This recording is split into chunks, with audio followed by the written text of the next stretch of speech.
are served downstairs in the Milano room.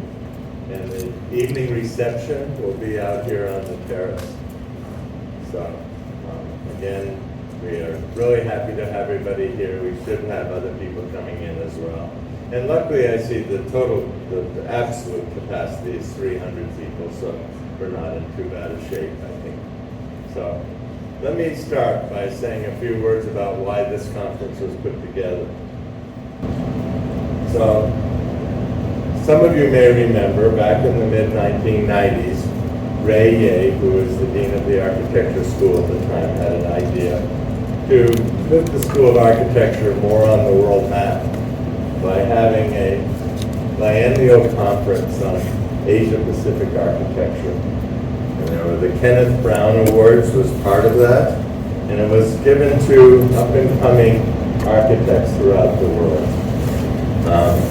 That was part of the germ of the thought of this, because Ray recently gave, Ray and the other organization involved with the Asia Pacific Architecture Fund, gave that to the university as a kind of pump primer amount of money that was put in an account to encourage this kind of event. Now, he told me I couldn't spend the money, but it was there to prime the pump. So I'm never quite sure what that means, but we're always, maybe the next dean will figure out a way to top it up so you can actually use it. A small amount of that we were able to put toward this conference.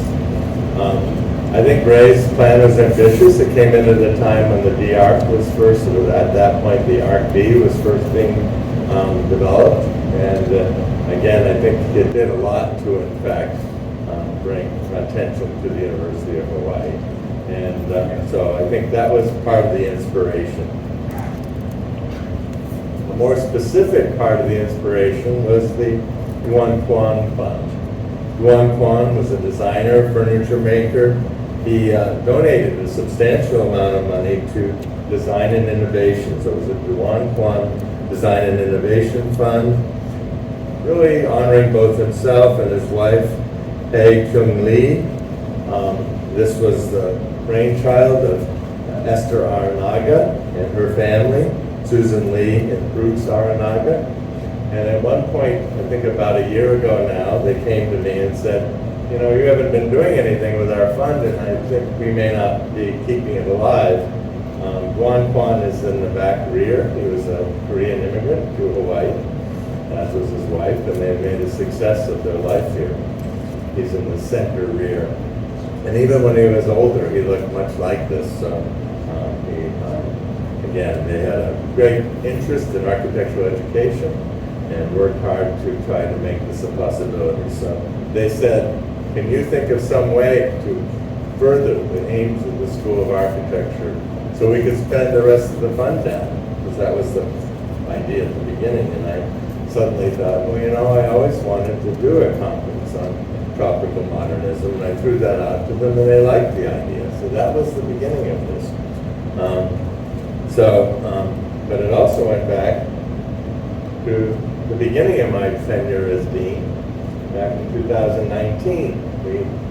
Through the hard efforts of Docomomo, Hawaii, we had the national meeting here in this very room. And it was a terrific gathering. We brought attention to the university. We talked about the role that the University of Hawaii played in the promotion of tropical modernism. And so Tonya Moy was really behind that. Allison Chu, I believe, was already on board at that time. Louis Fong, particularly, were all supporters of that. And it was a big inaugural effort by the Docomomo chapter in Hawaii, who is one of our important sponsors. So far, Yuan Kwan and Docomomo Hawaii and University of Hawaii are our principal sponsors for this event. So the idea that modern architecture was important in Hawaii is in large part due to a book by one of our presenters today, Dean Sakamoto, who put on this exhibition of then the Academy of Arts on Vladimir Ossipov. This made such an impact that if any of you have taken time to look at the Wikipedia site on tropical modernism, you'll see that Vladimir Osipov sort of holds a place in that story. And I think it's really because of Dean's efforts in the literature on Osipov that happened. And so this is sort of the power of academia, I suppose, to cast attention on people that might be neglected and movements that are neglected, and then they become mainstream. So that was part of it. I was told this was off-center, I know that. It's an odd sort of slide that gets grayer to one end, and if I move it to the center, you get an awkward white line on the right. So that's why we went with this. I think it's okay. I forget who it was. Charlene in the office, who I also need to thank at some point for her work on this, kept saying, can't you just stick something in the left? And I said, it doesn't work that way. You can't do that. It's not like a puzzle or a picture. You know? All right. So this was, again, we had the meeting right here, 2011. So Dean's book came out in 2006-07. That's when the exhibition was at the Honolulu Museum of Art. And in 2011, through the work of the Historic Hawaii Foundation and Louis Fung and Associates at the time, I have this privilege to be part of a study called the Hawaiian Modernism Context Study. So we had the meeting there. That's when I confessed that the main sort of takeaway for me was not to install crown moldings in my apartment, and I remember that distinctly. But I was, again, had a chance to write a lot of the social historical background, which was delegated to an appendix in the end. It was too detailed, but that's the way historian-type people are. So that was another inspiration. So as this was gestating, suddenly there was an exhibition opened in London. And this was the Victoria and Albert Museum. We actually have one of the organizers of that exhibition coming to speaking today, Nana Biama Aposu. And so we're really happy that she flew all the way from London to be part of this. And I kind of was hoping I might get to see this exhibit in London, because I'm kind of thinking of going in the fall, but I think it ends in the spring, so I won't be able to do that. But this exhibition touches on really focuses a great deal on the Architectural Association and the role that that played in the development of architectural modernism across the world. And you're going to see it in this slide here. So you'll see that if I were to get the full slide in there, you can see that a lot of lines go back to the Isle of Great Britain in the top there. And this was basically thought of as the kind of global south at the time. So a lot of tropical modernism was generated in this colonial context of the European powers, to some degree American, stepping away from their imperial role and then passing on a legacy of modern architecture to the basically former colonized people. That was the kind of notion of this. So this takes me back to the beginning of my time here again. Some of you may have come to Kulapat Gantasat's presentation. Kulapat is a Thai architect, but he lives and works in the U.S. He has offices in New York and in Los Angeles. A good friend of Bandit Kanitakan, who has helped a lot and run up to this conference. Bandit and Kulapat and I went out to eat after his presentation at UH. I think it was actually my first year. And I said, what's a direction that Dean could give the school? And I said, what about tropical modernism and tropical architecture? Because I had sensed the kind of vitality there. And he said, great idea. That would help brand the school. You've got to do that. And that was before I realized that a dean's job was really approving sick leave and meeting with faculty and students and sort of working on budget issues and things like that, and going to endless meetings put on by the main administration. And it's really very hard for a dean to chart any direction. In particular, I came to realize that the fact that they all have their own idea of what direction it could be. And so I kind of backed away from that, but I did jump on it. And Steve Hill and I came up with a design for a tropical modern office. I have not been true to that. I have made it a messy scholar's office with stuff piled everywhere, but you can see the bones of it there, right? With the hairpin kind of legs and a picture of Waikiki. And so that was going to be my theme before I realized again that we can't do that stuff. All right. So tropical modernism still talked about a lot in the press and in the media generally. And a lot of things are characterized as tropical modern. This just happens to be one article that I came across yesterday when I put this slideshow together. There's 20 incredible homes that blend nature and architecture, which touches upon some of the basics of what tropical modernism was about. We're going to learn a lot more about what tropical modernism was about, particularly the roots of tropical modernism as we get going in these talks today. So I need to thank my sponsors particularly. But we're missing a couple of slides here. Oh well, I had a slide of Jean Prouvé and his tropical house, Maison Tropicale, and somehow that got missed from this version. I don't know how we managed to do that, but anyway, that was to suggest that there was a tropical modernism, a direct transfer of technology, not very well received by the people of Congo and wherever else he sent his buildings. And then there was another form of tropical modernism. I have a slide of Jeffrey Bawa from Sri Lanka, which was a more regionally sensitive tropical modernism, one that addressed not only the local climate, but the local culture as well. So that was the two slides you missed, so I think you have a mental picture of these things. All right, so I want to thank our sponsors. This couldn't have been done without a lot of help from a lot of people. Guan Quan and Docomomo were key supporters, School of Architecture, a key supporter. But we also had the Hawaii chapter of the Fulbright Association donate to this project.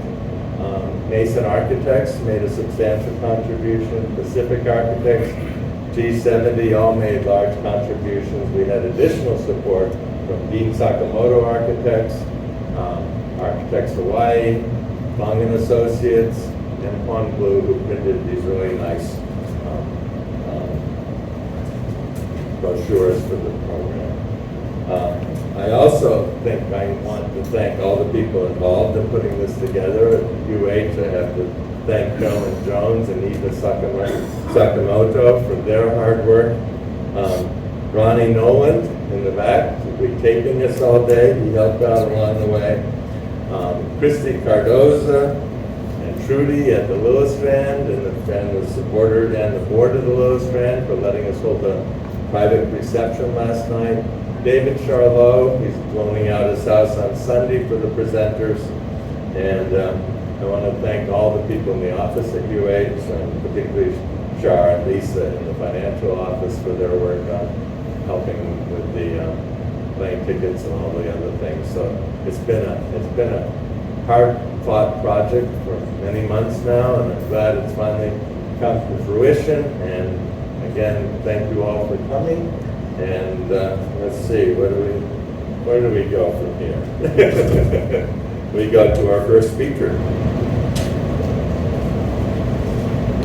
So our first speaker this morning is Alberto Bolanos Masarin. He holds a bachelor's degree from the National Autonomous University of Mexico and a master's in design from Harvard University Graduate School of Design. He has experience in design practice and academia, focused on the intersection between urban history, infrastructure, and architecture as a tool capable of recalibrating the anthropogenic-centered management of the environment. So we're really glad you were able to join us, and let me escape my show.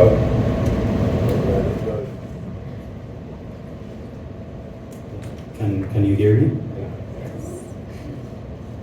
So first of all, I would like to thank everyone involved in the organization of this event, to the University of Hawaii School of Architecture, and to Dr. Momo US Hawaii for this amazing opportunity to share a little bit of the history of my city, and also to share a very special architectural and urbanistic project that has been very relevant in the history of modern architecture in Mexico. So, even though this presentation does not tackle or deal with how the heritage in the gardens of El Pedregal is currently managed right now, which in some sense, shamefully to say, it has been lost, most of it. We do believe that sharing these ideas and these histories with all of you can nurture a new sense of what is deemed valuable and worth preserving of. So in that sense, when we started the presentation, which I did with a dear friend, Andres Salinas, we found this image from an old magazine from *52. It's called Arquitectura y lo demás. And it presents a very mysterious image of a landscape, a very virgin landscape, with a cross in the center, surrounded by an unidentified plant. And what we can read in the message goes like this: all the millenary, El Pedregal has been discovered as the most beautiful and convenient zone for the settling of a new city. Taken and urbanized all of its characteristics in one of the most similar neighborhoods around Mexico Valley, it is now being placed at your reach. This offering of a new city placed at the reach of potential buyers has to do everything with geology. So Mexico City, it's a very unstable, geologically speaking area, you know. And Mexico City is also located in the Trans-Mexican Volcanic Belt, which is an area that has a lot of geographical diversity due to the movement between the Cocos Plate and the North American one. So in that region, in the center of the country, you can currently find almost 30% of the population, because due to its varied geography and the presence of soil, plants, and animals, it became the best place for humans to settle. And right in the middle of that volcanic belt, you can find a region where the city right now currently stands, which is called the Basin of Mexico, which is also known as the Valley of Mexico. This process of geological timescale formed an endorheic basin, you know, through the Miocene up to the Quaternary, and in the lowest point of this region, a prehistorical lake, a prehistorical system of a couple of lakes was formed. This area became the support for a numerous groups of pre-Hispanic settlements, which included the Mexica, or the Aztec Empire, that built an artificial island in the middle of the shallowest lake. And also neighboring that island that we can see here in the middle, existed a region called El Pedregal, which in Nahuatl means the Tetlan, the places of stones. That sort of resembles a peninsula that latched itself from the mountain and stuck itself into the lakes. This Pedregal, this landscape, is the product of the last or the most recent volcanic activity of a volcano in the Valley of Mexico, which is called El Chitle, about 150 years ago, 1,500 years ago. And this, during a 10-year episode of lava flow, this volcano generated a whole new landscape that buried one of the most antique settlements in the city, which is the Cuicuilcas. And here we can see the lava flow continuously, which is a holy lava type, flowed continuously through the peak of the mountain, the volcano, extending up to 10 kilometers and covering an area of approximately 20,000 acres, generating these very particular and very interesting geological shapes. This landscape that was fortunate enough to be not altered by humans throughout most of its history became the home of approximately 50% of the mammals, reptiles, and plant species that actually right now occupy the basin of Mexico. It was also considered a sacred place for the people original to the basin, but its value shifted when Mexico became a colony of Spain. This place was then deemed as a bad land, which is called Mexico Mal País, because it wouldn't suit the agricultural projects of the Spanish settlers. Okay, so we have a landscape that was neighboring a city that continuously expanded on an artificially desiccated lake bed, waiting to be discovered from the 15th century up to the 20th century, the century when poets, painters, nature lovers, and photographers went there to explore the presence of this natural landscape. Here we can see how some of the most important painters in Mexico worked with the landscape, a landscape that would let them deal or develop a new sense of what being a Mexican would represent starting the new century.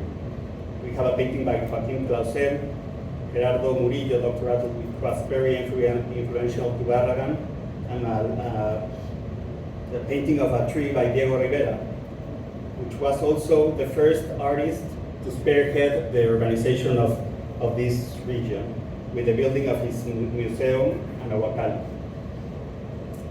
The city was also, during the mid-century, which is 40s and 50s, the city was also in need for a new landscape, a new healthier landscape to expand, because the city center, as we can see in these pictures, was always recurrently suffering subsidence due to water extraction, flash flooding, and also dust storms.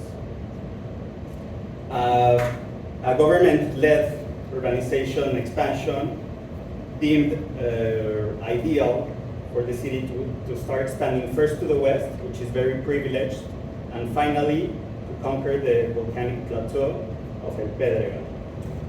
So the first person to devise the buy, develop, and sell of land was this architect. He's Luis Barragan. He's probably the most representative architectural figures in Mexico.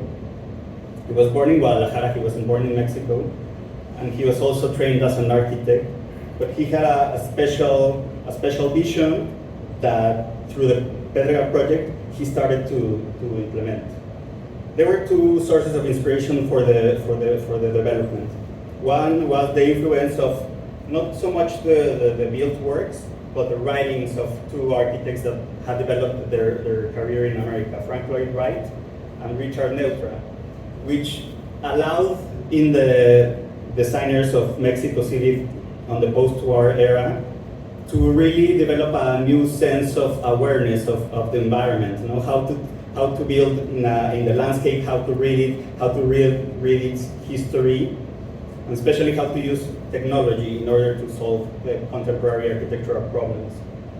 Also, another pivotal idea for Barragan was to start to explore, not with architecture, but with gardens. Okay? So before designing El Pedregal, he designed his first two private gardens, both in properties of his. The first one is the garden, the Jardín Ortega, which is located on the first house Barragan built for himself in Tacubaya. And the second one, he used a small ranch that was neighboring the north of El Pedregal. It's called El Cabrillo. And in this specific plot of land, he explored all the possibilities that a garden would allow. So this is another image of advertising in El Pedregal. And what the idea that Barragan had was to use the garden and its relationship towards a house, the domestic realm, in order to solve or to counterattack the ailments of the contemporary life, the modern life. So ideas of solitude, religiousness, or let's say spirituality, were the ideas that nurtured his sense of what the design of a garden could bring. This was a very risky idea that he hoped would convince the emerging upper class of Mexico to relocate into a very inhospitable area and to invest their money there. At stakes was what Barragan wanted was to gain financial independence in order to continue creating his further architectural style. Here we can see in the counterface of the advertisement and showed on the first slide. In any plot of El Pedregal, you can build a garden as beautiful as the demonstration. Gardening is considerably cheaper here than anywhere else. Its conservation quite economical. El Pedregal hosts a generous supply of fresh water. Natural vegetation needs little or no maintenance, and the temperature is warmer than in the rest of the valley. There are no harsh winds, dust storms, or humidity. Buildings do not require deep foundations. So, in a sense, the Pedregal was the ideal place to develop this new city. So, in '46, he got associated with the Bustamante brothers.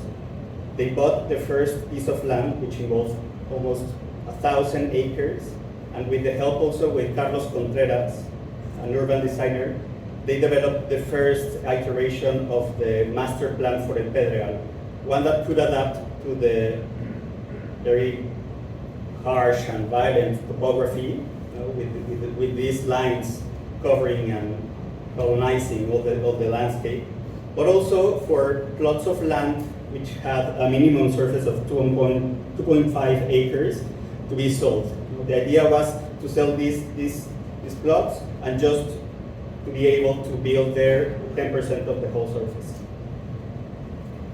So throughout the promotion, one key element in order to enhance sales were the sales pavilions.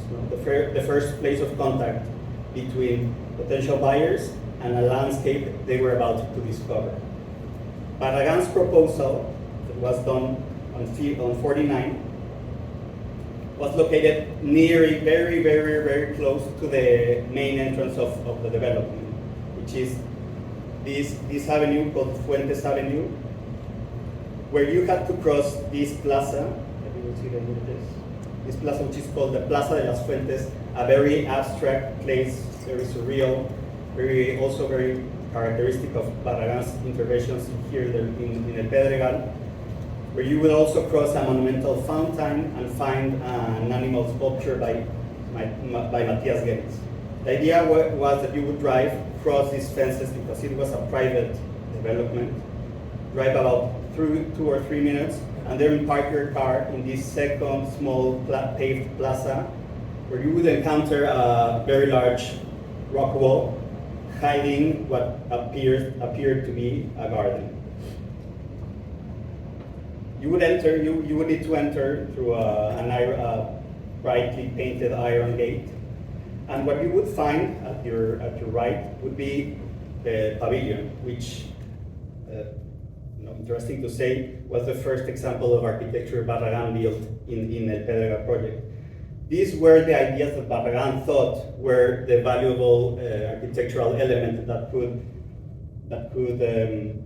decorate, or let's say colonize the place.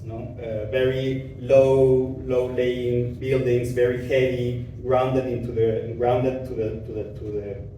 the volcanic soil, very abstract, very clear in lines, that were also like sort of part of the enclosing wall that surrounded the garden. There are a few registrations of this pavilion on the inside. We couldn't find any photographs or plans, but I think that lack of material has to do with the focus of Barragan, which was the garden. This was a 7-acre plot of land that he started to alter in order to show like the valuable characteristics of the place. You can see in this colored photograph the contrast between the stones and, for example, the vegetation, the use of different materials in order to create these pathways most of them gravel, the use of water, which became also a very important element in all the gardens designed in the Pedregal. But opposed to these panoramic or open views, you could also find like these specific moments throughout walking the garden, no? which involves addressing or acknowledging these sculptural elements of the land in the specific area. You could find these figures of these stone figures, also these steps carved within the rock, or crooked trees, which were also Barragan's favorite. Barragan worked in the promotion in the Pedregal administration, also developing and designing several plazas and infrastructure for the place for about 8 years, until unbridgeable differences between him and the administration led him to leave the enterprise. At his leave, he left a couple of very good examples, which only one, this house, the Prieto house from 1951, remains in very good state, and it is a clear proof of how Barragan would evolve later into a more mature stage of his creative period. The second important character in the history of the Pedregal is Francisco Artigas. He is the guy responsible to create and communicate the idea of international or modern architecture within El Pedregal. The administration of El Pedregal hired Artigas because they thought, after integrating with Barragan's sales house, they needed to modernize the whole strategy. So they, instead of basing the now communication with printed material, for example, that we can see here in the slide, they started to generate content, for example, for the TV, the color TV, which was a new medium during that era. And they also needed an architect that would communicate this sense of modernity through built architecture. So Artigas' pavilion is located opposed to the street where we could find Barragan's one, which is Fuentes. It is located in a very special area, which was the only commercial block within the development. You can see it here. And what you can see next to it is a supermarket, and also another large space designed by Barragan, which was a garden that also served as a show garden, and a plaza, which are these pictures that we can see here. The last one is called El Cigarro Plaza, which also became a very clear and legible symbol of El Pedregal. Artigas' pavilion was influenced heavily by the architecture of Santiago Greenham, which had been his associate for 2 years. They have co-authored this house, which is called the Chavez Peon House. And what Santiago Greenham was interested in is the use of concrete, reinforced concrete, but use it in a more humane sense. So the Chavez Peon House became so relevant for the Pedregal's administration because they approached the land solving a very complex plot by developing a house that almost floats like a bridge, that also echoes Amancio Ortega's house in South America. So Artigas' pavilion is very different from what we saw from Barragan. It's a pavilion that breaks or really reinforces this separation between landscape and architecture. It's a very modern box made out of concrete that floats in a bed of rocks. Here in this picture we can see the very, let's say, worked upon landscape with grass, lawns, a few plants selected in terms of conveying this new sense of Mexicanity with vegetation. And the pavilion that floats and acts like a watchtower in order to see the future development of the promotion towards the south. One interesting aspect of this pavilion is it's the use, or it's the first project where Artigas works or explores the notion of this void space, or this vacant space between the landscape and the built architecture, which he would recurrently use in further examples of larger domestic architecture. So in a sense, this very small object offered the potential buyer a very complex experience. You would first have to see it while driving fast in your car. It would require you to park, to climb this ramp, and finally to get to this watchtower and observe the works on El Pedregal. This is the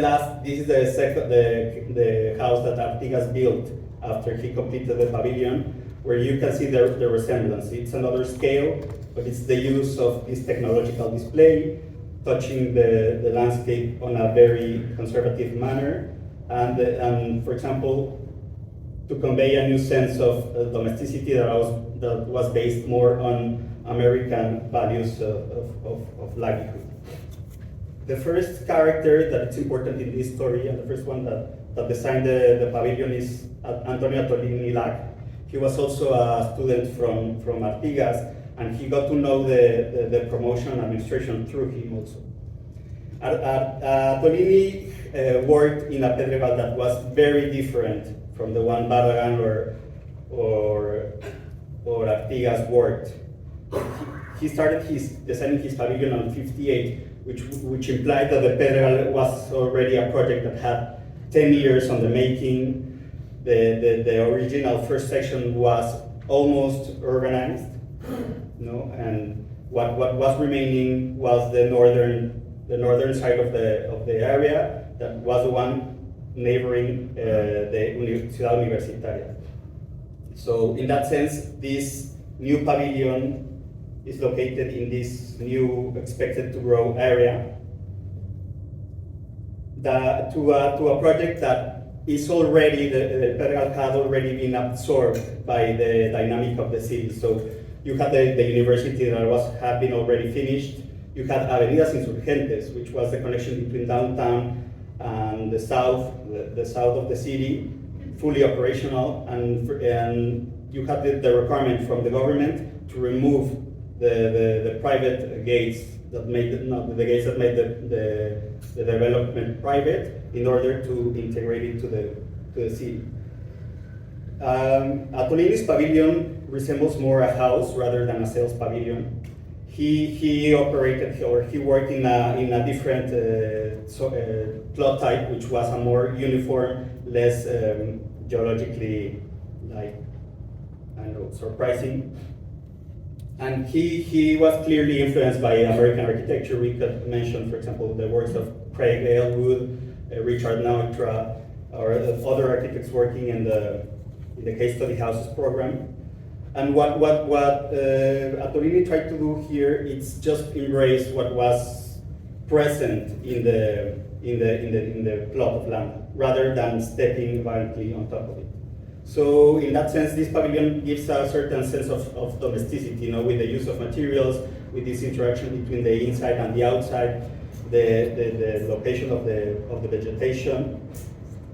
And it also became an instant success, not only for the administration of the Pedregal, but also for himself. He, after the completion of this pavilion, he came to build almost 10 houses within the promotion. Houses that resemble a lot like the pavilion he had done, like the Galvez house from 58. Finally, just talking about effects, El Pedregal, being a very interesting example of international architecture, became also a very important promoter of suburbanization around the city in the south. And so it consolidated an area that had been preserved without human interaction. So much of the saying about El Pedregal means the heritage that has been lost, because most of the architectural heritage within the promotion has been lost. But I also see this example of architecture and landscape and urbanism as an example, or as a fertile ground for memories, for memories of people that are still preserved, that we can still capture and find through all these photographs of lives well lived within mid-century Mexico. Thank you.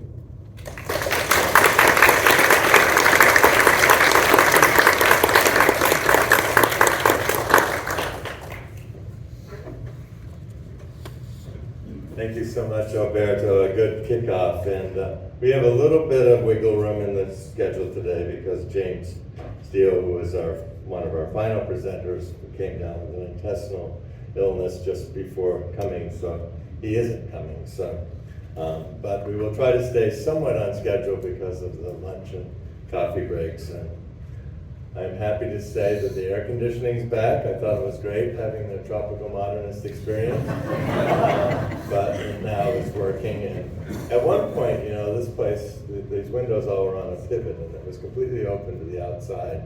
And there was sort of like a hotel lounge quality to it with newspapers from around the world and everything. And it's quite interesting, particularly at UH, to follow this, that we keep enclosing our buildings and making them more and more air conditioned.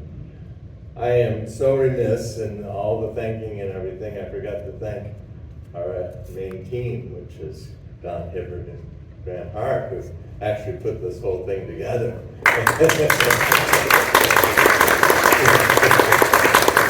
know I thanked Eva, but I'm not sure if Carolyn Jones got her full thank you or not. But Carolyn is a grad assistant in preservation, and she did a great job. First, particularly for visitors from outside, you were not developing some form of long COVID. This is actually fog season right now. So I noticed earlier in the week, I thought, oh my God, I'm coming down with something, and then I kept coughing and coughing. And last night at Lilith's Grand House, looking out over the city, you could see this sort of like Los Angeles in the 1950s. It was sad, really, but it comes from a different source than the fog of Los Angeles. So I was also heartened to see the Golfo de Mexico there. That was interesting, an antique burnt term. I don't know if we were labeled Estados Unidos, but that's what my Mexican friends call us, so I think that's appropriate. So anyway, it was again very good to have Alberto's presentation. So our next presenter is Ruth Verde Zane. She is an architect and a holder of a PhD, and she's the professor of theory and design at Mackenzie Presbyterian University in Sao Paulo, Brazil. She is the director of CICA, which is the International Committee of Architectural Critics, a member of Docomomo International and Docomomo Brazil. And she's published over 100 articles and a dozen books on Brazilian architecture. We are so lucky to have Ruth come to join us. So without further ado, Ruth, there you are. Okay.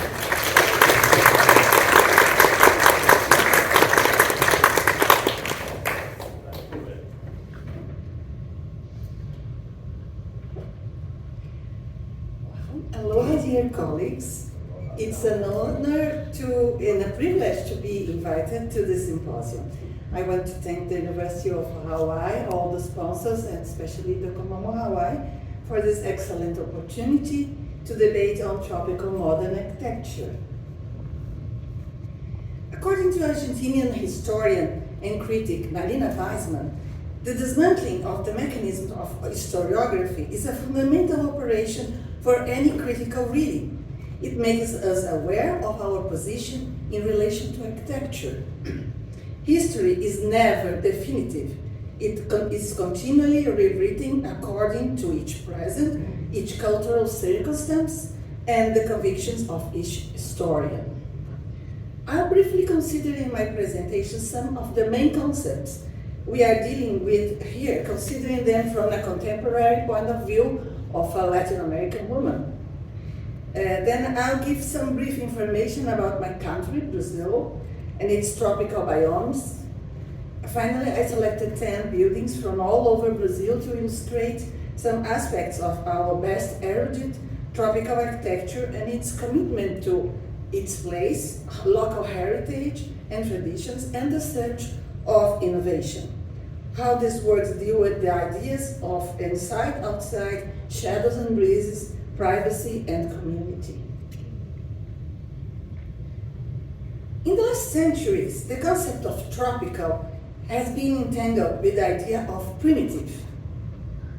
The European navigation era facilitated contact with several places and cultures of the Earth's tropical belt, followed by their exploitation and colonization.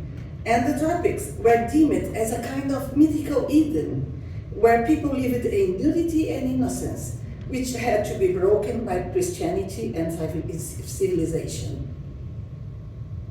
In the second half of the 28th century, European theory of architecture began to question Greco-Roman traditions, choosing to root architectural practice on what they considered as being the nature laws, a sort of idealistic configuration of the primitive hut. Walter Kraft comments that in Logier's treatise, he believed that beauty was to be found only in nature. And just as Rousseau envisioned a blissful primitive condition, so Logier posited the primitive hut as the origin of all possible forms of architecture.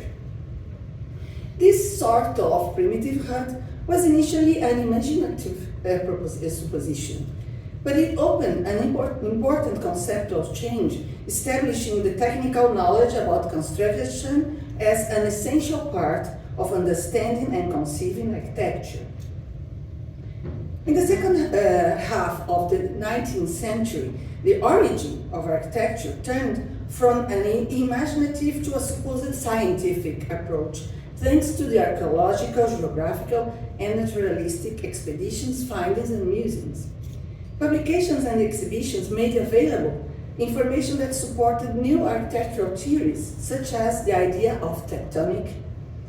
Joseph Rickwell comments that Gottfried Saint-Pé's tectonic theory considers the construction methods of modern primitives as whose practice and material culture served as an analogy for imagining the architecture of the ancient primitives. I have to excuse myself for presenting such a compact and simplified review of the subject. Suffices, I hope we can develop this in the article in the book for afterwards. Suffices to say that this entanglement among the ideas of tropical and primitive were endorsed by 20th century architectural theories that supported modern architecture, but also that they had become anachronistic and problematic in the 21st century. Today, the objective existence of the primitive is denied, as the term does not apply to any existing living culture. This invalidates the idea of equating indigenous societies and their constructive traditions with the primordial condition of mankind. Besides, the association of the idea of primitivism with indigenous tropical people is inseparably linked with colonialism. Even today, post-colonial cultural ideas keep on appropriating, in an uncritical way, the questionable notion of primitive to reimagine their own past and to insert alternative experience and the knowledge into the European canon, according to Felipe Hernandez and Allen and other authors. On the other hand, the Latin American artistic avant-garde of the 20th century, despite being quite aware of the colonial connotations of the myth of primitivism, yet they managed to rework the theme into critical projects, from Mexican muralism, like this example in the library in the University of Mexico, to Brazilian anthropophagism. Or, in the words of French historian Paul Veyne, origins are not always beautiful. The world is not always profound, but everything is very complicated. When someone thinks about tropical Brazil, this is probably the image that comes to your mind. The Amazon rainforest, covering the most part of the northwestern Brazil and extending to other South American countries. The Amazon rainforest is the world's largest tropical rainforest, famed for its biodiversity. It's crisscrossed by thousands of rivers concentrating 20% of the world's fresh water. Although it represents almost 50% of Brazil's territory, it is not the only tropical biome in the country. This is an important precision since these tropical biomes differ in several aspects, like temperature, humidity, and the annual cycle of seasons, which with inside variations due to altitude, water distribution, orographic traits, etc. Therefore, the appropriate building methods at each point of each biome vary, taking into account many other aspects too, like the availability of raw materials, the degree of urbanization, and the resource and management of each region. 80% of Brazil's 177 million people live in urban areas today. And the tropical architecture appropriate for a city is certainly different from that for a rural place. About Brazilian people, Brazil is an immigration country like yourselves, as are all the countries in the American continent. Since Brazil's inception as a modern country over the last 5 centuries, there has been a violent and forced process of combining and hybridization of cultures. Our contemporary identity is an ongoing construction crossed by contradictions and struggles.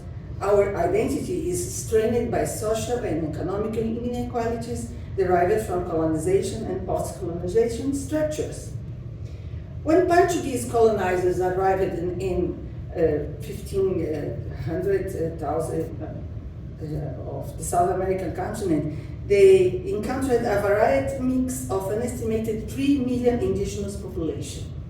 The European continent had already 70 million people and a notorious lack of resources.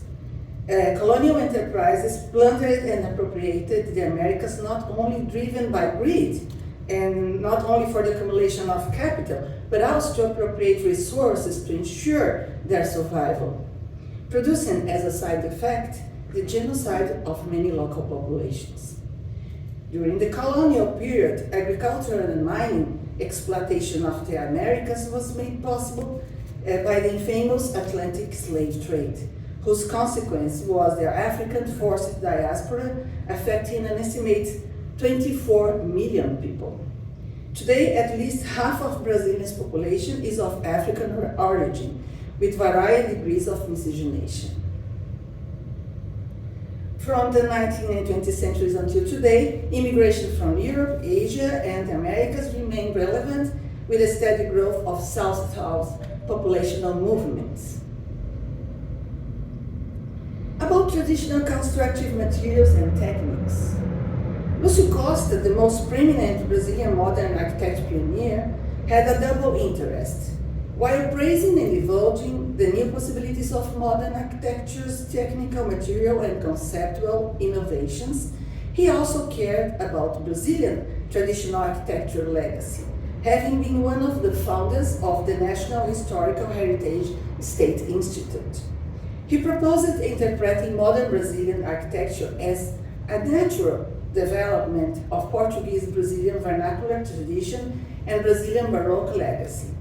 Local and foreign critics and historians have supported this theoretical approach since the Museum of Modern Art's Brazil Builds exhibition in 1943. That vein of interpretation helped recognize traditional constructive materials and techniques as a legitimate source of inspiration for modern Brazilian architecture design. In recent decades, new research efforts have been looking deeper into this issue, recognizing other sources, going beyond the urban and rural vernacular to Native American and Quilombola settlements as equally important to understand and preserve our architectural heritage. In the second part of my presentation, I'll show you a short selection of buildings. It was difficult to pinpoint only 10 examples, as modern Brazilian architecture has a rich and powerful repertoire of excellent architects and works for different Brazilian regions and biomes, rural and urban settings, and diverse technical and material design approaches. So I tried to make a selection that was comprising all biomes and places and regions. This is the Olinda Water Tower by architect Luis Nunes, 1934 to 6. Olinda was one of the first colonization settlements established in the northeast coast of Brazil in 1537. It is located over a steep hill, a common trait among Portuguese settlers. The town fell under Dutch rule in 1630 and was recaptured by the Portuguese in 1655. Still, the regional capital was transferred to Recife, founded by the Dutch in the plains of a nearby river delta. So, Olinda remained almost unchanged for the next centuries. It was listed as National Heritage Site in 1968 and UNESCO World Heritage Site in 1982. The erection of this water tower was part of 1930s modernization efforts to provide the population with a piped system of treated water. Its sharp vertical design contrasts with the town's colonial ensemble and goes beyond the technical solution of a functional facility. The perforated cement bricks envelop the concrete structure, granting ventilation and defining a neutral monumental background that fully embraces its contemporaneity. The Ministry of Health and Education by Lúcio Costa, Oscar Niemeyer, Jorge Moreira, Afonso Eduardo Riri, Carlos Leão, and with some ideas of Le Corbusier mixed in the pot. Wow, this classical and renowned building, which symbolizes early modern Brazilian architecture, could not be absent from my selection. But since I have limited time for this presentation, and you probably know enough about it, I will consider it shown and let it any further considerations for my posterior paper. Thank you. Perhaps the same could be said about this iconic Brazilian modern architecture building. But as you are probably familiar with these ensemble images from far away, I'd like to show you some more recent photos of the building's interiors and facades, taken after the extensive renovation efforts of a team of modern heritage specialists that carefully preserved it. There are many excellent examples of social housing in Latin America. In this case, the proposal not only considers the place and the landscape, but also provided appropriate solutions for natural ventilation and shadow devices that make it a very livable place for a coherent but diversified community of dwellers, even after 3/4 of a century of constant use. This is a company town, Serra do Navio, far north of Brazil, almost in the Guianas, by Osvaldo Arthur Bratke, 1956-8. The opportunity to design a whole city from scratch was a dream for modern architects. In this case, the author could work almost by himself and see his work building about only partially in a few years. Having published one of his house designs in an early edition of Arts and Architecture magazine in 1942 something, Bratke had to design a city in the middle of the Amazon forest with no roads and limited access to materials. Everything had to be carefully designed, planned, and sent to the site. Despite these difficulties, the construction precisely followed the original design, which provided an interesting range of variations for housings and community facilities with a relatively limited assortment of low-cost materials and compositional elements. On the opposite side of the spectrum, this mid-century modern architecture house of 1958, same date of the last building you show us, which they have some similarities, it's amazing. It's in one of the most accommodated neighborhoods of São Paulo. It also shows the inventiveness of the first generation of modern Brazilian architects and the compliance of their patrons with the aesthetic and constructive tenets and aspiration of that time.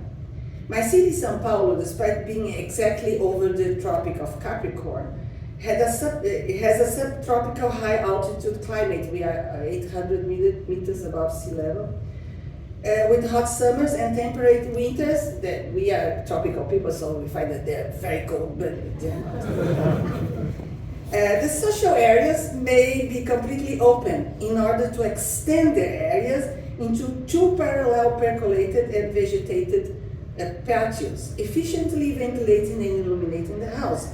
Privacy and isolation from the neighborhood and from cold days is also granted by this solution.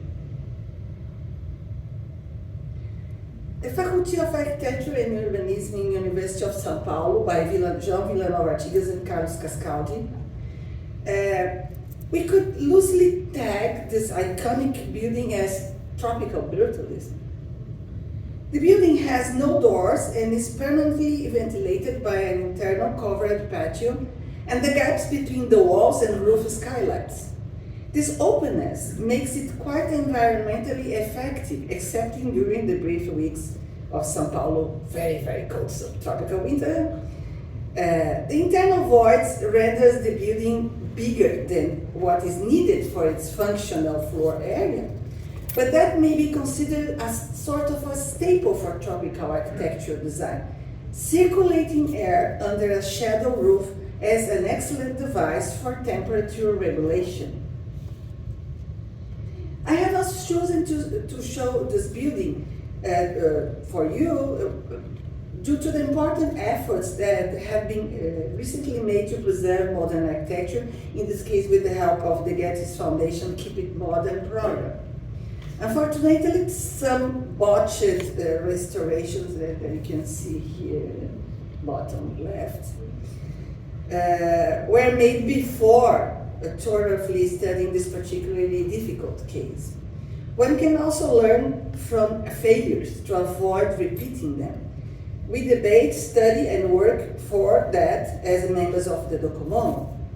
Modern architecture, tropical or otherwise, has become the architectural heritage of the previous century, and it deserves a proper theoretical and technical research of efforts to preserve it.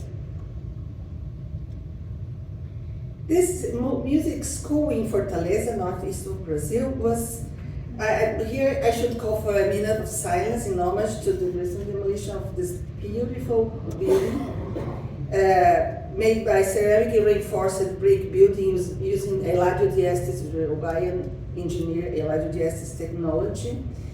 It was partly destroyed, destroying a magnificent example of tropical modern architecture. We are losing excellent buildings not because they are not fit for today's needs, but because we lack an understanding of their cultural and ambiental values. Excessive use of air conditioning may get people addicted to unsustainable environmental solutions, thoughtlessly being applied for any use, place, or scale. Extensive demolitions of modern, tropical or not, architecture are being held with hasty and ill-founded excuses everywhere.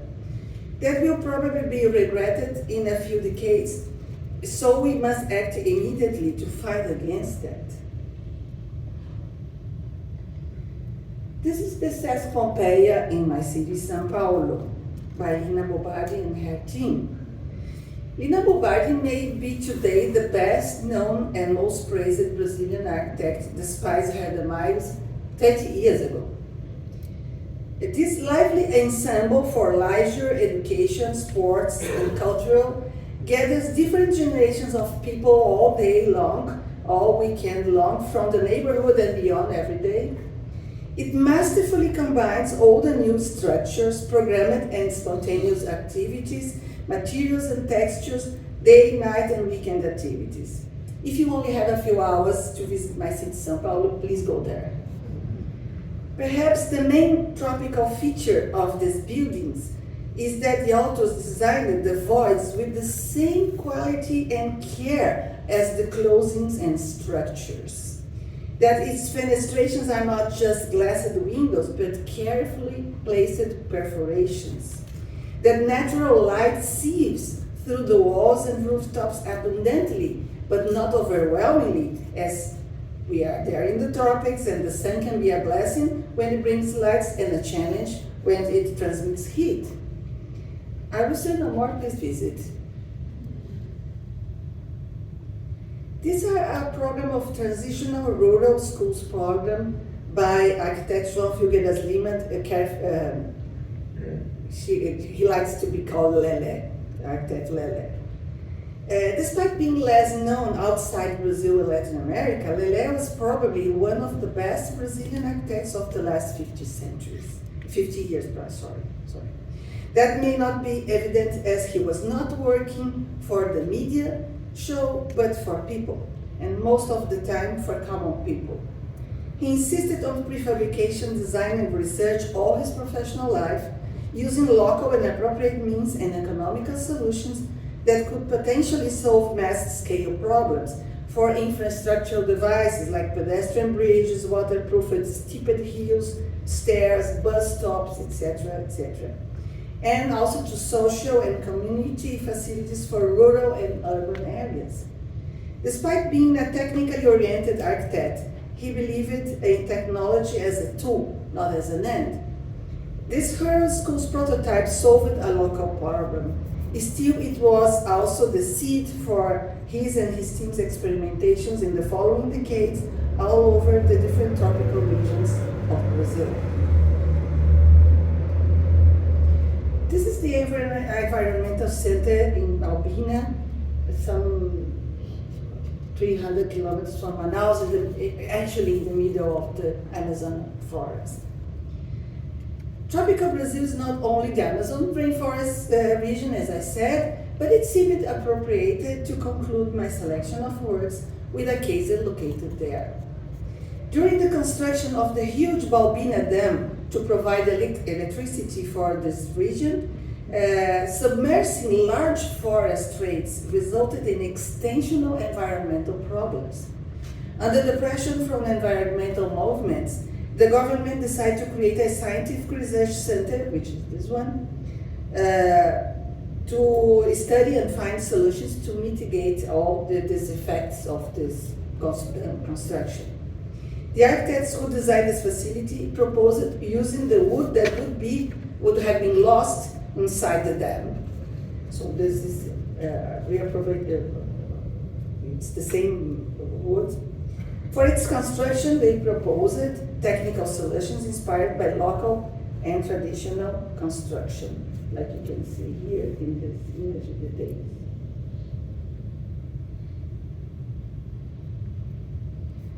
This last work kind of addresses a solution to an old Buddhist koan.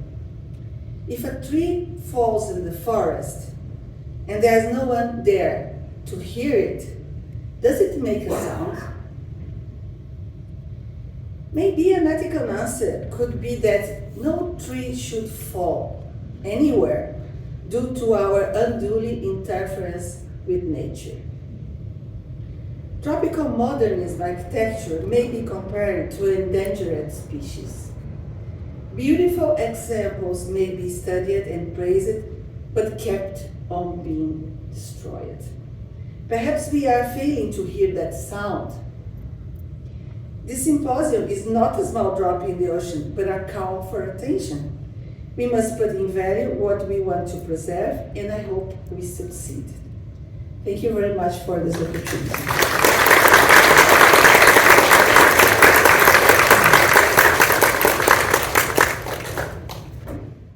Wow, what a great beginning. We are now scheduled for our coffee break. And we're pretty well on time. We're only a few minutes behind, and so but try to maybe make the coffee break a little quicker, 15 minutes instead of 20. And so we have quite a bounty of, I think, pastries and things left. So again, thanks to our two first speakers. So see you outside. Come back at 1:45 at the latest. Thank you for coming back so quickly. And I've been asked to say that somebody left their water bottle. This is like a nice water bottle, not just the basic plastic throwaway bottle. At the reception they have it if you misplaced your water bottle. And I want to remind people, particularly in the profession, that there are AIA credits available if you sign up for it. So please feel free to do that. So with that, we're going to move on to our next speaker. So far, so good, huh? A really great presentation so far, and it's doing exactly what I hoped we would do. So our next speaker is Guido Quist, who comes to us from the Netherlands. He is an associate professor in historic buildings, materials, and the history of conservation. He leads a section of heritage and architecture at the Faculty of Architecture and the Built Environment at TU Delft in the Netherlands.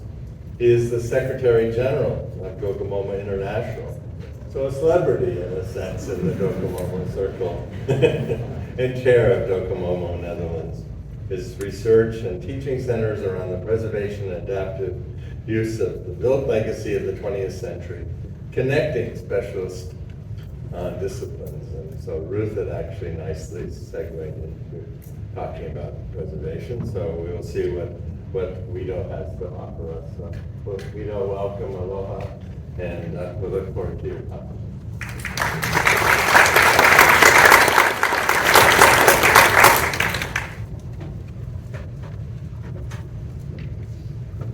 A lot of expectations.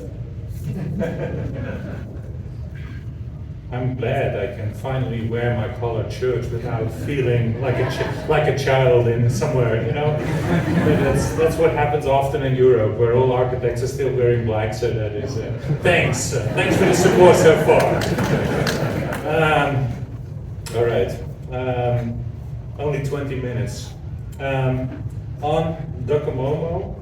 On a project that we did a few years ago, Shared Heritage Africa, that actually resulted in a Docomomo journal, and the Docomomo members amongst you might recognize the issue, and it also resulted in a book, Modernism in Africa, which I will shed a light on.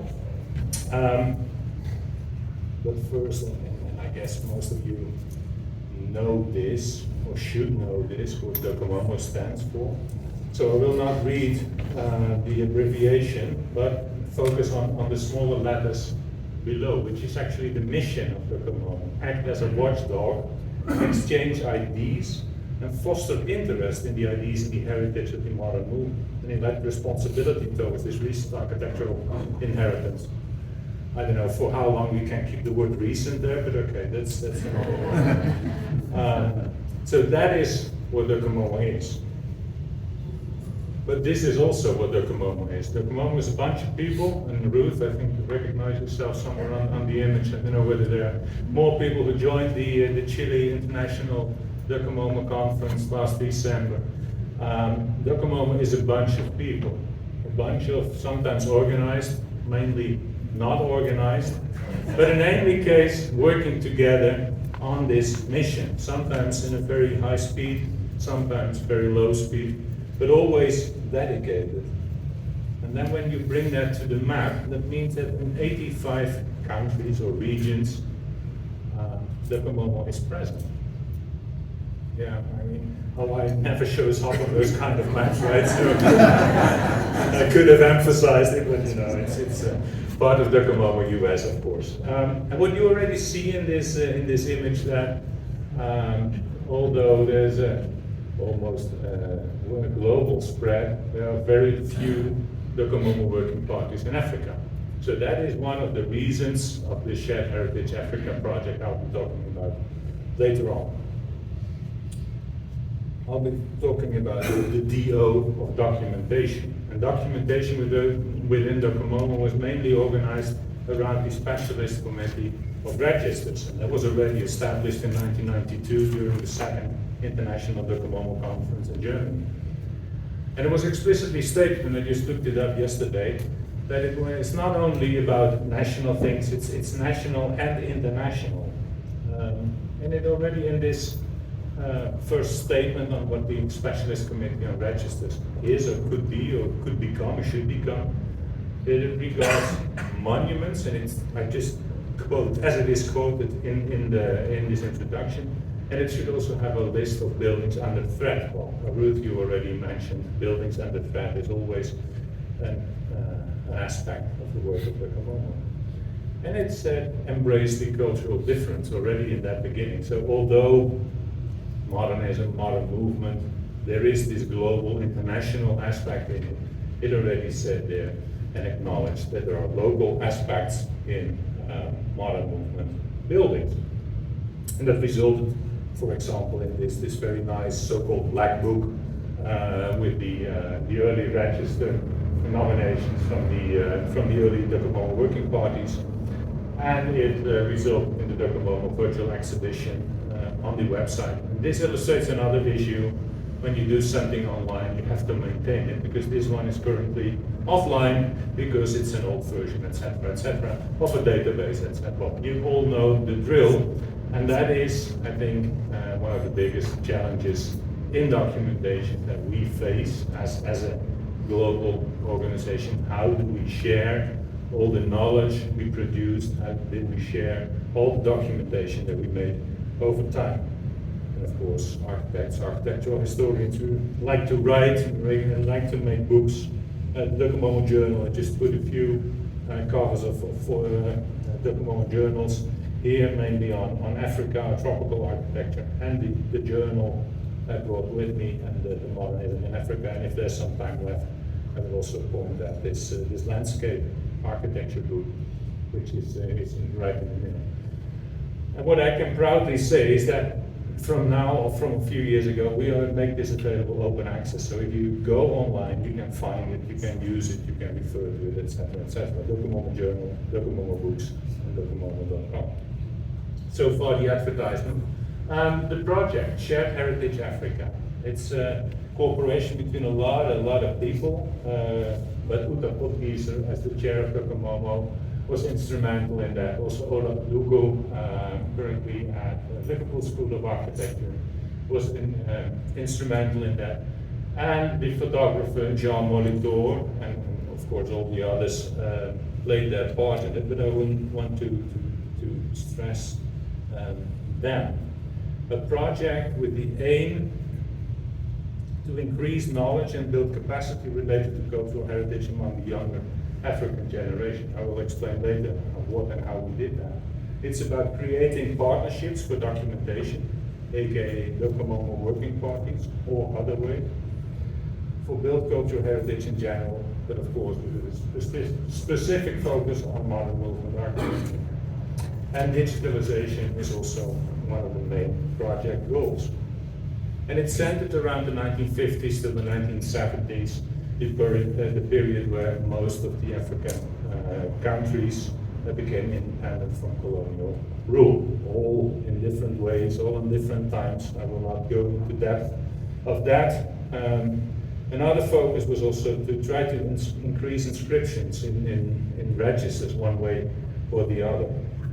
And there was a focus on universities, university campuses, because many of those were founded in this period of colonial independence, and it's a nice way it connects to one of the goals of Docomomo, spreading the word in education. We work in this program together with 9 so-called Shared Heritage Africa digital fellows. We focused on the countries Ghana, Nigeria, Uganda, and Rwanda. And those are all recently graduated students in architecture, working as an architect or as an assistant designer, still in Africa. So we're African people interested in their local background, in the heritage, interested in modern movement. So they signed up as a digital fellow. And what did we do? We organized photography workshops. That's why Jean Molitor was so instrumental in this, with his way of looking at buildings. I'll say more about it later. Writing workshops and publishing, both online and paper-based. So we made some small exhibitions and that are traveling through those countries with the photography by the fellows, by Jean Molitor, to share what they found out, to share those buildings, to share this heritage. So we went over through the countries. I only visited myself, Rwanda and Uganda. The other trip to Lagos and Nigeria I will not talk about because I was not there.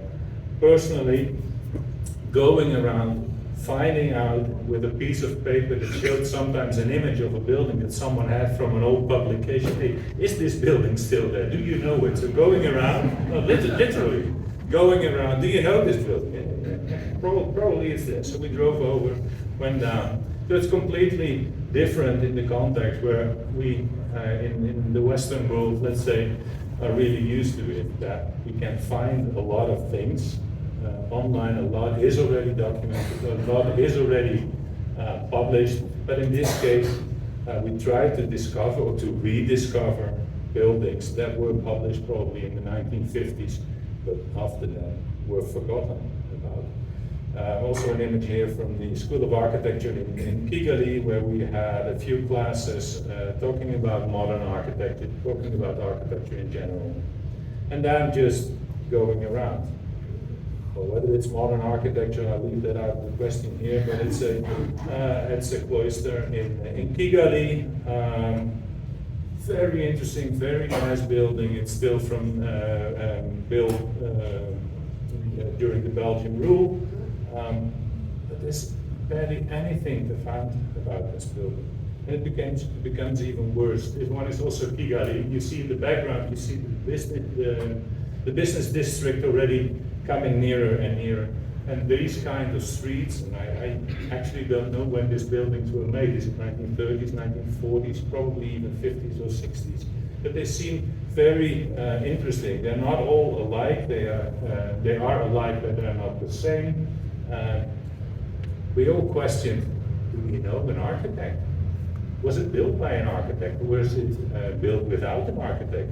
Was it a local architect? Was it a colonial architect? We just don't know. Well, this one could be, well, instead, when you cut away all the motorcycles, this could be in Germany, right? It's an Ernst May building, which we also rediscovered in Kampala, but no one really knows. So putting this at the forefront, using those images in an exhibition, telling a story about it, asking people, hey, what is this building? Do you know this building? Do you know something about the history, etc.? Another one, post office in Kampala.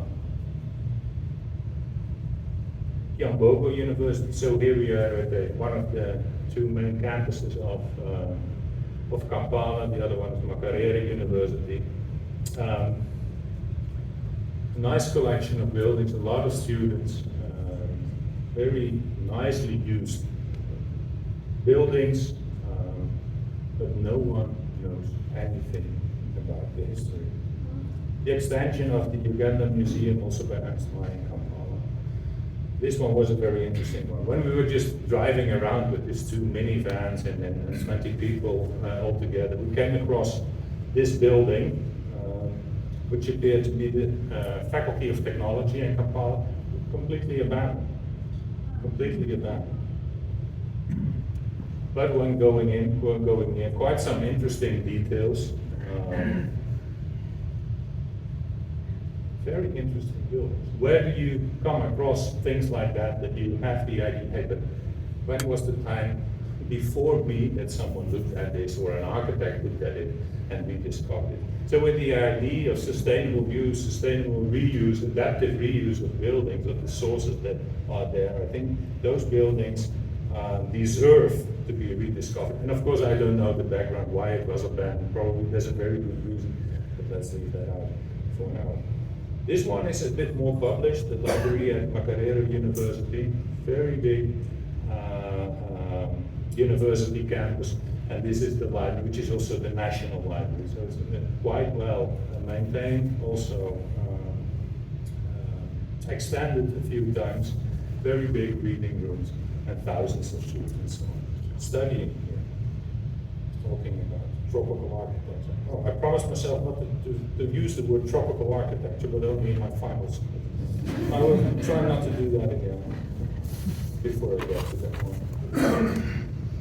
The Mulago Hospital, or the new Mulago Hospital, a building that actually features in the book, but come back to that later on. Built by two British architects working for the Public Works Office in Kampala in the 1950s and 1960s. They were the main architects at this building. But we also found, because here there was some more archival information available on it, that a lot of local architects also co-designed this building. Many of the protocol. I have a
Thanks to our photographer, UH-Manoa, who made this.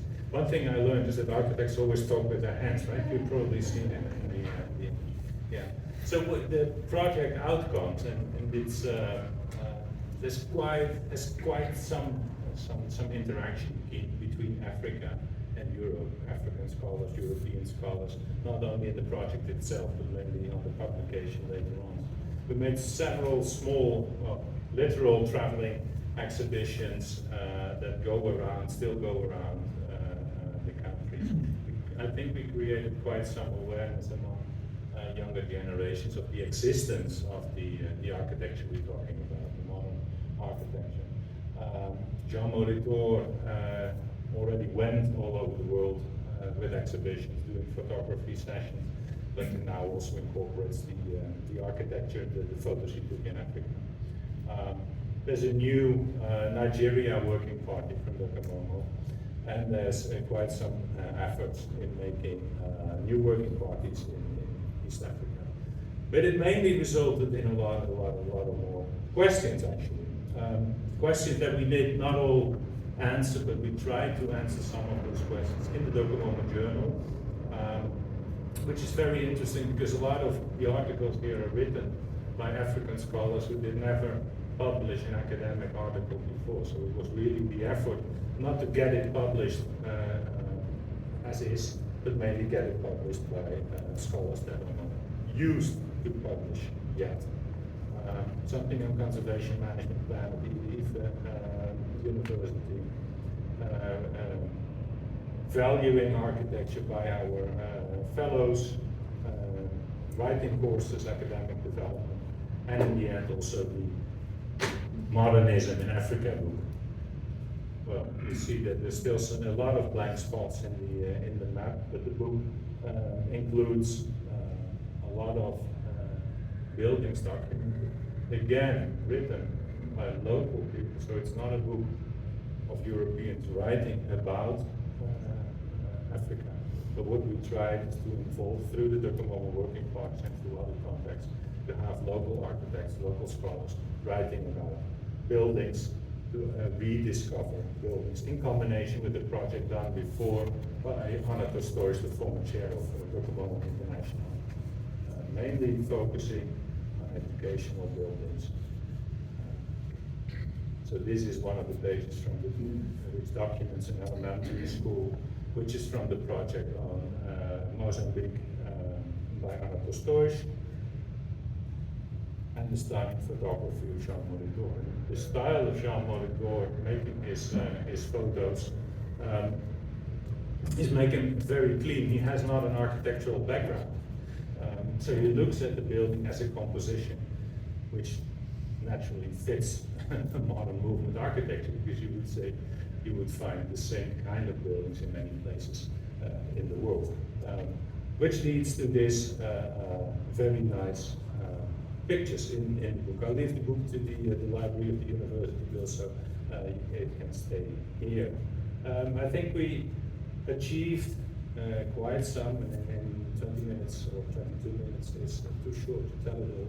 But what we tried was to connect it to the Docomomo Manifesto on education. So education is key in this. Sustainability, sustainable reuse of buildings cannot happen without knowing something, without recognizing an existing building. So that is what we do. And then I promised to close off with tropical modernism. I'm not into theory, I'm an engineer.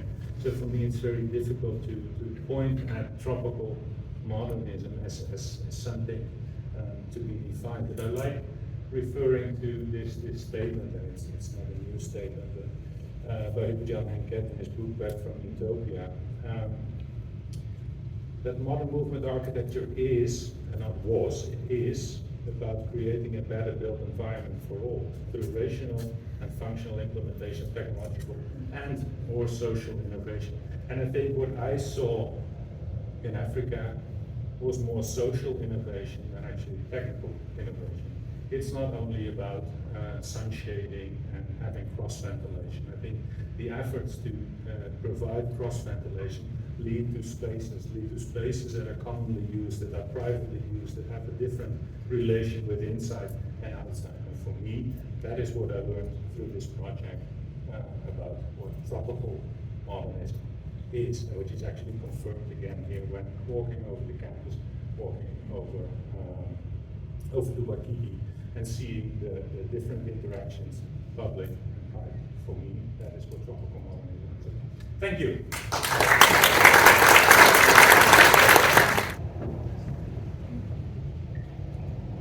Very nicely done. Means I feel sometimes we need to have a conference on the relationship of photography to buildings. It really reminds you of that as well. So our next speaker is coming to us direct from London, England.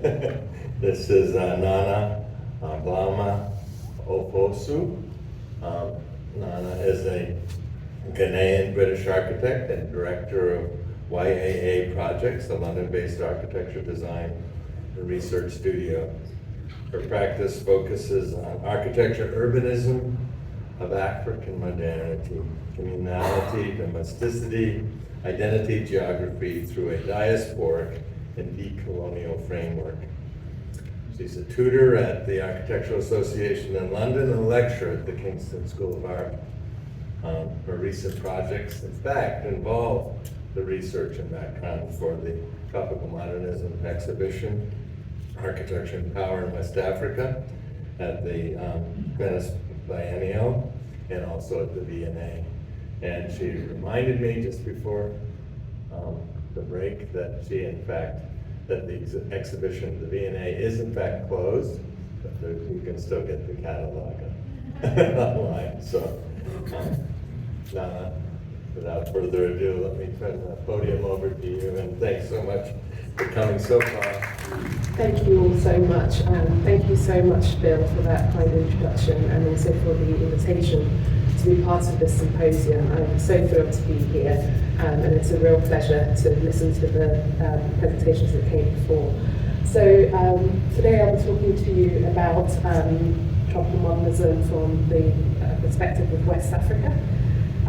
My talk is titled Building a Nation, Architecture and Independence in West Africa, and it focuses primarily on modernist buildings in Ghana. So a bit about myself and my research. I'm a practicing architect, but also a lecturer and researcher and educator and writer. And for me, these different forms of practice all, for me, carry real strength in how we think about architecture and how we make architecture. So I describe my practice around one that is about making architecture, making buildings, but also speaking about them through a kind of curatorial practice, as well as writing about buildings. And I've published articles and essays and several magazines and books focused on art practice, curatorial practice, and architecture. So the talk I'll be giving for the next 20-ish minutes evolves around the work that I've recently been doing with the Victoria and Albert Museum in London, focused on tropical modernism. And this image here is taken from an exhibition that I designed, researched, and co-curated in Venice, titled Tropical Modernism, Architecture and Power in West Africa. I think the relationship between architecture and power is one that should be discussed, and it was one that was a real privilege to explore through this work. That's another image from the show in Venice, where we also premiered a Booth Channel film that we produced in Ghana. That work then contributed to the exhibition at the V&A Museum in London, titled Tropical Modernism, Architecture and Independence.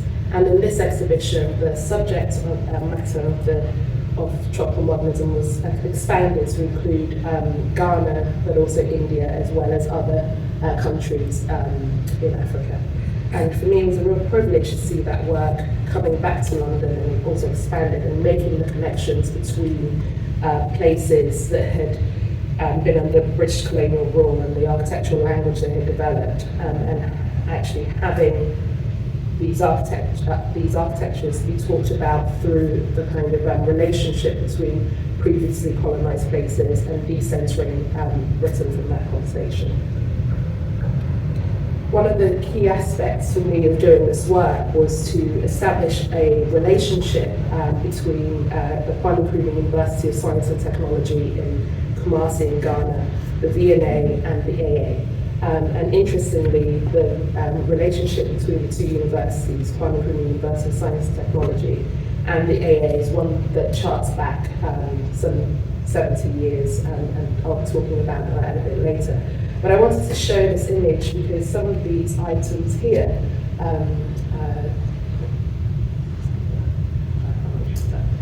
some of these items here, you can see the geodesic dome structure, the model, and some of these drawings come from KNUST's archives. And I think there's something really important about the places which we find the archival material that charts architecture across the world. Typically, a lot of this is found in Europe. The AA has an extensive archive, but I think it's really important that we reflect on the power dynamics of who gets to record what, where those materials are held, and the importance of preserving those archives, especially on the African continent itself. And this image shows the 3-channel film produced again in the sort of looming shadows of Kwame Nkrumah, which was a statue that we reproduced for the exhibition. It's not a real object, the real one is still in Ghana. This is just for him. But I'm going to start my talk with this image here, which is a clipping from the Evening News published on the 21st of May 1963.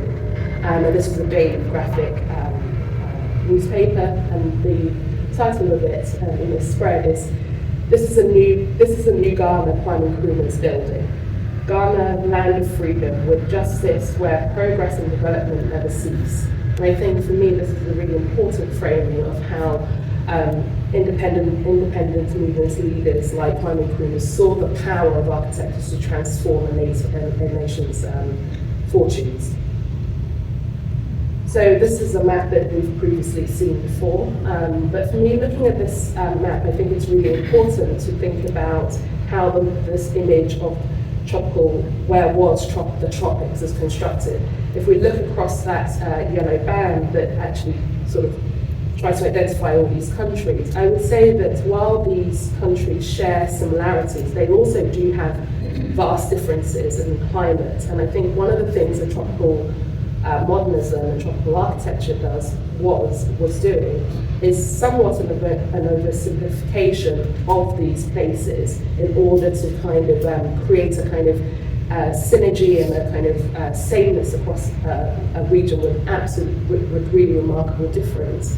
I think in this image it's also really interesting to me that Britain is also highlighted in the same red, which makes and Britain is not a tropical country, but it makes the connections between colonisation and tropical architecture really apparent. Zooming in on that map, you can see the colonies of British West Africa at the time, so the Gambia, Sierra Leone, Ghana, previously called the Gold Coast, and Nigeria. And for the British architects who would work in this region, these were predominantly the countries that they were working in. I think most people will know Jane Drew and Maxwell Fries as people that have been credited with defining tropical modernism, especially from the British context. I suppose my interest in this architecture comes from a deeply personal place. I'm a Ghanaian British architect. I was born in Ghana. I spent the first 10 years of my life there before moving to England. And one of the things that for me was really important is that a lot of these buildings that I was showing also have a personal connection to me. There were schools that my parents, their family friends of mine attended. So these buildings are not just important in the kind of architectural monumentality of them, but in the kind of everyday lives of people that were transformed by these buildings. And for me, as an architect, my first kind of interest in this came from looking at Fry and Drew's work, and I was very interested in the work that they produced in Chandigarh. And that was very much talked about in my own architectural education. But very little was talked about the buildings they'd designed and built in West Africa, which for me seemed strange. There was a strangeness in what was forgotten and what was left out of the story of their architectural practice. And I would argue that a lot of the success of their buildings in Chandigarh came from what they were able to develop and learn by working in West Africa prior to going to Chandigarh. So the following slides are some of those buildings that they worked on in West Africa, and you can see the kind of architectural language that was being developed that we then come to see at a larger scale in Chandigarh. So this is the student dormitories of Infant Sapin School. Infant Sapin School had been a missionary school, and then it was expanded with these dormitory buildings, and they sort of formed the gateway into the campus, which sits up on a steep hill. So as you drive into this campus, you go through these kind of underpass gates with this long, thin building that sort of frames the rest of the campus. This was this image shows school girls at Abri Girls' School, another project designed by Fry and Drew in 1950. This is the Wesley Girls High School campus in Cape Coast. And you can see there how, again, this former missionary school expanded by Fry and Drew with new accommodation buildings. And here you can see a range of their campus design projects. As was touched on by Video's presentation, campus buildings were extremely important in the development of this tropical style in West Africa. This is perhaps the most ambitious project in West Africa. This is the university campus. This is the campus of the University of Ibadan in Nigeria. I think it's really interesting to note that for the most part, Fry and Drew built quite little in Britain. A few houses, because at the time that Fry especially was practicing, there was a kind of unacceptance of kind of modernist architecture in Britain. And for them to be able to develop this sort of architectural scale, I think it really speaks to what they were able to achieve in West Africa. This is the key building of that university campus. This is the Kenneth Dike Library, which really sort of exemplifies the kind of thematics of this architectural style: a long, thin plan, the use of brise-soleil to cut out openings for light and cooling, and sort of very simple geometric forms. This image here is one from the Craft Community Centre, which was built by Fry and Drew. I find this a really important building when we talk about tropical modernism, especially in the relationship between coloniality and power.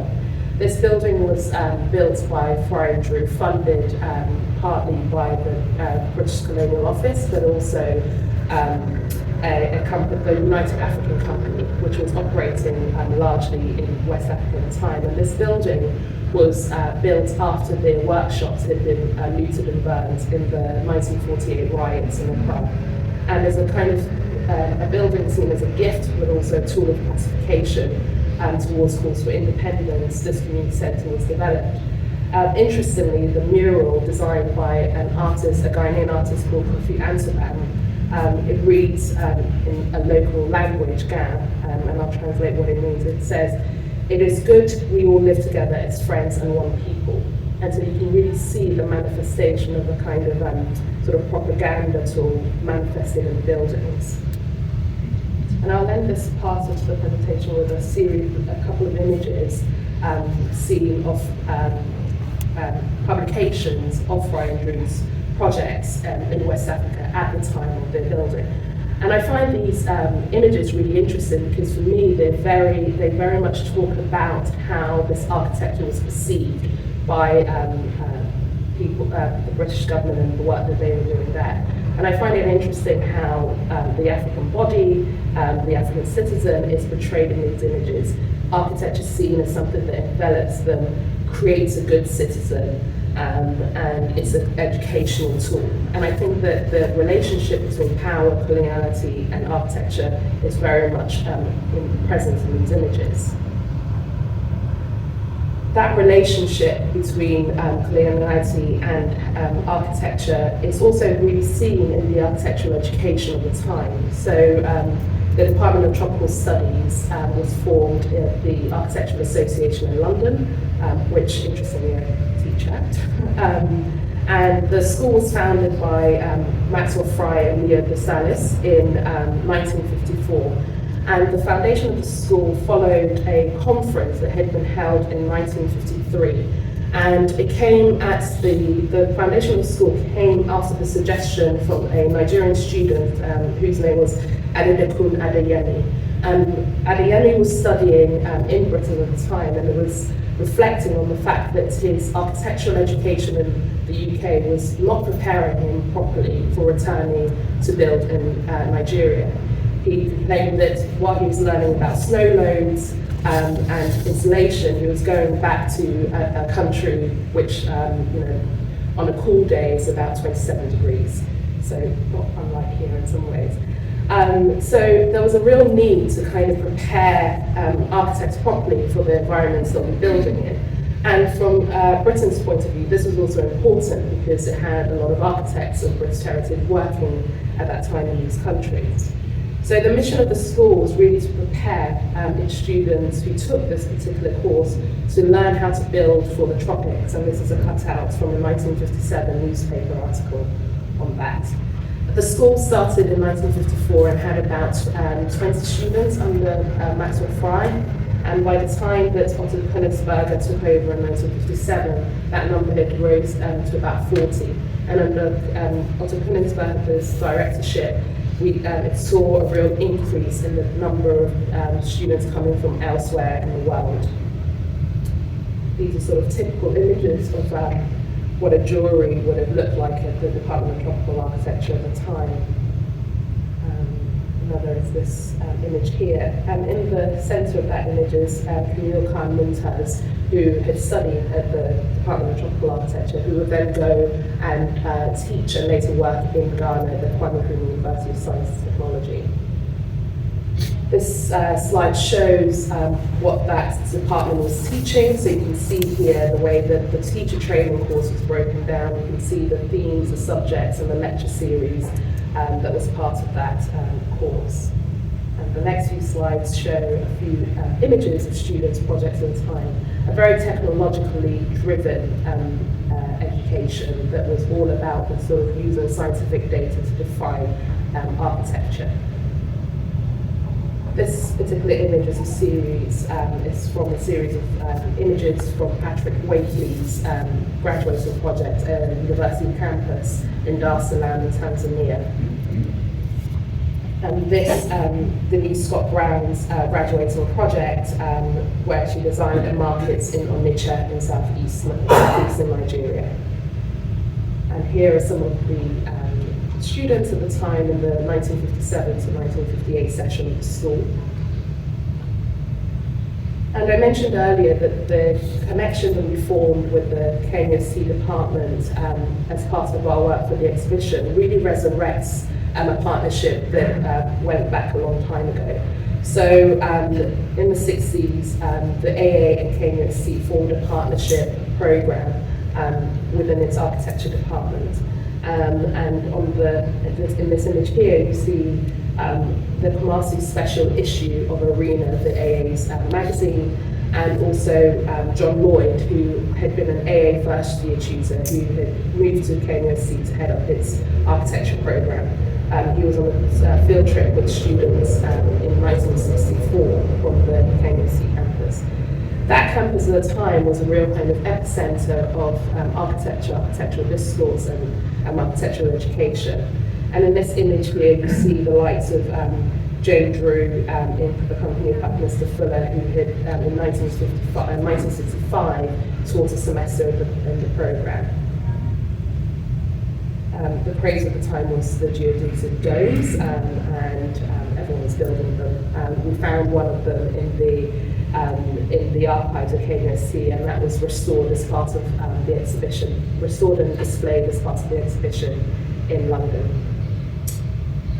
What was really interesting about the program under John Lloyd was that it was a program that really departed from a kind of sort of Western education in architecture training in West Africa.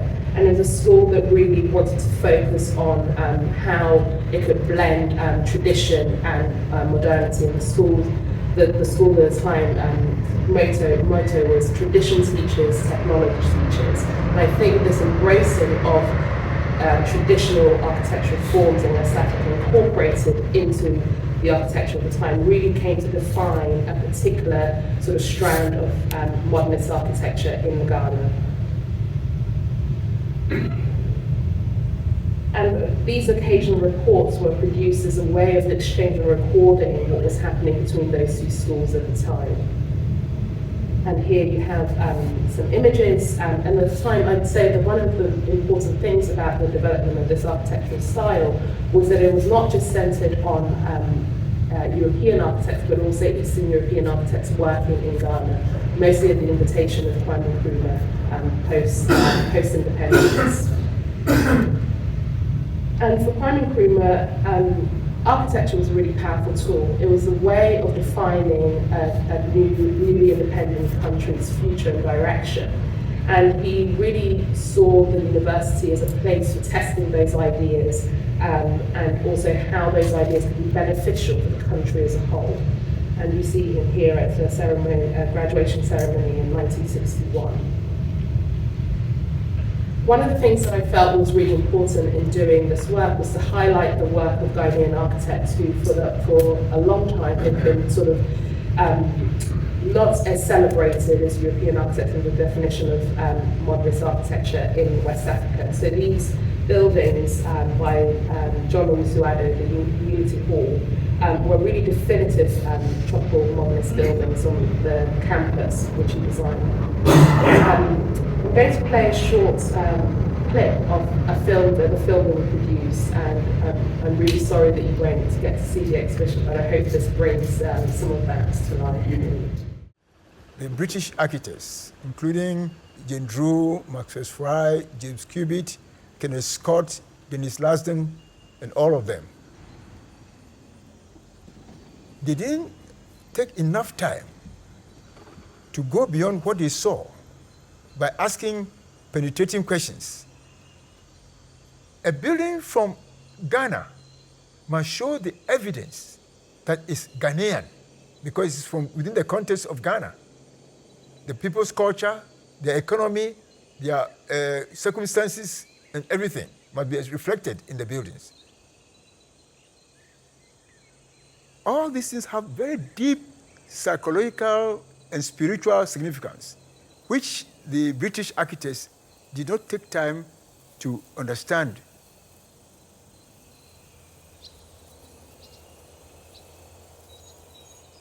As you approach the University of Science and Technology in Kumasi, you emerge from the gates to this amazing campus that is in the middle of, I guess, what we would call the tropical jungle.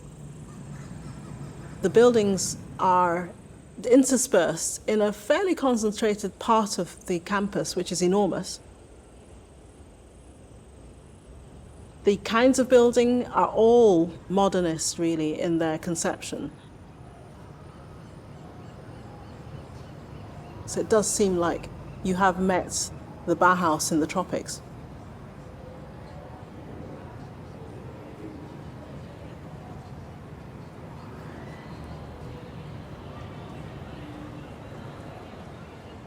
Coming from Accra, I was exposed to the colonial architecture, the old forts and castles and the traditional buildings. I got to the KUSC campus. I was expecting a huge village. And wow, it was a city within the forest. I was amazed to see the new halls of residence. It was a fantastic experience for me growing up in that environment.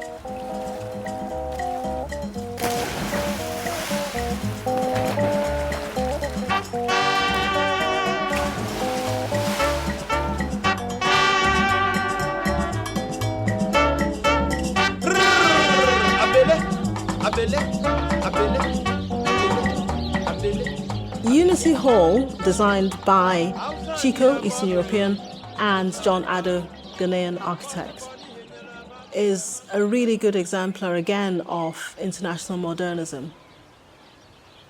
It's about an 8 to 10 story high building typically again built with a concrete frame on pilotis, which houses male accommodation for the university students.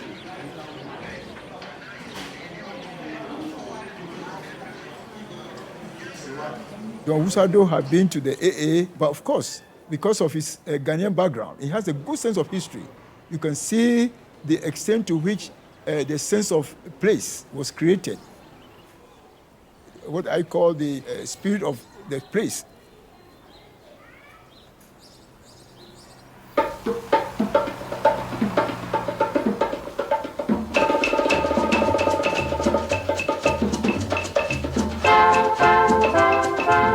A very good example of the international tropical modern style is the Senior Star Clubhouse, designed by John Owusu-Addo and Chico.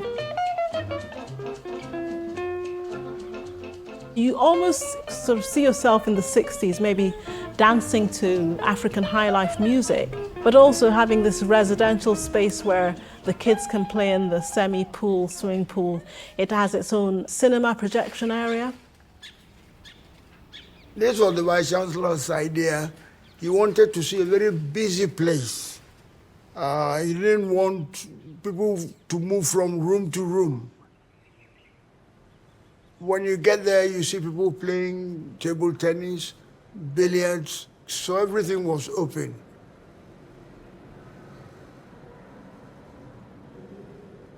I tell you, it was very, very, very successful. Busy at lunchtime and very busy at night. It was a joy to be there.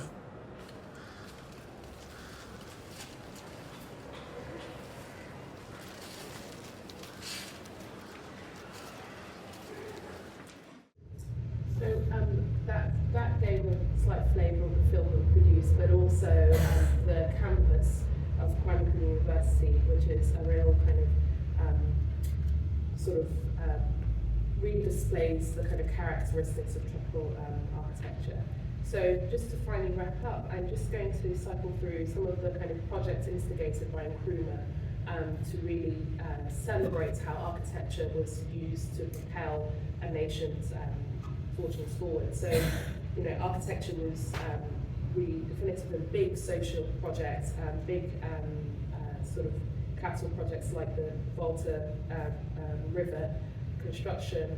He also saw the importance of education, public buildings and libraries were part of his sort of really important architectural mission and statements. This library in the very northeast part of the country in Bolgatanga was designed by Max J. Bond, an African-American architect who had come to Ghana in 1964 at the invitation of Kwame Nkrumah to work for the Ghana National Construction Company. And for Max J. Bond, he really tried to understand the local architecture and how that could inform his buildings. So the building plan takes the form and learns from the kind of traditional architecture of the Frafra people in the north, and sort of it's formed around a cluster of buildings all sitting under one roof, which you can see there. People like Patrick Wakely, who'd studied at the AA's Department of Tropical Architecture for a time, lived and worked and taught it in Ghana, and also built projects in Ghana. So these were some prototypes for a classroom that he was designing in 1967. Really symbolic, big international trade fair buildings developed under Nkrumah, which actually the Trade Fair Centre opened after he was deposed in 1966. So the Trade Fair opened on the 1st of February 1967 after he'd been deposed.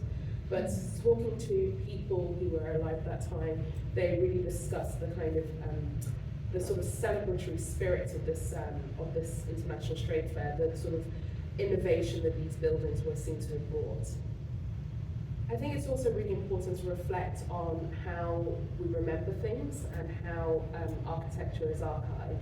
And for a large part of that, I think that there's a kind of European tradition of writing about architecture and documenting it formally, but also memories and archives live elsewhere. And for me, it was really important that in this in this exhibition, we looked beyond the kind of Britain and found our archival sources elsewhere. So these are images from a popular photographer at the time, a very established photographer, James Barner, who captured buildings and people at the time of independence. So for that, photography was also a big archival resource for us. But so were the personal archives of people's estates who were there at the time. And you can see Nkrumah, comparatively charming sort of figure, hosting important people like Muhammad Ali and Haile Selassie I. But music was also a source of archival work, and understanding the way that music, in the same time as architecture and literature, also told the story of independence was really important. And you can see that in the covers of music covers, albums at the time. So these are a selection of vinyl covers by, from the music of E.T. Mensah, who was a Ghanaian musician. And for me, I think it's really impressive how architecture permeated all parts of the kind of cultural understanding of the time. And I just wanted to finish on this image, because I think that a lot has been said about the development of modernist architecture in West Africa. And in the recording from Maxwell Fry made later in his life, he reflected on the fact that coming to West Africa, not only did they have to deal with the climate, but they also had to deal with the people. Sort of insinuating that there was nothing to be learned from what was already there. And I would argue that actually modernist architecture in West Africa has a lot, is indebted a lot to the traditional forms of architecture that were already there. So this image tries to make that comparison between the Shrine House and the Infanticipim School. Thank you very much for listening.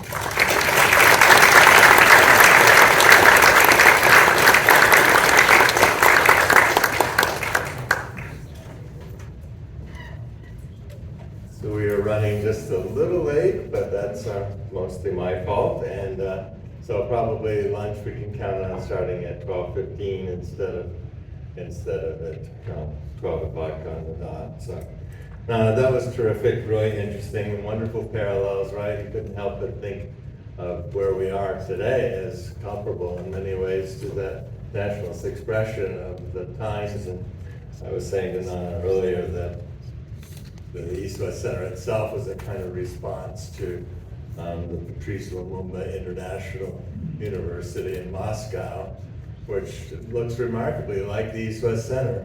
And that kind of can-do kind of development kind of quality you see in the Stephen Dennis temporaries all over campus still, which I think are charming, but I know that our upper administration want to eradicate them, but they're well eligible for the National Register at this point. I think they're pushing 70 years, close to 70 years now. So, I'm going to move this along. The local Docomomo chapter was at one point organizing a trip to Cambodia, which has some interesting parallels as well with Von Molivon particularly and several other architects who wanted to dig into local culture and inform modern architecture with local culture. So that's a really interesting parallel. So so our next speaker is Graham Hart. We owe a great deal to Graham for this whole conference. He jumped on everything. He helped to connect us to Docomomo, helped get the registration program together, designed our poster, just did tons of stuff. So Graham, thank you for all that. So Graham is an architect and co-founder of, it says Coco, but I remember it's Kokomo, right? Kokomo Studio, curator, and he's the curator of the Asapov Cabin, which many of you have had the chance to see. He serves on the Hawaii Historic Places Review Board, where we sit sort of near each other every couple months or so.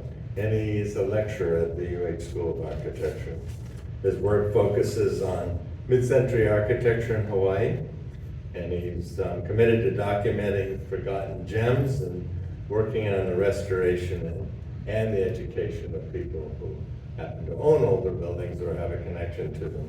So Graham, thank you so much for everything, and thanks for coming to talk to us today.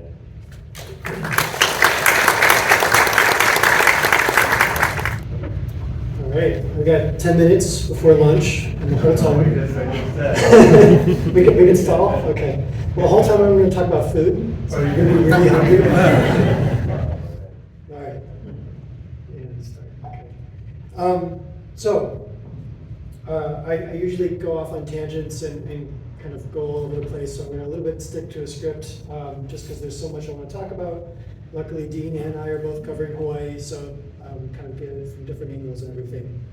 But I'm going to start with the period between pre-war and statehood. It was a time of drastic change for Hawaii. It was before an agrarian society with a primarily Asian Pacific Islander demographic changed massively to military and tourism epicenter. The economics shifted, and jet travel brought thousands of visitors daily. During a time between only 1950 and 1970, so 20 years, Hawaii's population more than doubled. The number of automobiles more than tripled, and the number of visitors jumped from 47,000 to 1.75 million. So a big boom during mid-century. Wetlands were drained and suburbs sprouted up. Neighborhoods turned into apartment districts, and quaint towns turned into bustling cities. The rapid urbanization left many growing pains. But within this chaos was a group of architects who sought to bridge this divide between worlds. They created architecture that was of its place and connected to the East meets West makeup of its people. They created architecture that was of its aspirational era, but also grounded in tradition and history. It was architecture that represented the unchanging heart of Hawaii, a place of endless summers, cool breezes, warm embraces, the informality of family, and the dignity of royalty. Hawaii's modernism was a monument to an ideal, a romantic image, but also an authentic place rich in culture, trying to find itself in the new world post-war. In Hawaiian cuisine, which borrows from all the different ethnicities and waves of immigration and settling of the islands, there isn't like a melting pot or a fusion dish. Instead, there's a mixed plate, a single entree that is a collection of staples from around the world, right? Individual dishes identifiable as Japanese, Chinese, Hawaiian, Filipino, Portuguese, or Korean, all collected and recreated with local ingredients, wartime staples, and our own twist on these traditional classics. Think like spam musubi. Hawaii's architecture, and specifically Hawaii's modernism, can be looked at in the same way. In the decades leading up to the war, regionalist architecture in Hawaii reflected the multicultural demographics of the island, and were created using the materials and techniques and traditions of the time. Elements of the different cultures were used as ornamentation to adorn Western-style buildings. Hawaii's initial take on modernism stemmed from these regionalist buildings, but updated it with cleaner lines and more geometric compositions. It was modernism in guise, but really regional at the forefront. The early modernist architecture of Claude Steele, Hart Wood, C.W. Dickey, and others was the gentle updating of local architecture for a contemporary era. Post-war, with the influx of new architects, a changing demographic, and greater exposure and connection to the rest of the world, Hawaii's architecture became modern first and regional second. Instead of dressing up a regionalist building, it was about taking the modernism scene elsewhere in the world and transplanting it back here to Hawaii. And as it took root, it adapted to its new surroundings. This meant taking elements of the international style and reconfiguring it to respond to Hawaii's tropical climate. Like Bachman Hall here on campus, designed by the associated architects of Osipov, Fisk, Johnson, and Price. The building is at once a clean line, neo-formalist structure, devoid of any ornamentation, but also a highly thoughtful response to the tropical sun, the direction of the trade winds, and the microclimate here of Manoa. A building whose nearly half of its floor plan is allocated to outdoor space can really only be designed for this tropical climate. Bachman Hall surely could stand with other major tropical modernist projects throughout the world. It has all the hallmarks of the movement with its brise-soleil, the orthogonal plan, and the flow from inside to outside. It served as a major starting point for these young architects post-war and was really a hint at what was to come as ideas taken from elsewhere continued to be adopted to Hawaii. From California, we adopted the idea of democratic modernism and the creation of good design for the general public. but it was adapted here to Hawaii's local demographics. So Eichler-like track homes were designed with shoji panels, places to take off your shoes, and ample outdoor spaces. These mass-produced homes were designed around Hawaii's lifestyle. And perhaps it was the Pacific Coast modernism, with its emphasis on natural materials and response to the environment, that really struck a chord with the beauty found here. Structures of redwood, exposed concrete, and unpainted materials that weathered and patinaed express the varying climates of Hawaii. Many of the craftsmen and carpenters practicing at this time were first or second generation Japanese Americans, schooled in traditional construction techniques, now being asked to build modernist structures. Inherently, the hand of the craftsman cannot be wiped away from the product. Many of these structures, from large to small, had the expert craft and underlying priorities of Japanese carpenters, considered joinery, thoughtful spaces, and expertly handled natural materials again. In 1949, Hartwood, an early modernist of Hawaii with a practice well established pre-war, designed the Board of Water Supplies Administration building, an international style office building, rectangular, rational, and efficient, but clad in a uniquely Hawaii brise-soleil.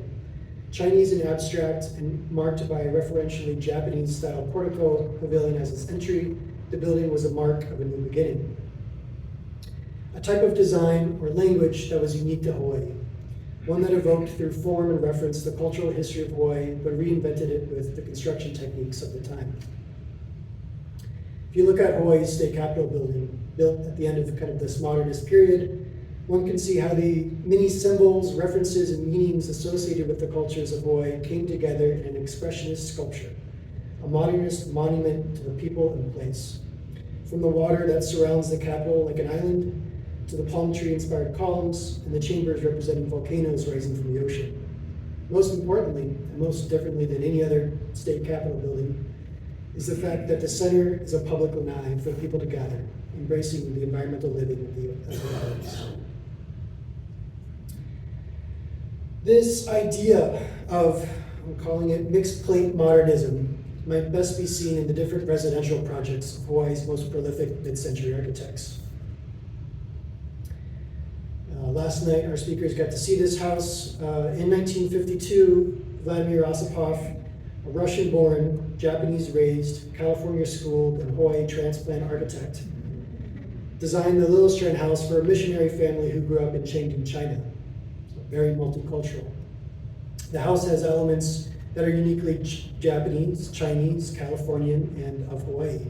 It cannot be defined by any one of those styles or traditions, as it borrows from all of them.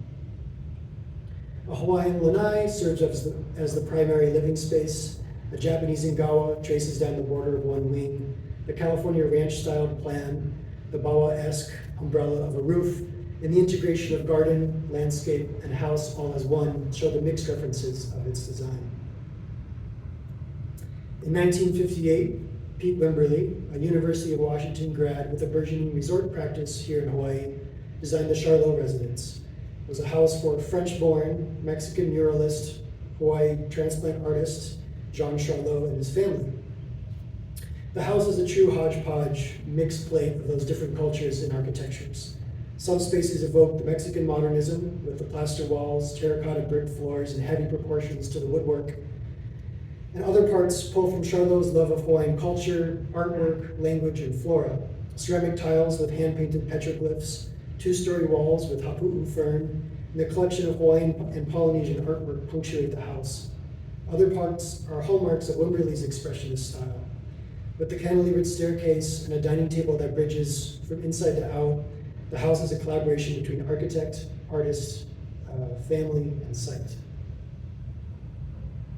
The houses of Alan Johnson and Tommy Perkins, another couple of Berkeley grads turned Hawaii transplants, represented the quiet but prolific career of Japanese-influenced buildings for the tropics.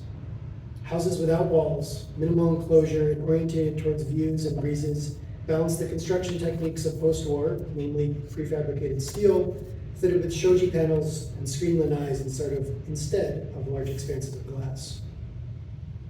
Their residences represented how the island lifestyle was very much influenced by Asian customs and traditions. Most of their homes only had a bug screen as their exterior skin, And with the help of expert Japanese craftsmen, they were able to take humble materials and means and translate them into extraordinary spaces connected with the outdoors. Taliesin apprentice and local boy Stephen Oyakawa's portfolio of work is another perfect example of East meets West architecture grown here on the islands. His houses have the strong compositional partie of any Frank Lloyd Wright house, an emphasis on the horizontal, the compression and expansion of spaces, and the integration of material assembly as ornamentation. But Oyakawa was designing for the Chinese and Japanese local families of the island, and integrated vocabulary from their traditions as well. The designs by the island's architects of this period are still models for many on what it means to live, build, and be Hawaii.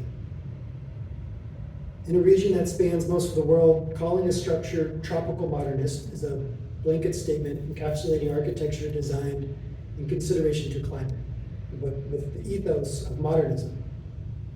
But I think calling a structure Hawaii modernist doesn't just lock it down within this location of vast regions, but carries with it the underlying rhythm of the islands, the multicultural makeup of its people, the easygoing lifestyle of environmental living, and the mixed plate parts to a whole approach to representing place. Mixed plate modernism is not the masterwork of any one person, but represents the collaborative work of a collective, architects and builders alike. It's accessible, it's informal, it doesn't care if you track sand inside. This strain of tropical modernism cares how it looks, but more importantly, it cares how you feel.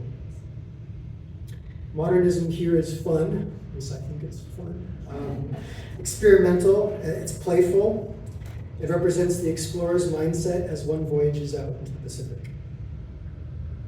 Mixed plate modernism teaches us that the meeting of different cultures, be it in their food, language, or architecture, is what makes this place beautiful and unique. Hawaii is a little bit of everything, but each thing in equal importance.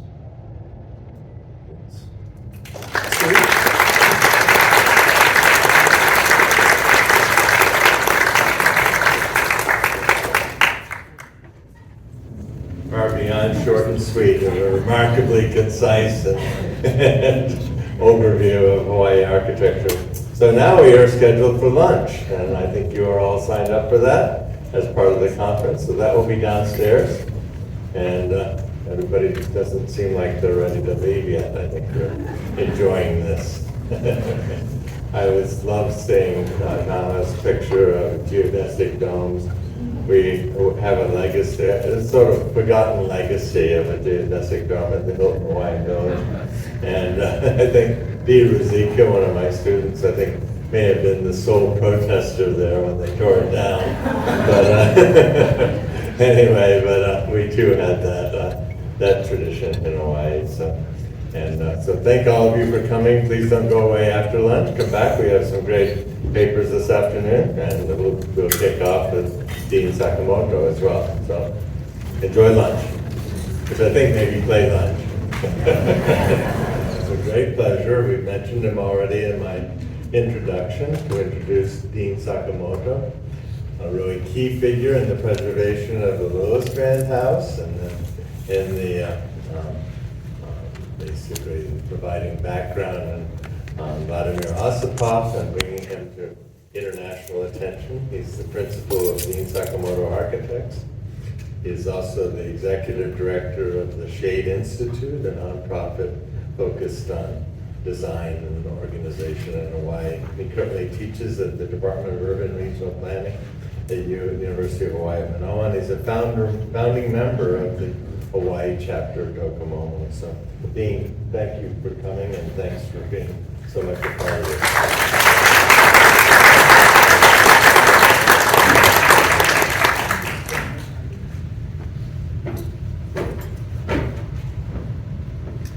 All right, how was lunch? I didn't eat because I didn't want to throw up in front of you. Had a long week and a fun night. Well, I'm starting my stopwatch here, keep it at 20. Well, first of all, I want to thank Bill Chapman, Dean of the School of Architecture, and Don Hibbard of Docomomo, Hawaii, We had senior management here just take the bull by the horns and pull it together. But yeah, you've had some great help, so congratulations to all. This is a great event so far. Thank you. For the hands of ground, always. Secondly, I'd like to dedicate this talk to students out there, students and young professionals, new professionals. How many of you are students or new professionals, like 1 or 2 years of experience? Raise your hands. All right, okay. And I see 2 from my office, great. This is for you, okay? And I'll tell you why. Because the importance of being adaptable, both as a person and in your work, in your design work, is going to take you a long way. And I think Vladimir Osipov is a great example of that, and thus the title of the talk. Also, my second objective is to keep it light and simple to prepare you for Kazi Ashraf, who follows me. As you'll see, he's a formidable theorist. I'm just a practitioner who did this, researched Osipov, really because I wanted to be a better architect. And, you know, after a while, I think it helped. So the subject of today's talk is really about a snippet of Vladimir Osipov's life, and we'll talk a little bit about the Liberty Bank building, which I'm going to struggle through a little bit, and if anybody wants to help me, jump in. Okay. So again, once again, this is the formal part, and then I'm just going to break it open. This talk will briefly frame Vladimir Osipov as an individual and architect who brilliantly applied his unique capability to blend the timeless principles of architecture with a modern design ethos, his clients' particular needs, and the specificity of an ethnically diverse subtropical urban site. Okay, Graham covered a lot of this, so we'll very quickly go through it. Vladimir Osipov was born in Russia, Vladivostok, raised in Japan, Tokyo, and it'll come back to me. Studied architecture in the US at UC Berkeley. He was a master of adaptation in his life and work as an architect before and after the World War II, exclusively in Hawaii. He practiced exclusively here for over 60 years. At mid-century, Hawaii's position to take on a new architectural identity, as you know, the colonial genre known as a territorial style, had begun to lose favor after the initial sugar plantation boom of the 1920s and 1930s. In the wake of the acceptance of modern architecture across North America, Honolulu became a hotbed of this progressive movement, as Graham shared with us. As it were for most architects worldwide, the first generation of modern masters, Le Corbusier, Mies van der Rohe, and Frank Lloyd Wright, established principles and new aesthetic guideposts for Hawaii's architects.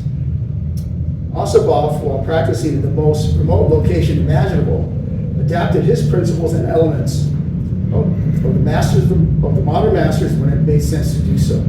But he never simply mimicked them. For example, Le Corbusier's free plan and Wright's call to connect nature with architecture were logical, and even ideal approaches to the island climate and lifestyle.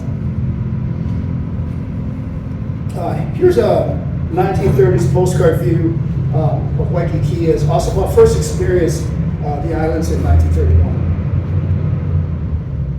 Graduation at UC Berkeley in the spring of 1931.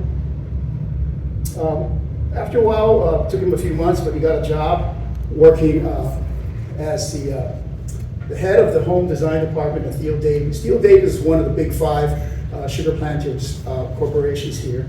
And like he said in his oral history, probably because he wasn't Asian or Hawaiian, and he went to Berkeley, they gave him the top job. But he learned most from the draftsmen, the Nisei, second generation Japanese American draftsman, who could have had the job, but they couldn't have the title.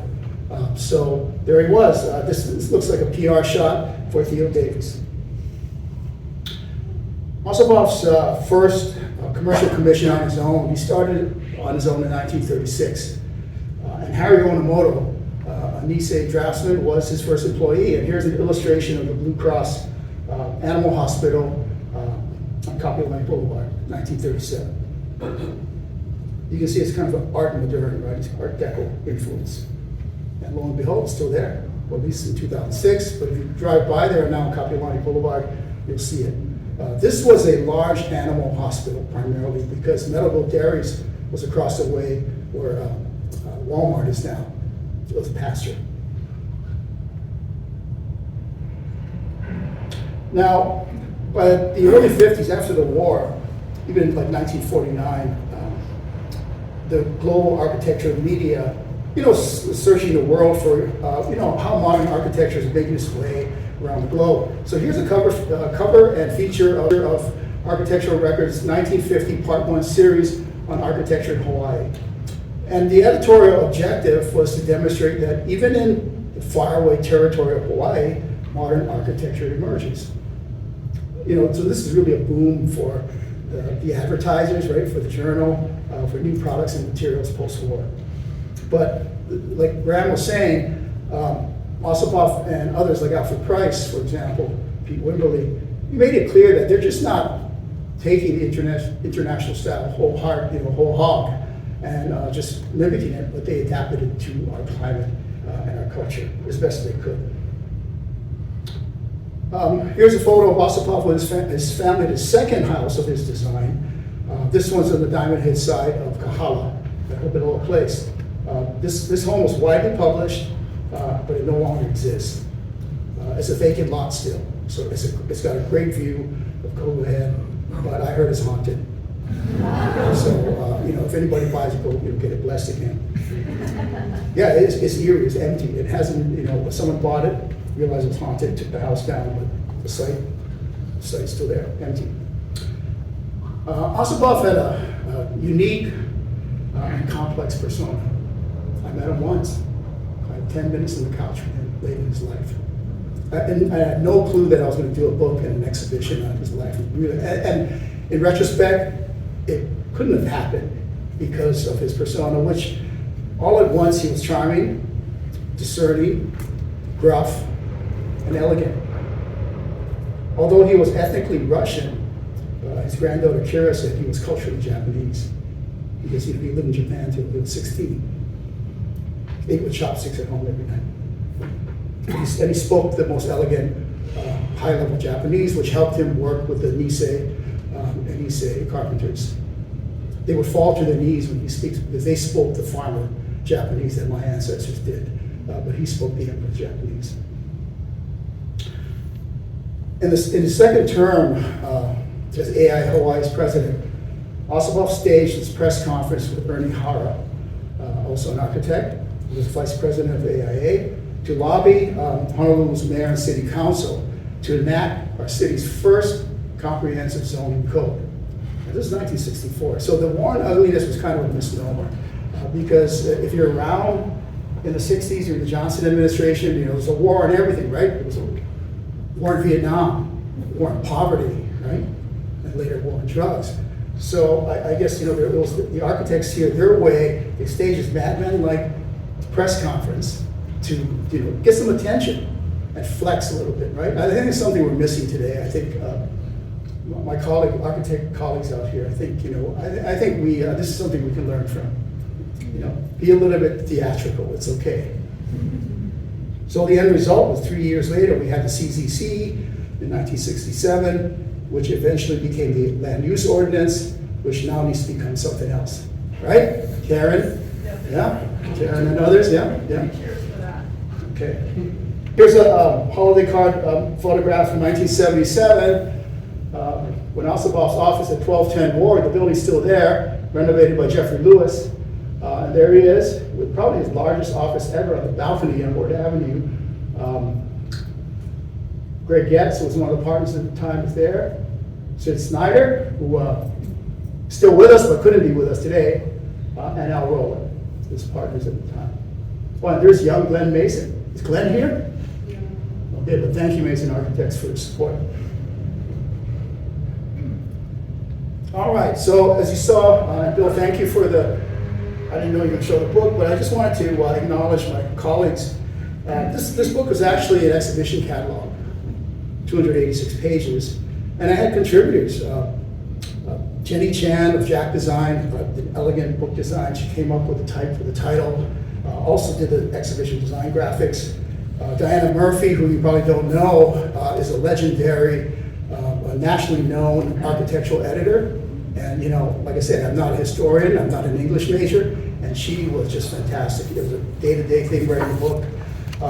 Ken Frampton, who you may know of, was part of Otto Königsberger's AA architectural unit student, wrote the preface. I was told that it won't be considered to be a serious architecture book if Professor Frampton had not written the preface, right, Kazi? Don Hibbert, who's here today. Don was a contributor, Carla Britton, urban historian, Mark Tribe at UC Berkeley, and the late Spencer Lineweber, and Vicky Sampanaris, a great photographer. It was a collaboration of Yale University Press, and then the Honolulu Academy of Arts, which is called HOMA today, Honolulu Museum of Art. It's still in print, and I was told that it's the best-selling exhibition catalog at the shop there. Probably the only one that they still sell. Who would have known? I would have asked for royalties.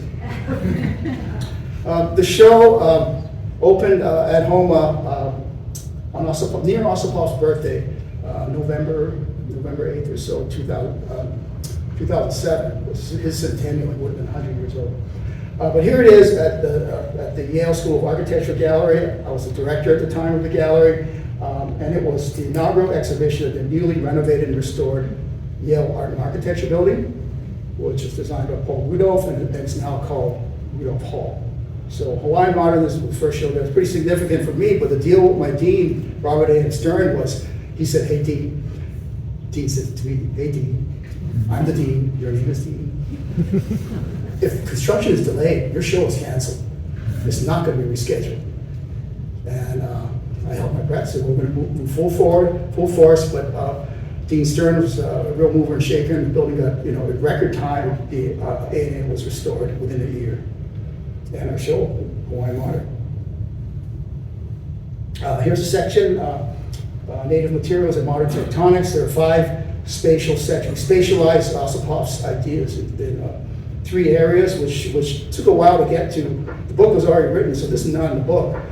So there's 5, I sort of came up with 5 themes, native materials and modern tectonics, as you can see illustrated by the IBM building, the models of the McInerney building, which is no longer. There's a section called Revealing Sight. Ossipov was a master at having to experience a site, the choreographer of space, from outside to inside and back outside. Darkness and air. He appreciated the darkness that he learned in Japan, how darkness was part of the aesthetic in one's environment, but was able to combine darkness, managing daylight, but also bringing in the ventilation. And then there's Hawaiian and Modern. Hawaiian and Modern is where he stylistically managed, right, this kind of international style modernism with our cultural and aesthetics here in the environment. And then finally, the living lanai. Ossipov was a master, as you know, of the lanai. The Alberta Canoe Club, for example, is 60% outdoors. Right? The other 40% are like the bathrooms, the enclosed spaces, the bathrooms, the kitchens, and locker rooms and such. So the show was widely reviewed and published, and this is like 2007 through 2009. It went over to Germany, to the Deutsche Architecture Museum in Frankfurt, and then there was a big economic crash. So much of the materials created for the exhibition had to be destroyed. But thankfully, some of the, I think about 5 of our basswood models, 5 of 15 were saved. Like for example, the Little Strand House, the basswood model was made by members of my office and my students at Yale. And Bob Littlestrand somehow figured a way to get the model to the academy, get someone to pay for it. I think the 2 Punahou models are in their archives, and thanks to Mary Cook and Linus Pauling, paid for his model and shipped to his house. Well, they're still there. Okay. Vladimir was a busy man in 1952. Okay, amongst other projects, the Little Strand House, shown here soon after its completion, finished in 1952. The family moved in. Also, the Goodsill House, and also the Hawaiian Life Insurance Building, which is still extant. It's at the corner of Kapiolani and Piikoi, across from the Pet Hospital. Right? So you're in Ossipov territory there. It's been renovated, but more or less the bones are still there. It was published widely, also an architectural record, and had a really interesting layered fenestration system. You know, he used a brise-soleil or Corbusier, and he had glass block sills and a higher ceiling with a transom window. And I don't have a section drawing, but I had one here because he found a way to manage daylighting so you wouldn't have the glare. And the colors were more like in the Corbusier palette. And also this wall here was, there was about 5 or 6 stories of that 1-inch Italian mosaic tile that you see in the Little Strand House master bathroom. Went all the way up. What happens to tile, right? It spoils over time. So it was covered up with plastic. Okay, so this is just the warm up, and I'm going to move faster. You like to party, right? Hussar's Ball. I think it's really 1948, but there he is with. I was told this is Bob Little Strand's stepmother, on Harry Steckle in the background there. Okay, so getting to the Liberty Bank, and I'm going to move quickly. So the Liberty Bank building is a building I occupy right now. My office is there, Shade Institute, the DSA is there, and it's a project. We're actually inhabiting a project designed by Vladimir Osipov in Chinatown. In my view, speaking of that too, being adaptable, it is both highly contextual and it's modern.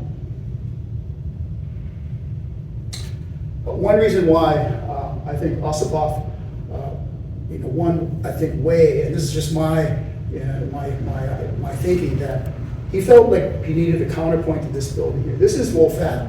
Wolfat is the sort of landmark 3-story Chinese restaurant built in 1938 by Y.T. Char, a Chinese-American architect. It's been a landmark here for years, and it's now a point of contention in Chinatown because the restoration and renovation was stopped because of finances and not having enough money.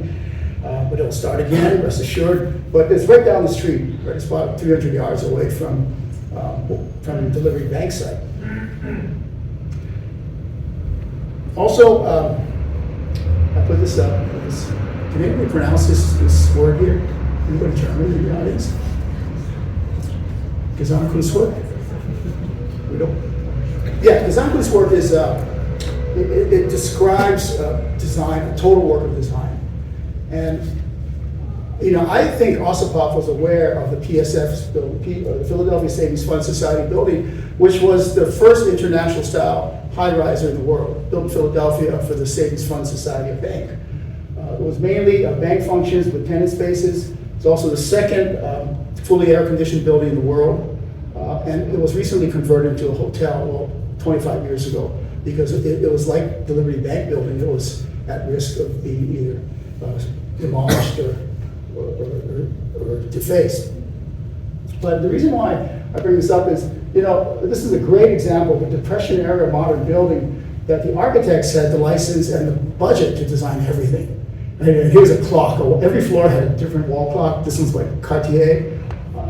The architects designed everything from the chairs, to the desk, to the trash cans, on every level of the building, to the boardroom at the top. And Osipov had to have been aware of PSFs. Now here we are, Robert Wenckham's black and white of Liberty Bank, which was one of 4 Chinese banks that were based in Chinatown at the time. Because during the territorial days, if you weren't a white businessman, you couldn't get a loan. So the ethnicities, the Japanese, the Chinese in particular, started their own banks in Chinatown. There are at least 3 other Japanese banks on the other block, Citibank and CPB started down there too, Sumitomo. But the Japanese banks had to close after the war, start up again. But Liberty Bank was one of 4. It started this corner in 1922 in another building. But the story goes that during the war, before this building was built, Hawaii was under martial law, and it was a cash-only economy. So Chinatown, still to this day, is notorious for cash transactions, right? But anyway, they were so loaded with cash, they had to build more vaults. They needed a bigger building. But Osipov, who at the time was the rich white people's architect. You know, so the question I had when I was researching the building was, why would the Chinese Americans hire Vladimir Ossipov?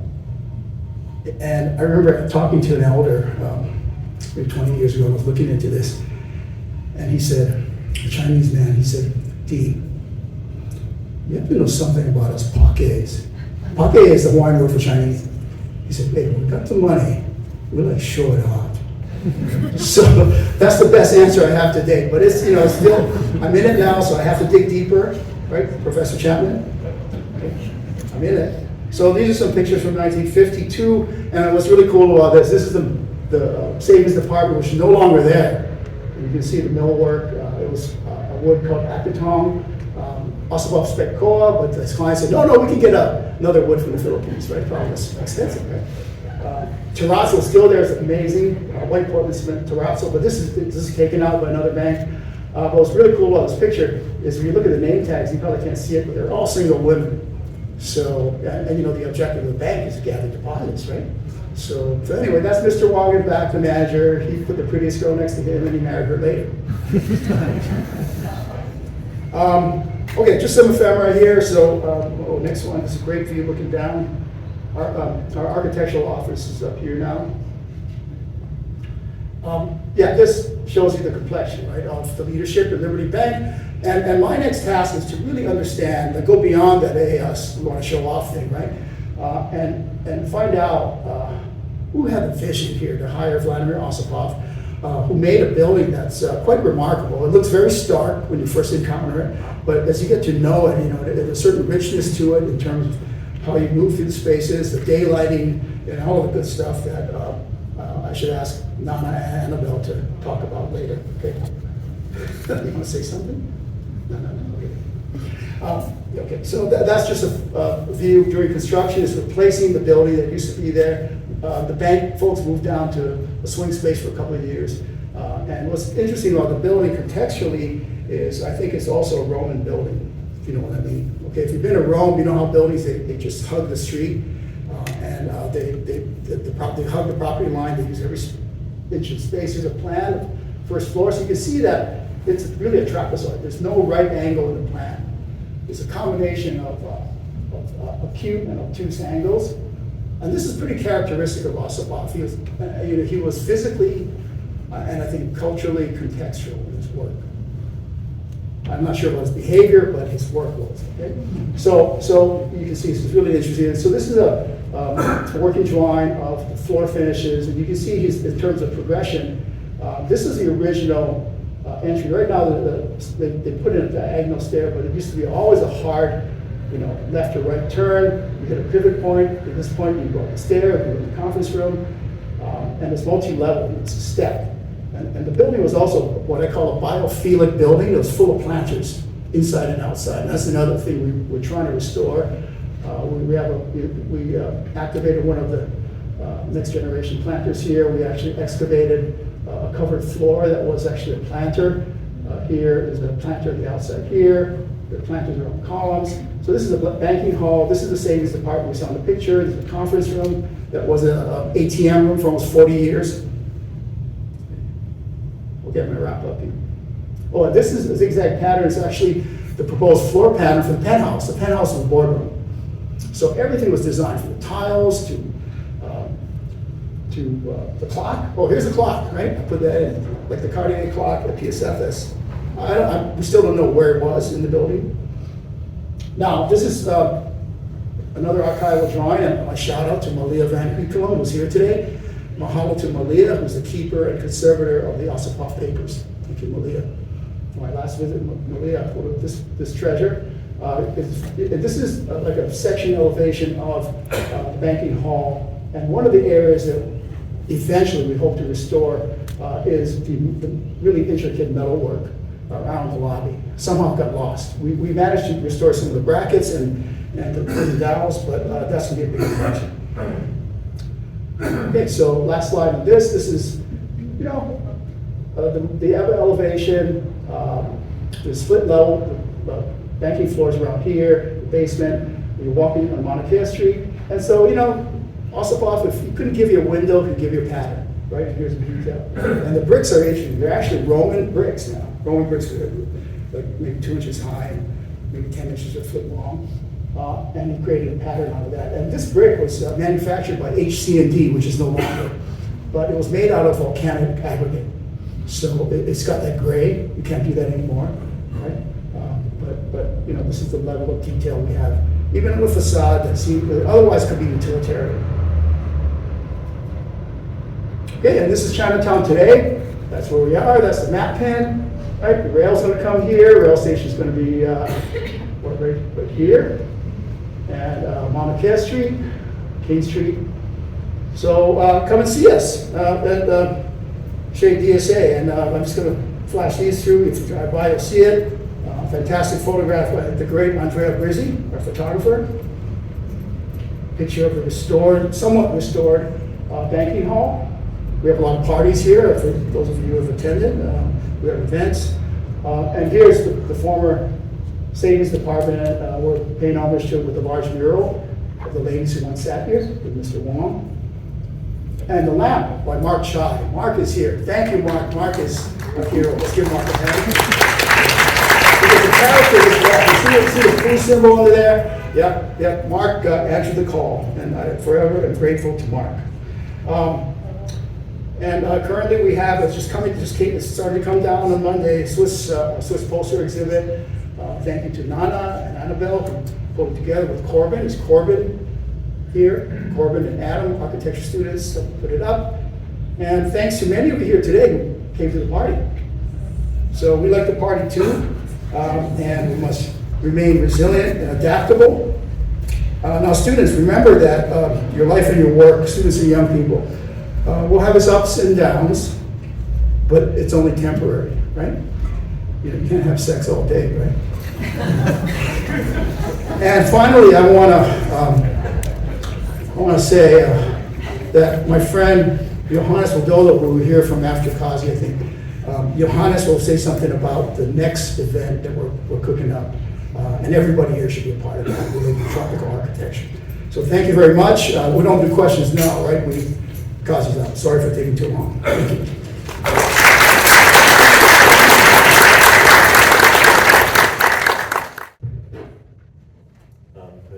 The Student Association of the AIAS at the School of Architecture is having their Beaux-Arts ball, courtesy of being at this building, correct?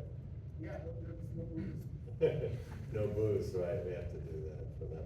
I think they're bringing their own booze, so I think we're okay. Anyway, I want to thank you for that. So, terrific talk, really great. It looks like you're sitting on a gold mine there, right next to the railway station. Eventually, it's going to all come together. By the way, there's a gold bracelet and a campaign pin for Teddy Roosevelt. So, found and available at the check-in area. If anybody's missing their Teddy Roosevelt pin, it seems like something we would want somehow now. And I'm told, I guess Carolyn did a little research, it's quite valuable. So you have to be honest about this. But I think we still have the water bottle up for claim too. So we'll be having an auction later. Of missing objects. Well, it's a great pleasure to introduce our next speaker, Kazi Ashram. Kazi, as many of you know, was on the faculty at UH for something like 16 years, is that right? Yeah. And so we miss him very much, and we managed to come back one time before, since my deanship, and now we wanted to get him back again. And of course, we have to talk some about, we've already talked about Chandigarh.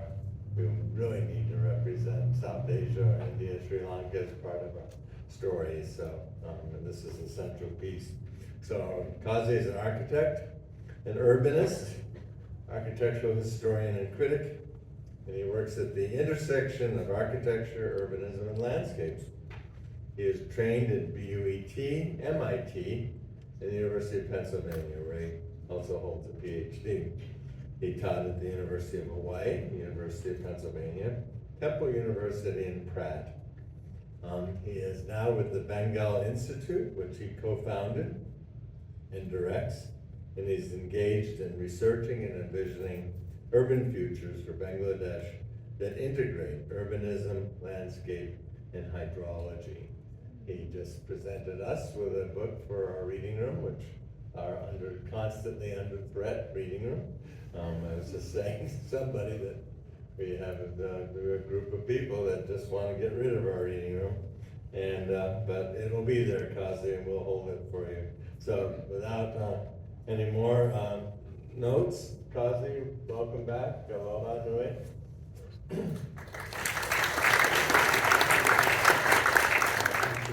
Bill. I always look forward to coming back to Hawaii. Really, I mean it, the real thing, and not the printed flowers of the Hawaiian shirt. I never bought a Hawaiian shirt. You know, the 15 years I lived here, either white shirt or black shirt, referring to the shirt topic before, the colorful shirt. But I bought this 3 days ago in Nordstrom. Right? Closest I could get to.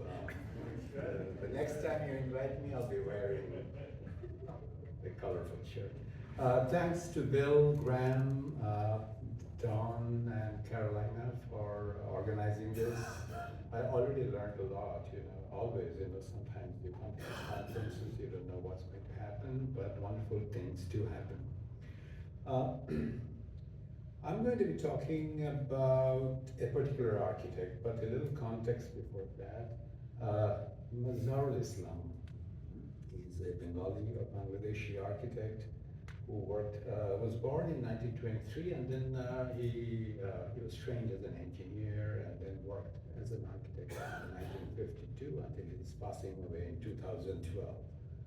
But before that, I'm showing you some images from an exhibition I and my friend James Beluardo organized in 1997 with the Architectural League of New York. The exhibition was titled An Architecture of Independence, The Making of Modern South Asia. I'm not going to be going into details of the exhibition, but to cite a few things out of that and then pluck Mazharul Islam from there and proceed onwards. 4 architects were exhibited at the exhibition, 4 architects from South Asia. But going back to you know, the representational issue of regions at this conference, you know, we have continents, we have countries, we have regions, and then we have the subcontinent of the Indian subcontinent, which is a strange amalgamation of nations: India, Pakistan, Bangladesh, Nepal, Sri Lanka. So we did that exhibition in, well, it started in Philadelphia, New York, and it went to 3 other cities. It was the first exposition of South Asian architects, modern architects in the American context. It was a great deal of work for us. You know, we lost some friendships. You know, I lost my friendship with my co-collaborator. So never do an exhibition with someone else, just do it yourself. The architects represented were Charles Correa, Balkrishna Doshi, both from India, Mazharul Islam from Bangladesh, and Achyut Khan Binde from India.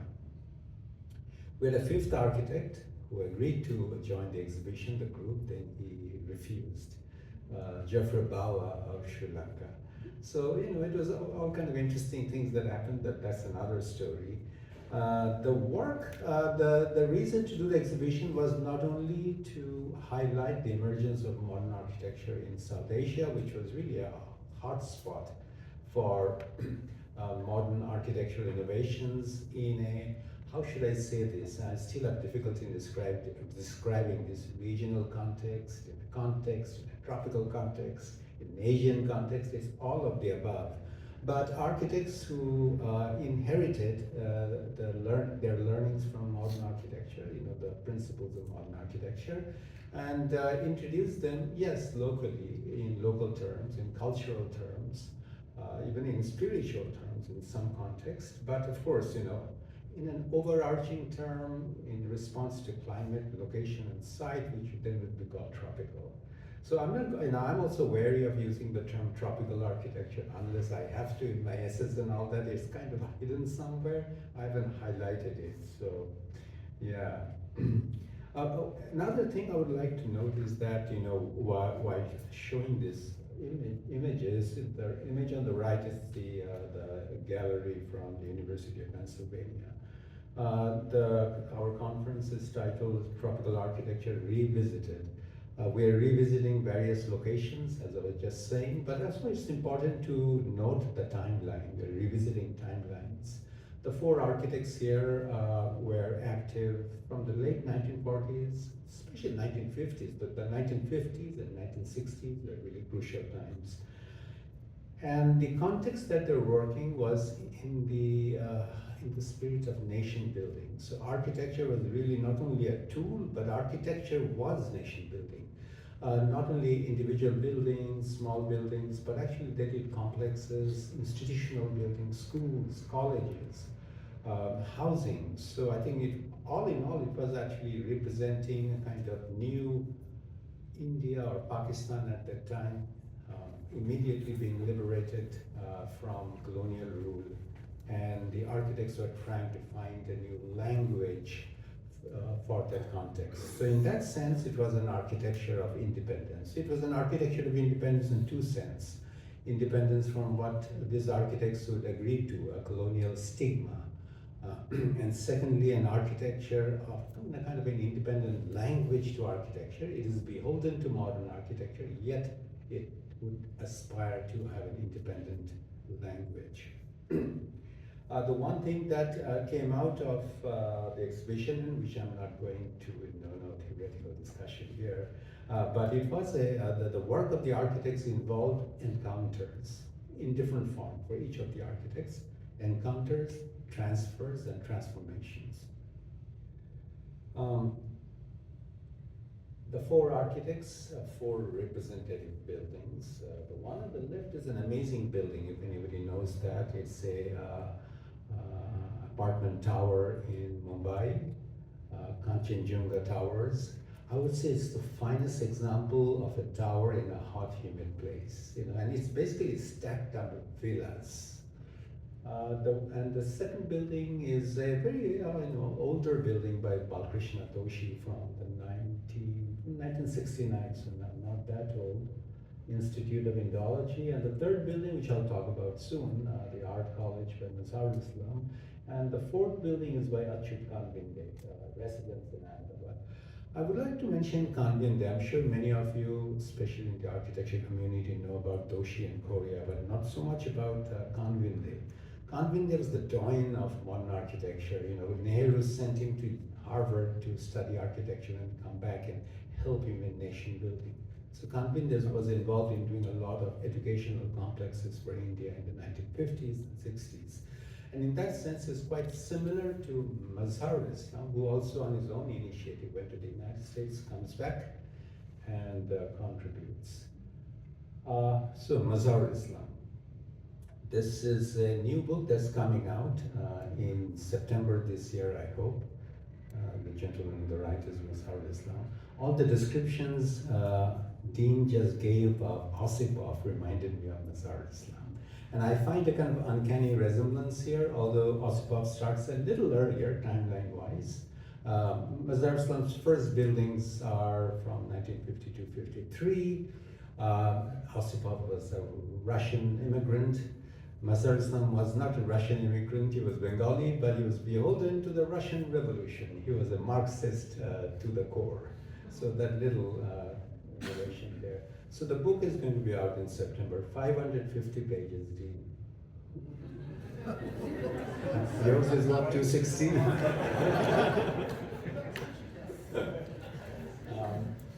I'm not going to explain this project. I'll talk about a few other things later, but this is kind of a summary view of some of these projects from 1953 to 1969, and I believe all of them are institutional projects.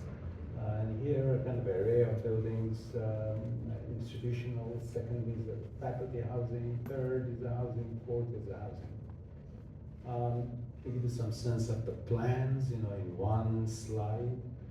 The first building, the Art College, and then do a parallel wall configuration, then twisted diagonally, and then on the fourth, then how you kind of make the diagonal a kind of an ensemble, and I'm going to talk about that. Okay. The career of Mazhar Islam spans two countries. He was born in Pakistan, which was after 1947, India was split into India, Pakistan, and India, and then in 1971, Bangladesh became independent from Pakistan. So two countries to which Mazhar Islam contributed to. He was trained as an engineer first, but then he went to the US at the University of Oregon to earn his undergraduate degree. And then 1961 to Yale University, he studied under Potterdorf. He returned at the age of 33. This is important for architecture students perhaps, and to his first buildings, and which at first go became architectural gems in the city of Dhaka. Mazhar Islam's repertoire was very huge. He designed universities, large-scale housing, government buildings, institutions, and numerous residences, numbered to be in the hundreds, I think more than 100, which while doing the book, we actually created a new archive, and we had the great joy of retrieving some of these residences, drawings, or whatever we could find. Many of them have been demolished or changed. So what I'm showing you here is the first 5-year plan of Bangladesh, which was drafted in 1973, right after the war in 1971, if any of you recall that. I show you this because beyond the single act of building, Mazhar Islam had always urged proper regional planning and large-scale designing of physical space for a country as Bangladesh, where resources and spaces always have been limited. And he argued that greater creative prowess is needed for such situations. Architects are much needed for a country like Bangladesh than say anywhere else. And with his increasing political engagement, he was always directly involved with politics at the same time as being an architect. He argued for broadening the role of architects in South Asia in order to, what he would argue, confront and transform existing social conditions, including the vast rural areas that almost always lie outside the pale of formal architectural activities.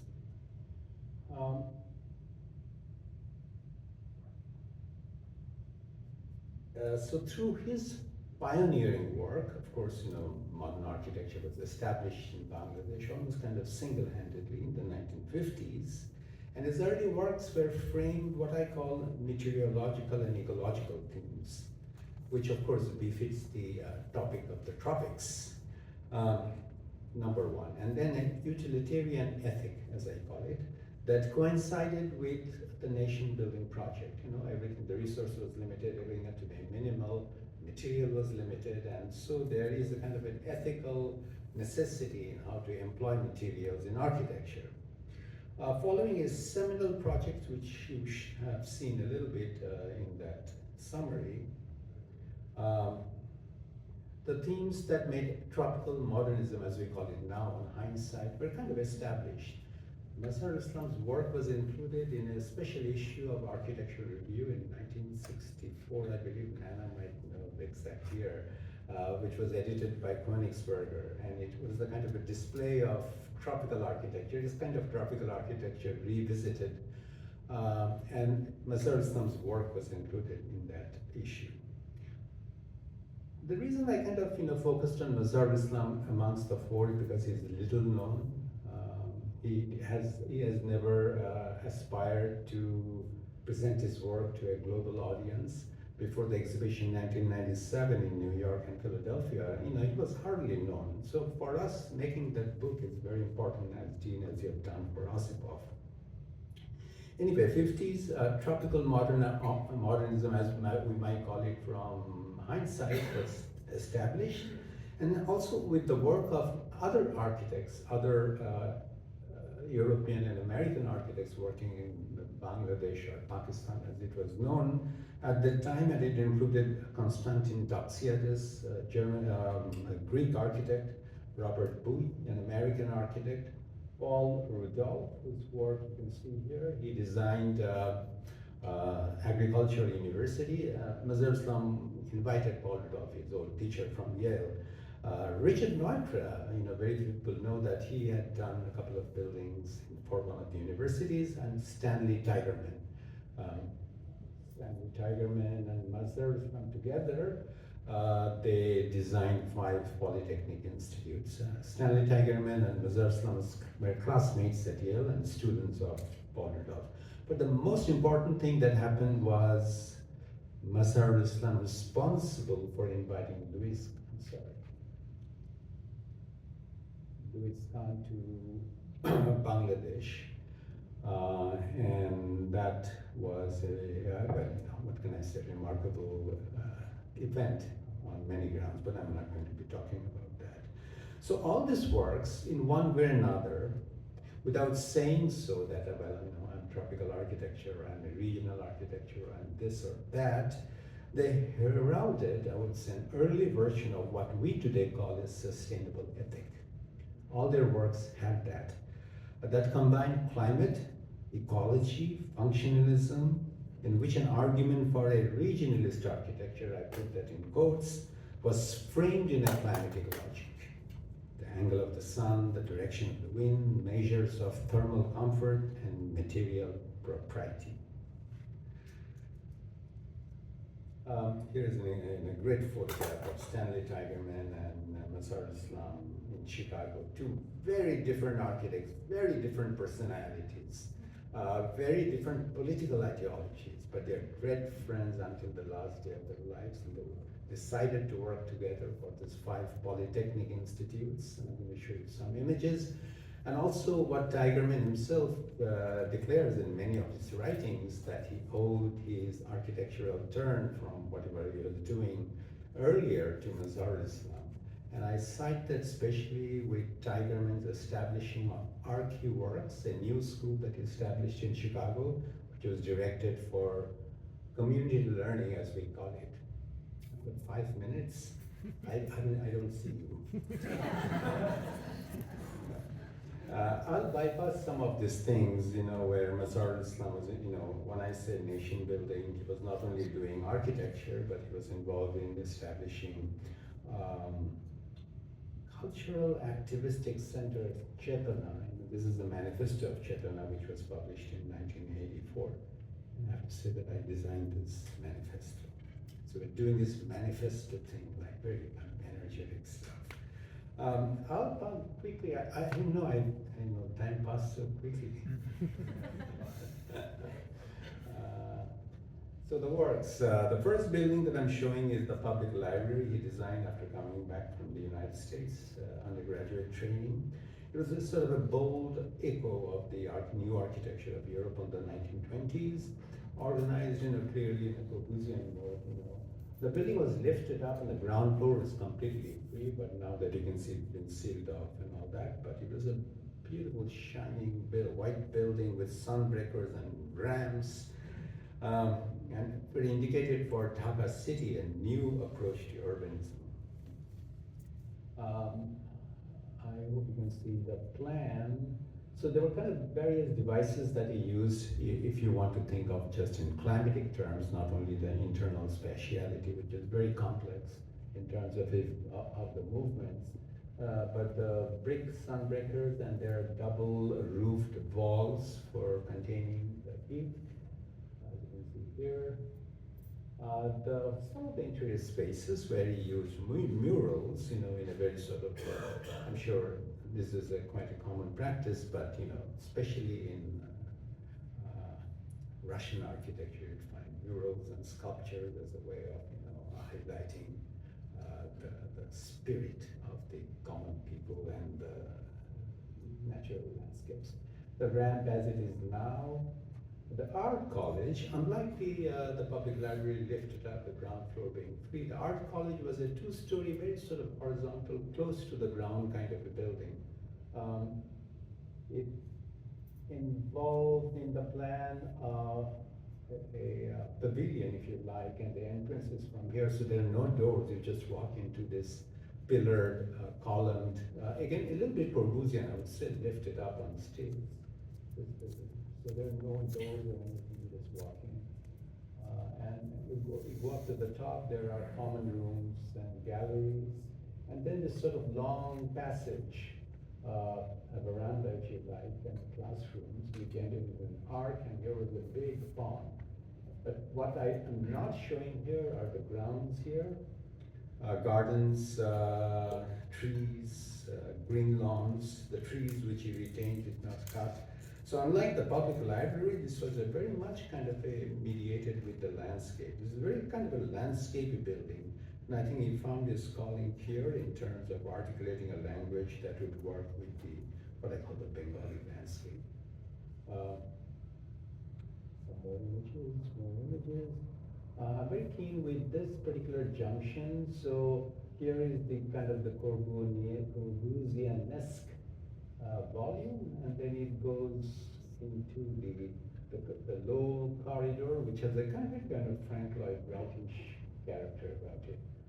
Another building, the science laboratory, which is clearly again a cubic building lifted up, surrounded by the screens. A road research laboratory, which had this huge, one of the buildings, there are multiple buildings, one building has this huge canopy. So canopy as a sort of an ultimate termination to a building was very important to Modernism, and which is especially shown here. The inner volumes are staggered. In fact, it resembles, in a typological sense, to this building. It's just a gigantic parasol where all the inner volumes are sort of stuck inside, away from the periphery. The 5 Polytechnic Institutes, that you can see a little bit of the plans with what it did in Tigerman. A feature came out in the architectural record, again, 1968 or so. And I have to mention this, that this was highlighted as a kind of exemplary work for working in the tropics, by the author of this essay.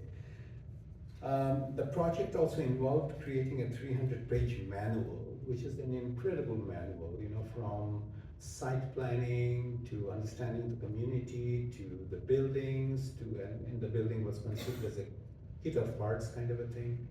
And all the way down to designing window pane and the latches and the knobs, which are all kind of, Gesamt Kunstwerk, if that's the right way to spell it, total work of art. That's what Tigerman and Modernism were doing for this project. Another building, the Chittagong University, I'm showing you really glimpses, which was really a kind of staggered sense of the veranda. So the veranda for a single room now becomes a veranda form for a huge long building, pulsating if you like, and the building is set next to a hill. So from openness to the veranda as a motif or an instrument for architecture, and then the veranda as a kind of circulatory system to something else that I'll show in a bit, faculty housing for the same building. This was originally an exposed red brick, which is then plastered and painted over to his horror, but his favorite medium was exposed red brick. His own residence, yes, it was built, but you can see the canopy and the parallel wall. I'm just showing one example of the many residences that he designed. And the final project's almost final project, part of it, most of it has not been built, planned for a university.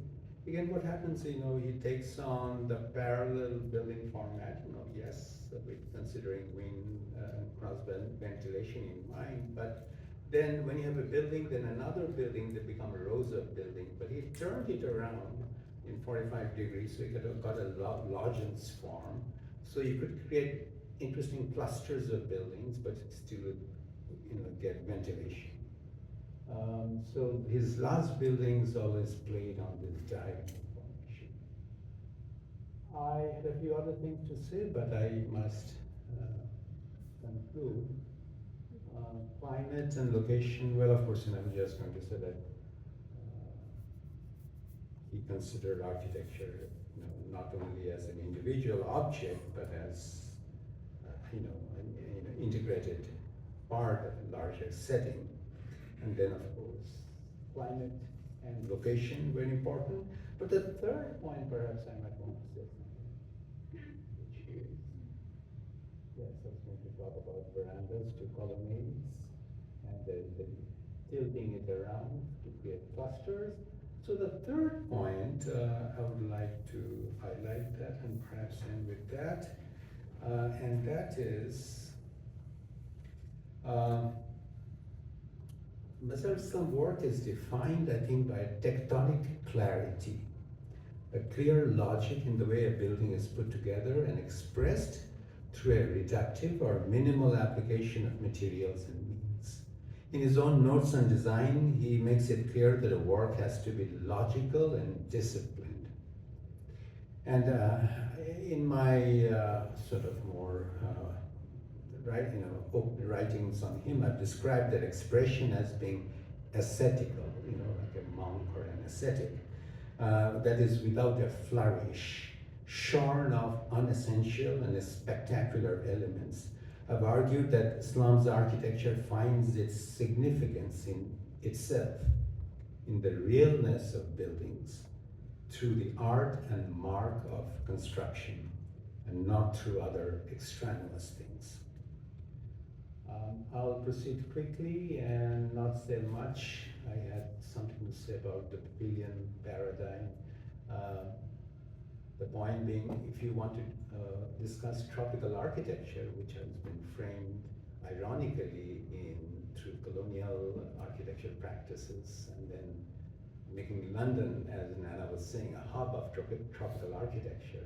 But I think tropical architecture was already being made by people in the tropics, until it got a name. And you find that in an articulated way, say in this miniature painting from the 19th century, or perhaps this tropical huts of Bengal, which is actually called the Bangla, from where the land gets the name Bangladesh. So they're Bangla huts. And interestingly, from where you get the bungalow. So the word bungalow comes from Bangla. So if the bungalow is a kind of a machine for living in the tropics, it has to refer to the Bangla, a rural vernacular, very simple device for living in such conditions. And then, of course, the colonial experience have all kinds of strange conditions that they develop themselves, fanning themselves in the interior, living that life of doing nothing, and living in the interior these huge fans, which were then fanned by these poor guys in the veranda that you don't see. So to establish the comforts of tropical architecture wasn't really that comfortable at all for some people. Thank you.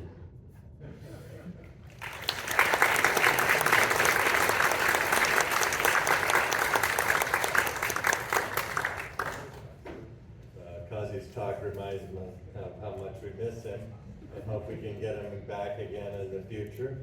Glad he's finally warming up. Okay. Glad that he's warming to the Aloha shirt. He's not alone at the School of Architecture. It's very hard to get the faculty to move beyond black and white. Some of us may remember Daniel Friedman. He struggled with this, and he tried to find black and white Aloha shirts. That's a kind of compromise position. But he wasn't that successful, and I have one. Anyway, I remember seeing a film clip, I think from a Bob Stern film, that had Stanley Tigerman in it, talking about SOM and the invention of the new diagonal. He was so skeptical about that. It was interesting that it would come into Kazi's talk. Well, it's a pleasure to introduce our next speaker, Johannes Wiederow. Johannes and I go back, I'm guessing, about 25 years, in the beginning of the Asia Pacific Awards program for UNESCO. And Johannes was an early winner, and I think he came on the second jury after that, or the third jury. And I had the pleasure of being in that for 25 years. So I kept saying, Johannes, you gotta come to Hawaii sometime. So finally, we got him here. So I'm really grateful that he could come to this. Johannes is a professor and just at the National University of Singapore, where he also runs the MA in Architectural Conservation Program. He's a founder and executive of, I don't know if this is an acronym or just an abbreviation, but MAAN, the Modern Asia Architectural Network. He's a member of the executive committee at the Asia Academy for Heritage Management, which is out of UNESCO, and a founder of the ICOMOS National Committee for Indonesia and Singapore. He is also the founder of Docomomo Macau and Singapore, so we have a well-represented person that represents a number of interests in the tropics. And so, Johannes, thank you again for coming, and welcome to the podium.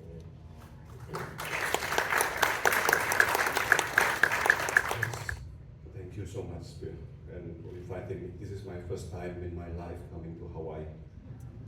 So I really enjoy it so much. I feel I never left Singapore because it's still the same. Hawaii is more Southeast Asia rather than America, I think. Well, I just want to start differently. I'm not just talking about nostalgia of the 60s or 70s. I will not start from documentations. Yes, we did a lot of documentations. But I'm trying to start from a different angle. That our modernity or modernism in Southeast Asia actually is coming from a different directions. And just continuing what Kasi just finished just now, is from the culture and the natural imperative. So I don't use the word modernism, I use the word modernity, because it's more about the process and it's about the ethics. And I don't use a big M, but small m. This is what I did in 2001, when with a group of friends in Asia, from Japan, China, and everywhere, we met in Guangzhou in the 2000s. And then in 2001 in Macau, we start the movement, new movement called MAAN with small m, Modern Asian Architecture Network. Why small m? Because that time, the Komomo under Maristela Casiato start to do the fish, the documentations. And our Japanese friends say, well, why have to be them? Why not us? So in Japanese, there's a word, well, they say, doko demo dame. Right? We short call it doko demo dame. So they cannot do anything from their directions. We have to do something here because we have so many things that happening here that will not be able to be put into that fish. It's not qualified because we are hybrid. Because everything is considered as non-modernist, non-streamlined things. So that is the beginning. Then we co-opted Maristela Casiato to come to the second MAN conference in Surabaya. And since then, she became MAN member.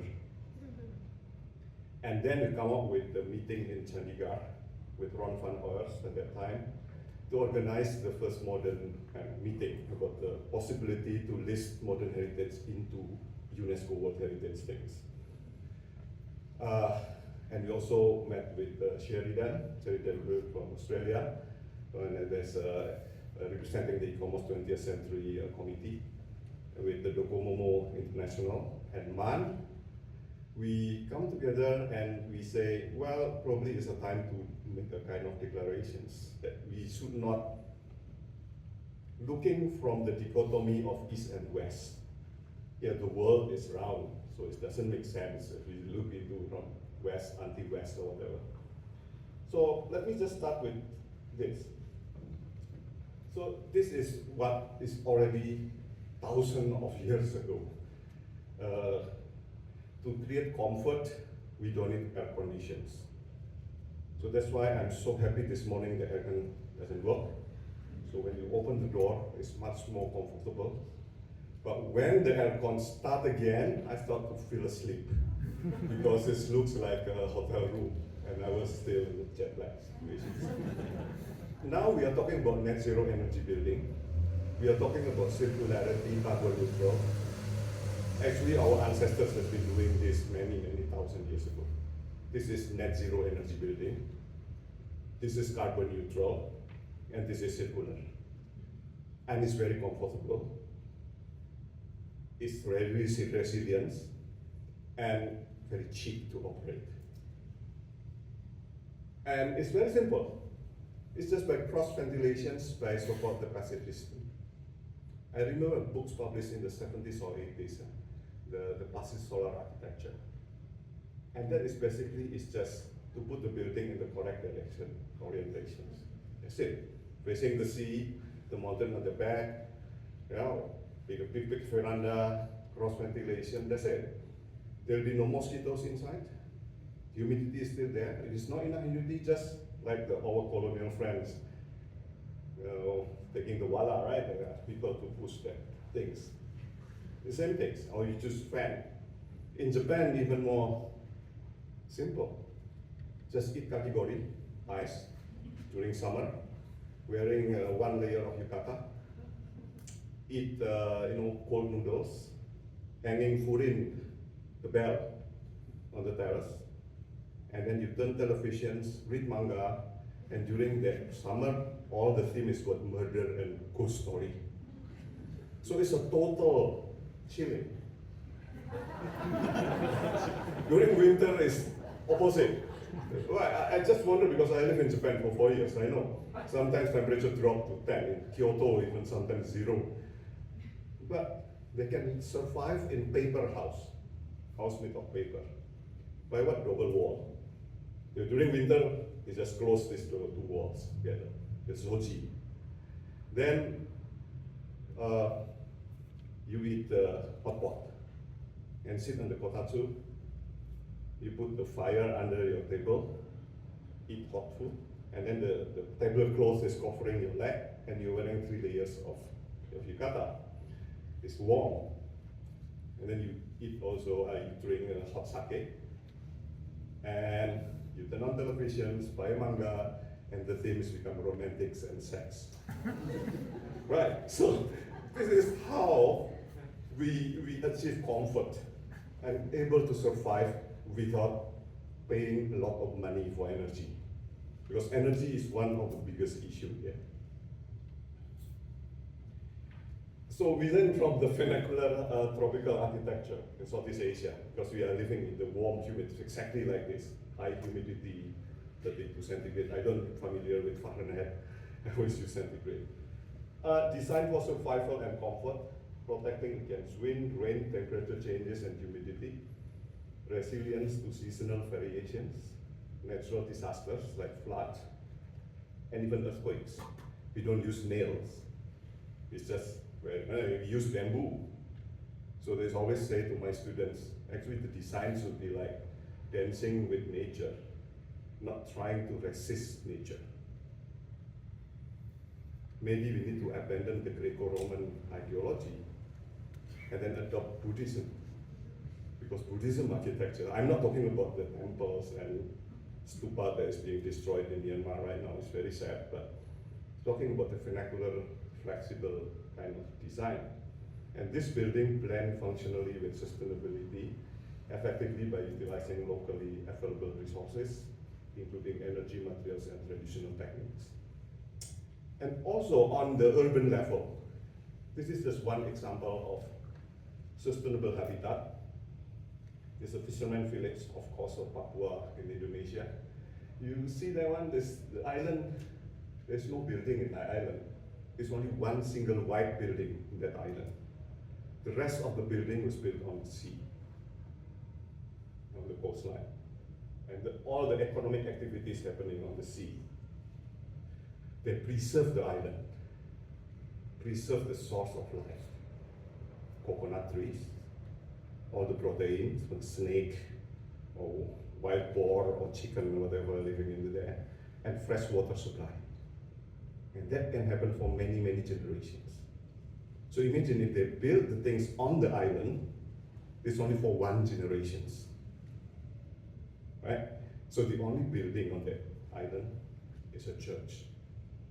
And that white building, because they are Christians, In different cases, because they're Muslim, the only building on the island is a mosque. So this is a kind of expressions that architecture is not just form follow function. Architecture must follow something else. So architecture follow nature, follow ecology, follow ecosystem, and follow culture. Then human have to behave. So it's come into the notion of ethical considerations. So form follow functions is the cause of global warming, of climate change. Why? It's based on egocentrism. I want this with big I. I want this, therefore I want to create this. Not from the spirit of altruism or spirit of preserving the resources. So we start to questioning this. Which one we should follow? This is about tectonics, right? Accepting the relation between human nature and with environment, or trying to so I say in architecture we teach this normally. We follow the architecton. But if we follow our philosophy, the Indian philosophy, it's about sastra, it's about vastu. So it's not architecture, but from our perspective, it's architecturing. It's not noun. Architecture is a verb. And because it's the verb, then we are paying more attention in the process. And this is what happened during the colonial period. You see? The architecture from the four-season country, on the top left, was transplanted in the warm, humid context. Only one season or two seasons, rather hot or very hot, rather wet or very wet. Right? There's no winter, summer, or whatever. So what happened is just adding a veranda, make the roof more steep, or wall, like in Myanmar, in Yangon, the entire wall has become louvered. So you have a cross ventilation, you have a courtyard at the middle, doing a passive system to make it more comfortable without any mechanical. And yeah, this is an example of the Dutch who live in Jakarta, in Batavia. They live on the veranda, not inside the room. And they also move on the yard in the lawn. So during lunch, I was so envious to those two girls sitting under the trees. I wish we can have lunch outside under the trees, like a picnic. It's much more comfortable. So this is the way it's happening there. That even during the modernization period, this is the Singapore Improvement Trust, the first institution set up in Singapore, colonial Singapore, to address the issue of urban density, the failures of so-called the urban infrastructure, by creating a healthier living environment. So they create these flats based on the shop house. This is a colonial shop house models, a flat with a jack roof. So the original jack roof actually is to promote the so-called the stack effect, and also the window is also all louvered window. Here is not traditional shop house typology that's similar to China. No, this is modern typology. Why? Because the so-called the 5-foot way in front is to give protections for the people who walk on the street under the sun and under the rain. And that's introduced in the late 19th century. Second is the backyard. It's also new interventions because it's related to the urban infrastructure, the sewage system. And also the kitchen to be moved from the central courtyard to the backyard, to move away from the well. The toilet also moved to the backyard because the toilet is linked to the infrastructure. So this is one of the so-called evolutions of shop house typology. And that staircase going up from outside is because of the fire regulations. So if the tenant rented the second floor, they have to be able to escape to the street during a fire. The party wall that is have to exceed the height of the roof is also measurement about safety. If the roof is so big and then they have to split the roof into two, Why? To create turbulence during the rain. And this is called the anti-malaria roof. Because with that turbulence, mosquitoes stay under the roof. Right? These are very simple engineering innovations that able to create a lot of differences. And this is modernizations, our modernity. I just want to look into one particular Indonesian architect, Henry Manoa. In 1936, he designed this church in a mountain. It looks like a traditional roof. Actually, it's not. This roof is take inspiration from vernacular architecture of Indonesia. But it's not used the traditional methods of construction. He used steel and triangle. It's like hanging like that. Because steel is very strong with this tensile, and then wood is good if you are compressing the wood. And it's an earthquake-prone area, so the structure has to be able to move. So the form looked like traditional, but actually it's not. And then he also incorporated the language from the Javanese, Sundanese, Batak, Balinese, whatever architectural form. Then, of course, it's a Catholic church, so it has to be incorporated also the Western Roman Catholic rituals and symbolisms. And also natural ventilations, cross ventilations, natural lighting, composite structure, and so on. So, if you look into the plan, you can see a part is like facing east. Then you have this terraces like a Borobudur temple. On the right side, you have the Greek amphitheater. So it's a mix between east and west. It's a hybrid. It's like the Hawaiian mix things, right? It's rojak in Malay, gado-gado in Chinese Indonesia. And this is the structural calculation. If you look into the roof, how they don't use wood, but use a steel and ring to make it flexible. And that triangular thing is sustaining the roof. It's just like a bow of an arrow. Then he published this, make a calculation of this. This is the interior on the left and right. It looks like a gamelan. This is instead of music. This is long before the Second Vatican Council, 1962. It's 1936. They already did this. Then he also built the Bandung Institute of Technology building with the big composite materials, wooden plank, and then Belager praised him. Actually, he's the one who invented the reverse Gothic principles. Instead of very heavy structure, but it's reversal of that. So after the war, after the Japanese occupations, he couldn't find job in Indonesia. So he went back to Delft and began teaching at the Delft. And then in the Delft, he started to write these notes and establish the foundations. And he met the young students called Frei Otto. And Frei Otto learned from him. And Frei Otto just passed away, is the winner of the Pritzker Prize for Architecture because of the tensile structure. So I want to say here, modernism is not coming from the west to the east.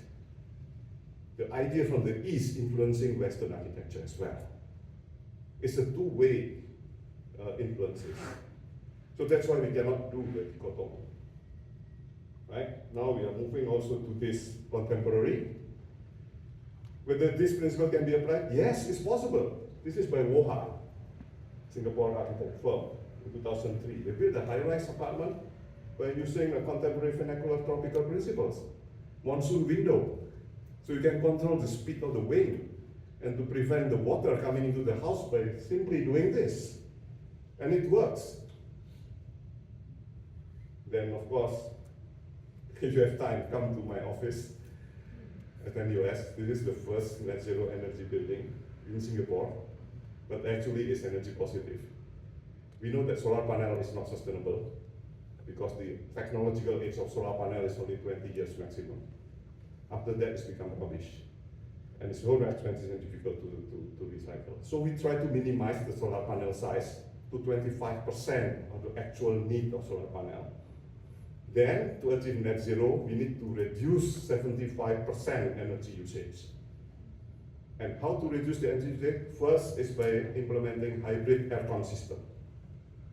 So aircon system is just to bring down the temperature from 32 outside to 27 inside. Comfort is 24, right? So it's not fully. To reduce humidity from 90% to 60% inside, and to filter the air. And then inside we have a fan, slowly turning fan, is controlled by using sensors. If nobody inside, everything is turned off. And that contributed to 30% reduction of energy and the feeling of comfort of 24, 25 degrees centigrade inside. Second is by hiding all the lifts. The lift, yeah, we have 2 lifts, but hidden inside the fire escape. And we are encouraging the students to use staircase. We designed a very sexy staircase for this people. And we intentionally buy the cheapest and the slowest lift to annoy people in the studio upstairs, 200 people to fight for the lift. It works. It's another reduction by 30%. Then we implemented double glaze for the wall. Because double glaze is very strong, the fire rating is higher than concrete. We managed to get in almost 100% of natural lighting. The property of acoustical property is very good. The temperature property is also very good. And that's another contribution of 20%. Okay, 30, 30, 20 is 80%. Reduction of energy. So we only need 20% of energy. Our productions is 25%. Or the actual full energy means it's surplus by 5%. So in the last 6 years of the operation of this building, we managed to reduce, not just reduce, the building is not just net zero, but the building is also energy positive. Actually, it's by 15%. So we can export that energy to another building. So this is one message. And the water also, right? So we can use the water for recycle and so on. So if you have time, come to Singapore. We have the same situation, small island, 800 square kilometers, 5.5 million people. We don't have resources at all, but we managed to do this by walking, by walk the talk, by just implementing the vernacular wisdom of our ancestors, not by technology. So, in conclusions, this is what we learned. What is the tropical architecture culture? Not just from the past, not just for the nostalgia, but most importantly, how we can move on from now onward as a form of climate actions against this climate change. Number one, environmental sustainability. Aim at carbon neutrality, zero energy and zero waste, just like what our ancestors did. And then social responsibility. Demonstrate empathy and ethical behavior. Third is cultural authenticity. Always based on local wisdom and context. Number four is economic viability. It has to be affordable and circular. It's considered as free as possible. You don't need to spend anything. And finally is architectural integrity, which is responsive and appropriate. So this is what we learned about the tropical modernism and tropical architecture. I'm not afraid to talk about tropical architecture because this is basically is what we learned from our ancestors in the past. Thank you.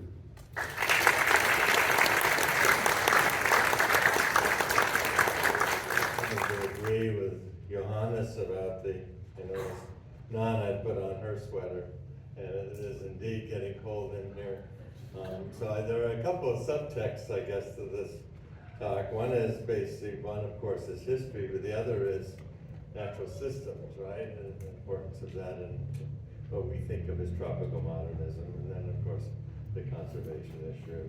This is coming from someone who grew up in Vermont when the saying was, summer was on a Tuesday last year. So,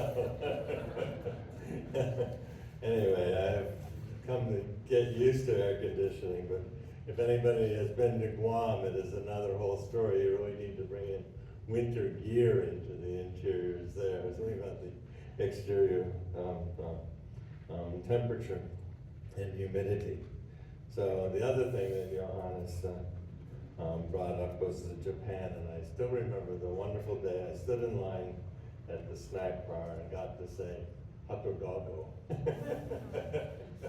I've been waiting to say that. We have coffee and snacks out on the veranda where there is in fact no air conditioning. And then we have a couple more talks coming up, and we have a reception, also unair conditioned on the lanai outside. So help yourself to coffee. Come back really quickly. We have an excellent presentation coming from Australia and another Hawaii presentation as well. In the Australian tropics. So we couldn't have found a better representative from our fellow Pacific islands than Deborah. So thank you, Deborah. Welcome. Well, thank you, Bill. I'd just like to thank all the organisers as well, and thank you for the invitation. It's my first time to Hawaii, and it's been wonderful so far. And I've really enjoyed the papers today, see lots of parallels with some of the work that I'm doing, so that's all very useful. I have prepared a paper just to try and stick to the time, so I'll see how I go. So I'll just dive straight into that. So in this paper today, I will introduce the work of Karl Langer, who was an emigre architect who arrived with his wife Gertrude in Sydney, Australia in 1939, before moving to Brisbane, Queensland in 1940. In Langer's architecture, European modernism meets tropical Queensland to produce an example of tropical modernism. This is pre the Department of Tropical Architecture at the AA and focuses on the acclimatisation of people from temperate environments, such as himself, and people of settler descent to tropical climates. In 1949, the Australian-trained climate physiologist Douglas H.K. Lee argued that modern design could resolve many of the problems associated with tropical architecture, but there remained a large number of special problems for which special investigations were necessary. Langer's architecture, it is suggested, needs to be understood in these terms, where modern design is presented as a solution to the social problems associated with Queensland's tropical climates, but that special problems also required additional solutions. The latter, I will argue, are best demonstrated by Langer's ideas on town planning and microclimates, and the transformation of what he described as Queensland's hot and glary towns into spaces suitable for individuals from temperate climates, and specifically tourists from Australia's southern states, mainland Europe and the UK. I just want to point out, I was quite taken with the talks on Hawaiian modernism and the notion of a mixed plate and ethnically diverse. That's not Australia. Australia was a very different situation at that time. White Australia policy was introduced in 1901 when we federated. We didn't decolonise, we federated. And it wasn't really dismantled until 1975 when the idea of multiculturalism was officially introduced. It was slightly unpacked in the 1950s to make way to allow a post-war migration from Europe, but it was still pretty much a white Australia that Karl Langer entered when he arrived in Brisbane. Okay, so just keep that in mind as we go on. Karl Langer trained and worked in Vienna, Austria, before migrating to Australia. He fled Austria in 1939 with his wife Gertrude prior to the occupation by Nazi Germany. Australia was Langer's chosen destination, and their choice was influenced by the travel writings and films of the Austrian filmmaker Colin Ross, who described Australia as an unfinished continent, with a small population that was concentrated along the east coast on the continent. On their arrival, Karl and Gertrude declared Australia as their fate, so they were very happy to come to Australia. Langer had trained and practiced in interwar Vienna. Following a technical secondary education, he studied architecture at the Academy of Fine Arts and undertook a PhD at the University of Vienna. During and after his studies, he worked for a number of local firms, including the office of Peter Behrens and Koch, before starting his own practice. Speaking to students in Australia in 1961, Langer identified the psychological needs of the client, a concept he also describes as the human aspect of modern architecture as the most important factor in modern design. This, he suggested, was an essential but neglected element of modern design and urbanism that was often sacrificed to a reductive preoccupation with science and technology, and the inability to see the social and economic consequences of such an approach. Langer attributed this concept to the American architect Frank Lloyd Wright, who encouraged his contemporaries to work with the materials and technologies of their time, but not at the expense of the emotions or needs of the people. Wright's vision, Langer argued, found fertile ground in German-speaking countries, where architects had long demonstrated, and I quote, an urge for light, sun and air, and a fascination for a spell in the sunny south. End of quote.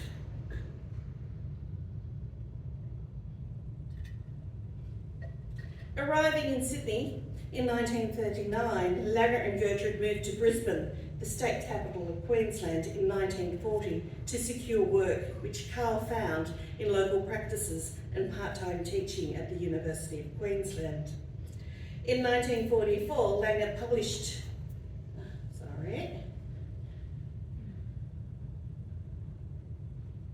I'm using a new tablet, I'm sorry.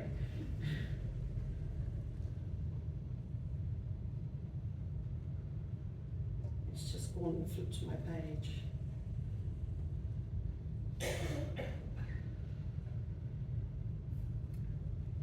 In 1944, Langer published a short book on subtropical housing, critiquing what he described as the failures, climatic and social, of the traditional Queensland house, which is currently on the screen, the elevated timber and tin houses that he confronted when he first arrived in Brisbane.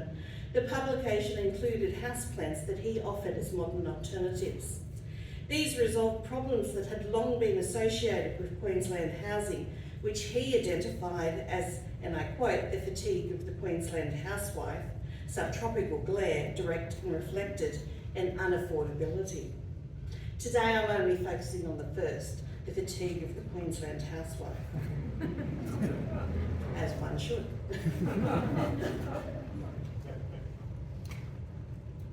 Langer's focus on fatigue has two sources. The first he describes as the decline in comfort in the modern home as a result of growing shortages of domestic help and the increasing trend towards labour-saving devices. While this was a global problem and one he and his colleagues had addressed in their European work, it was aggravated and made worse in Queensland by its tropical and subtropical climates. Describing large parts of Queensland as scorching and muggy, Langer argued that hot spells combined with humid weather taxed the endurance of the people. In no other part of the world, he argued, and I quote, does the White House work under such strenuous conditions, end of quote. The effect of these hot and humid climates, he also suggested, were worse where mental work was concerned, with the efficiency of a worker sinking during hot and humid spells to half.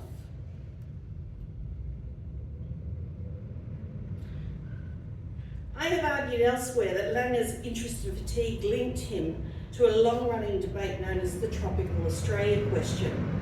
Recognising that large parts of northern Australia lay above the Tropic of Capricorn, it was argued that these areas were lightly populated, unproductive and undeveloped. Seeking to transform these areas into populated and productive regions, federal and state governments encouraged internal migration from Australia's southern states. This process was hindered, however, by long-standing concerns that individuals from temperate climates, typical of the southern states, were unable to adapt and acclimatise to tropical climates.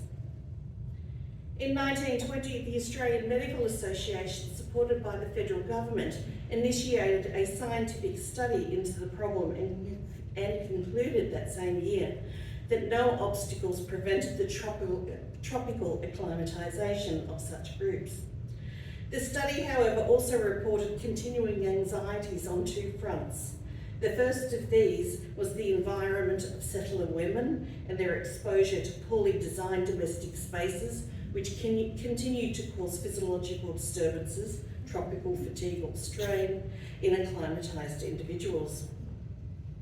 The climate physiologist Douglas H.K. Lee was an advocate of this debate and designed the hot room experiments at the University of Queensland from 1936 to 1949.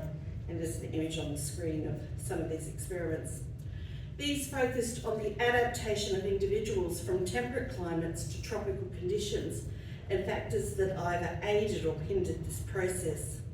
Lee's experiments and parallel studies documented the decline in efficiency, or tropical strain, in women when exposed to poorly designed homes. In 1944, Lee recommended subtropical housing to the University of Queensland for publication. That same year, Lee published his own essays on the physiological principles of tropical housing, which was based on work he undertook for the Queensland Government on the Tropical Housing Committee, established in 1942. So I'm basically arguing that Lee and Langer knew each other, and a lot of Langer's ideas are coming straight from Lee.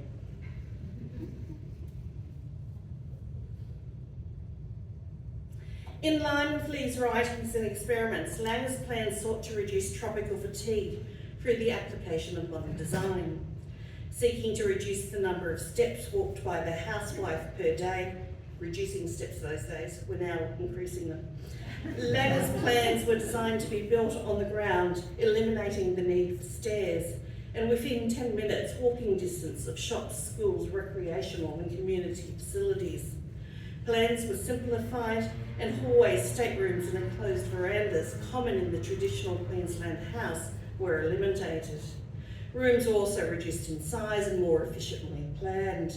In the kitchen alone, Langer argued, the housewife walks a quarter of a mile, and that kitchens will have to be reasonably small and planned so that unnecessary walking, bending and stretching is eliminated.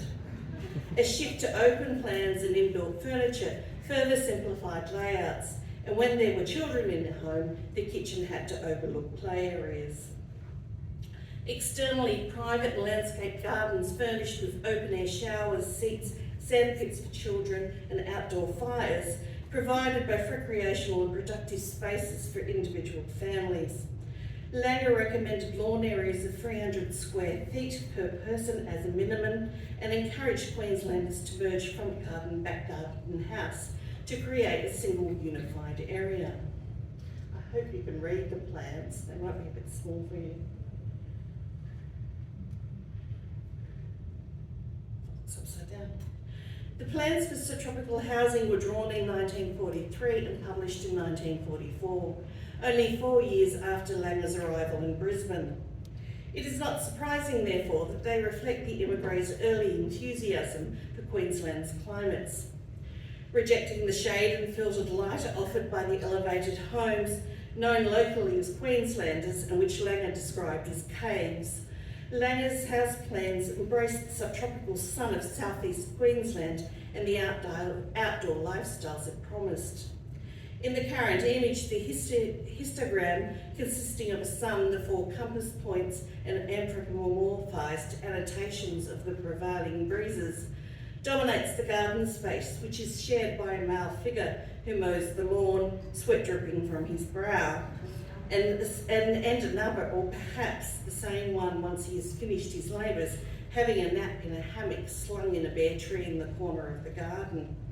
They say if you don't hear a lawn mower in Queensland, in Brisbane, something must be wrong. Abundant garden beds, hedge functioning as living fences, and lush lawns cool the sight and counter-reflected glare.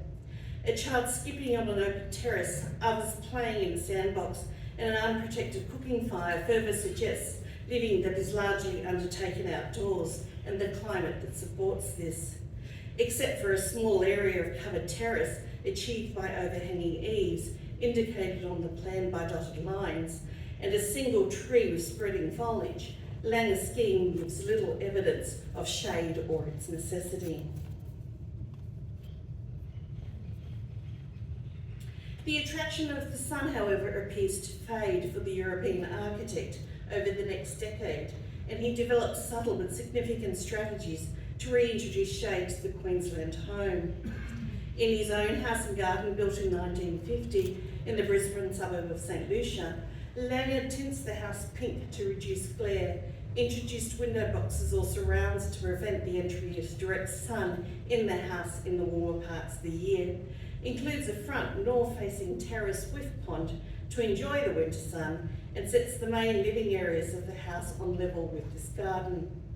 In the rear or southern side of the house, he also cultivated a unique bush garden that supported shade-loving plants, including ferns. And that's an image of Gertrude tucked there in amongst the fans, which pulls on another interesting tradition of that was big in Australia at the time of bush houses and fern collecting. By 1955, however, a modernised bush house had been added to his design for the Levy House. His earlier preference for an exposed outdoor terrace and garden is now replaced by a semi-enclosed pavilion shaded by a roof of carefully spaced bamboo laths and enclosed on three sides of the house by a solid brick wall and a moon gate. Featured in colour on the cover of the popular magazine Home Beautiful, Mrs. Levy and her son Thomas are shown relaxing in butterfly chairs by a Japanese-inspired pond.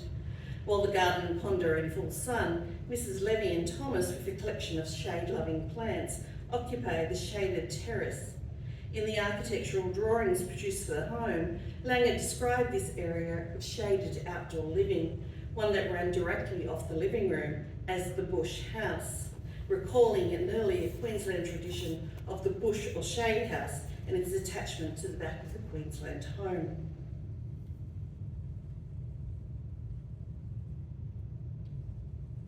In the opening paragraphs of Subtropical Housing, Lange also explained that his real interest was not housing, but subtropical or tropical town planning. Alongside clothing and food and housing, the layouts of towns, Lange suggested, determined the type of climates we could live in. Observing that trends in modern architecture have increasingly relied on climatic palliatives, such as artificial ventilation, insulation, sun louvers, artificial heating and cooling, and that these were often beyond the economic means of the ordinary citizen, Lange identified town planning as a unique and affordable opportunity to modify and improve the climates Queenslanders lived in.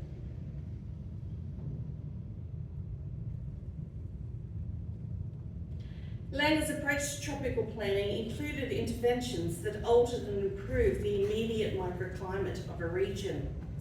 The first was a response to the local topography and prevailing breezes.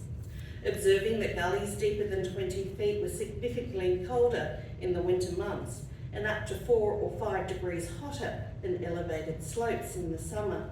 Lange also argued that temperature difference in Brisbane between gullies and elevations were up to 15 degrees Fahrenheit and in more extreme cases approached the 20-degree mark.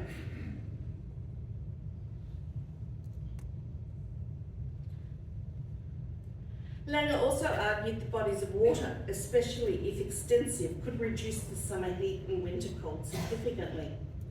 A small lake could influence the surrounding area up to half a mile, especially if it lies in the direction of the prevailing wind, while the ocean reduces summer heat and warms up the winter temperature by about 10 to 12 degrees Fahrenheit.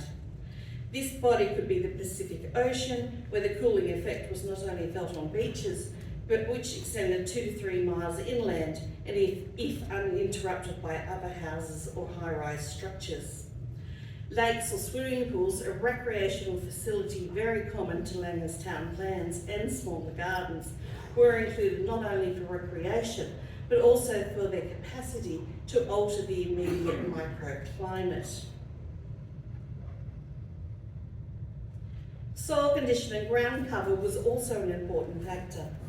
Loams and swamps made for cooler temperatures, while sand and rock produced hotter temperatures.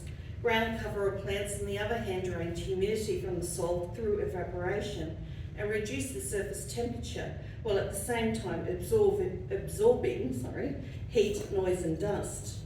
A grass surface, Langer argued, can be 46 degrees Fahrenheit lower than a paved surface with the same wind velocity and sun exposure.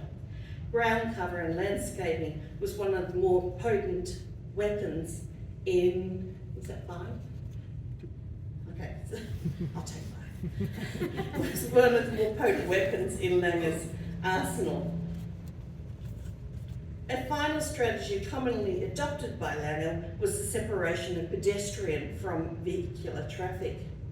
Noting that pollution from cars was both a health menace and a dust nuisance, smog, especially during the summer months in Queensland, also formed heat blankets over the city, and especially in depressions, and increased temperature by 15 degrees Fahrenheit. Pollution also prevented the dissipation of humidity and formed a barrier to light breezes.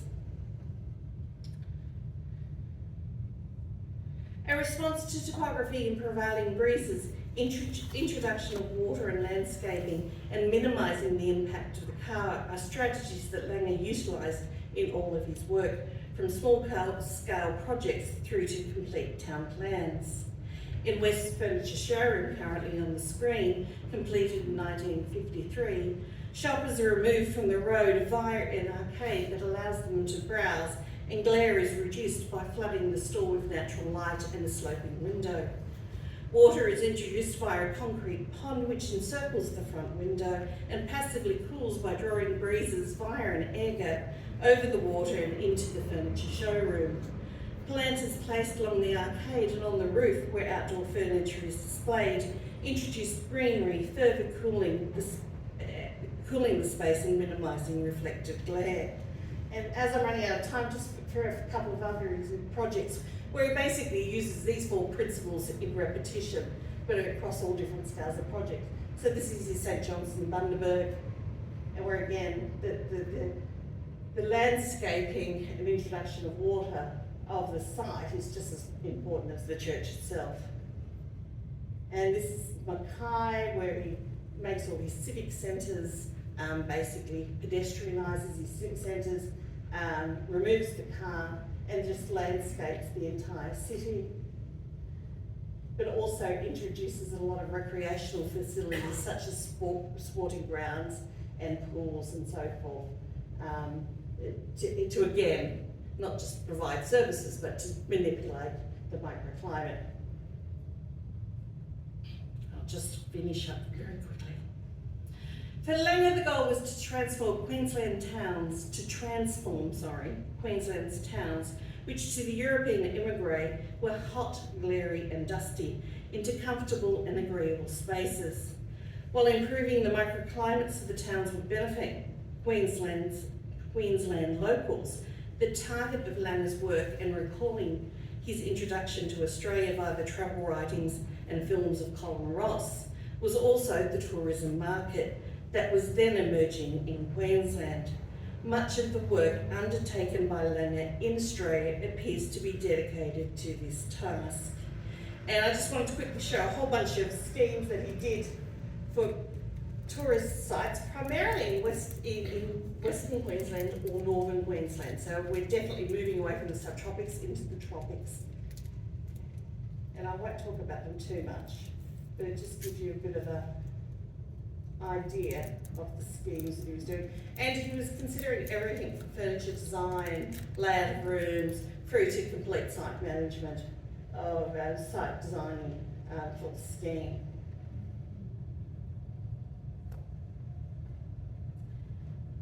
While many of Langer's schemes were never realised, one that was is Lennon's Broadbeach, built in 1957 in Surfers Paradise, an hour south of Brisbane.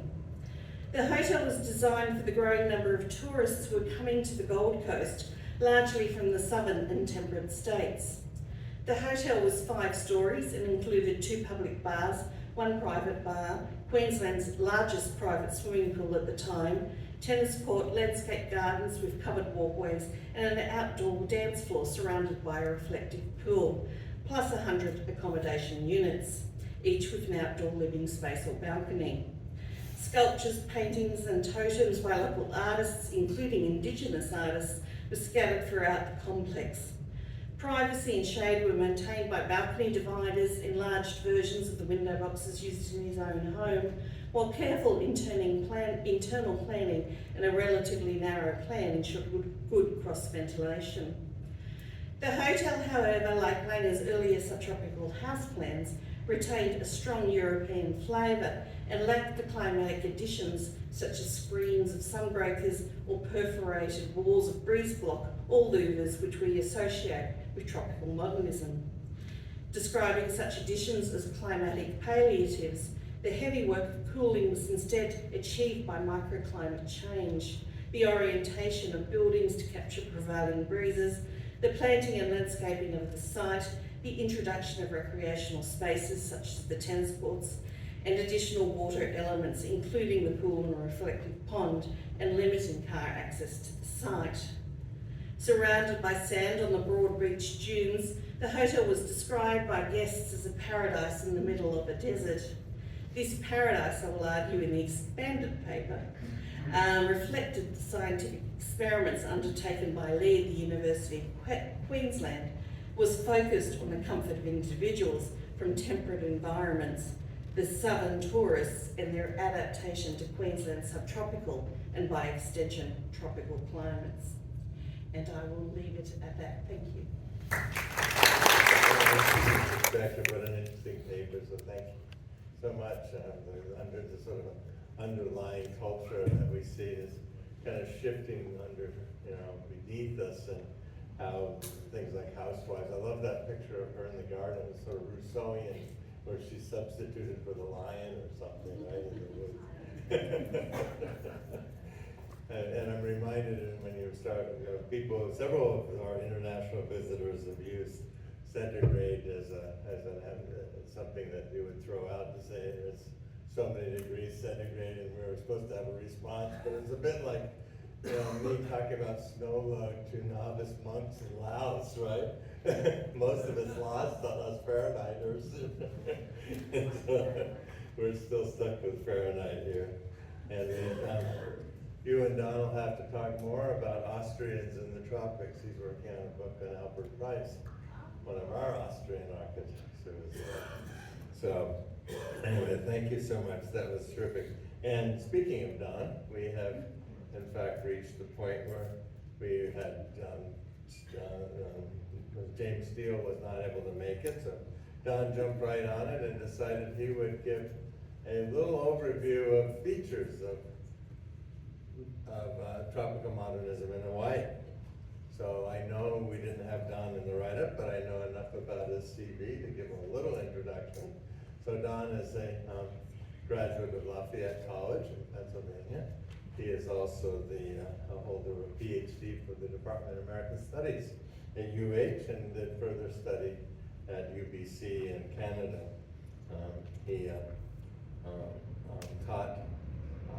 teaches now in the School of Architecture. He's taught before in the preservation program and has taught at HBU as well, and then for 26 years was director of the Historic Preservation Division for the state of Hawaii. So our most knowledgeable architectural historian. So Don, thank you so much for doing this and jumping in at the last minute.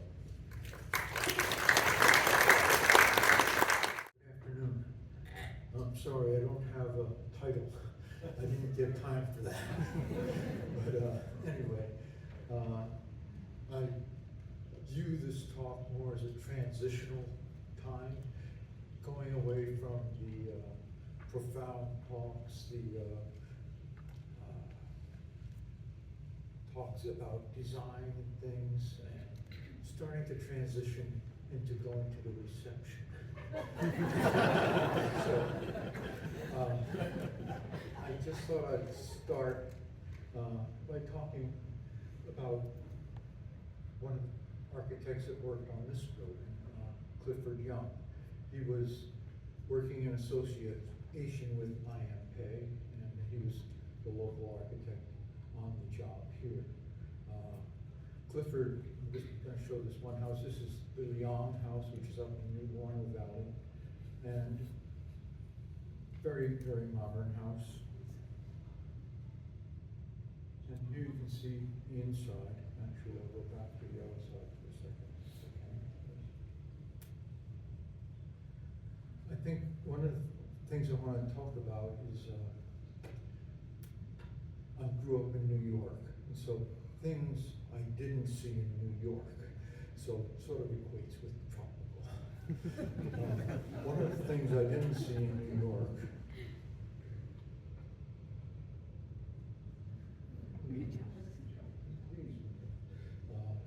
here in Hawaii, we call them jalousie windows. In Britain, I'm told they're called louvers. But there's something I didn't see before, and it is something I said, yes, this is tropical. And Clifford Young includes them in his house. It's just this is in the 1960s, very much taken for granted. So here's the interior of his house, this Leon's house. He has a nice floor-to-ceiling louver to help ventilate the house. And here's another view. This is the dining room and the kitchen area. And again, you can see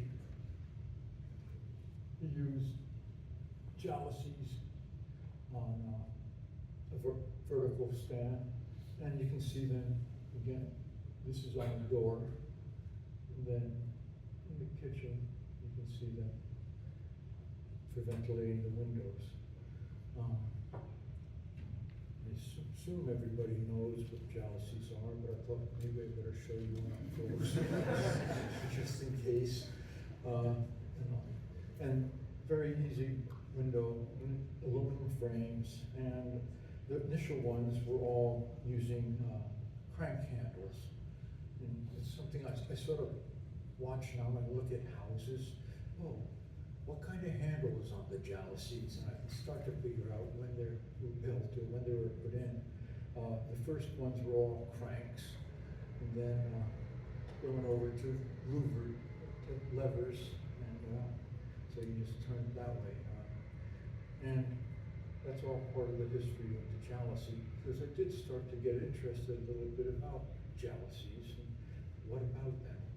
And they did become pervasive in Hawaii. Just about all the houses, all suburban tract houses of the 50s and 60s and into the 70s and sometimes even the 80s would have jalousie windows. And they were usually just like this house.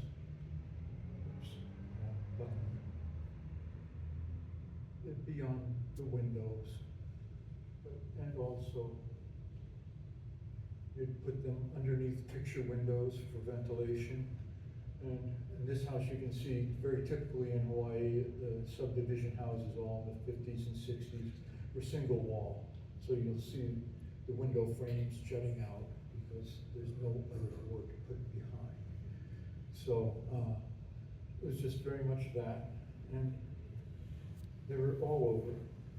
I just wanted to show you a couple others that not just tract houses, but here's an apartment house.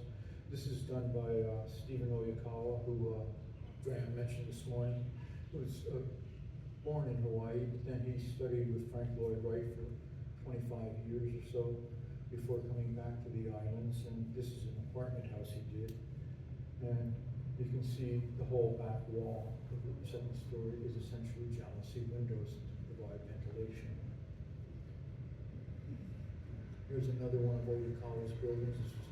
This was to his Frank Lloyd Wright, well, you have to have a different shape. So he made this one with ellipses everywhere, and including the bathroom windows, which are all jalousies.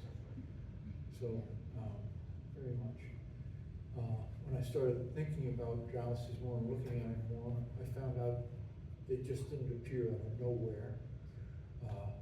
They had, in the 30s, people starting to build trying to get ventilation and with air, with light, and so it had what we essentially a fixed jalousie, where the panes are all inserted into the wood. I don't find too many of these left anymore. I put this up here because this young man, Van Ellis Huff, was born in Colorado, and he's destined to invent the jealousy. He holds the patent on it, and he went from Colorado, studied engineering, he was an engineer, and in Florida he was also a builder doing carpentry work, and he also liked sailing very much. And he would sail around the Caribbean quite often on his boats. And during the Caribbean, he found these kind of louvered shutters, which these are actually Eolani Palace here in Hawaii. But he looked at those and looked at them and saw, here's a better close-up of it. And he said, as an engineer, I can do this better. And so he did. He put it in a more solid frame. Then he put a handle on it so you had better regulation of how far you wanted to open, how far you wanted to close. But and he did this all around 1936. The first jalousies that he did were all wood. And then he got a big contract from the Navy. And probably not too many of you have gotten there, I hope. This is Guantanamo Bay in Cuba. Not yet. But he got the job to put all his jalousies in all the housing at Guantanamo. And here you can see another picture of that. The Navy was very pleased with this work. And after World War II, they hired him to go out into the Pacific and put jalousies in all their new facilities. He stopped in Hawaii on the way and mentioned his new idea to some people here. They thought, oh, this is a great idea. And so they started a little company, the Pacific Jalousie Corporation. And they displayed themselves in the 1948 annual state fair. Well, it's actually a territorial fair then, but they had a booth putting it on exhibit. And they proceeded to start making jalousies out here with Huff's approval, which was one of the few people that did. Huff found after he patented the jalousie that this was a very, very simple machine, and people could copy it very readily. And as a result, he found that there was just too many people starting to make these new windows that were his, but and he never could challenge them, keep his patent right. So, and also he found, very much to his disgust, that people, as always, found a cheaper way and a cheaper window to make. And so where his windows were all crank, they all had brass bearings inside. But afterwards, people started making the bearings with aluminum, and then finally going over to just the lever. And so I found it very interesting how quick jalousies did catch on. This is an advertisement from 1952, and very little advertising in the newspapers at all. He did most of his work going to contractors, to architects, saying, here's something you can use.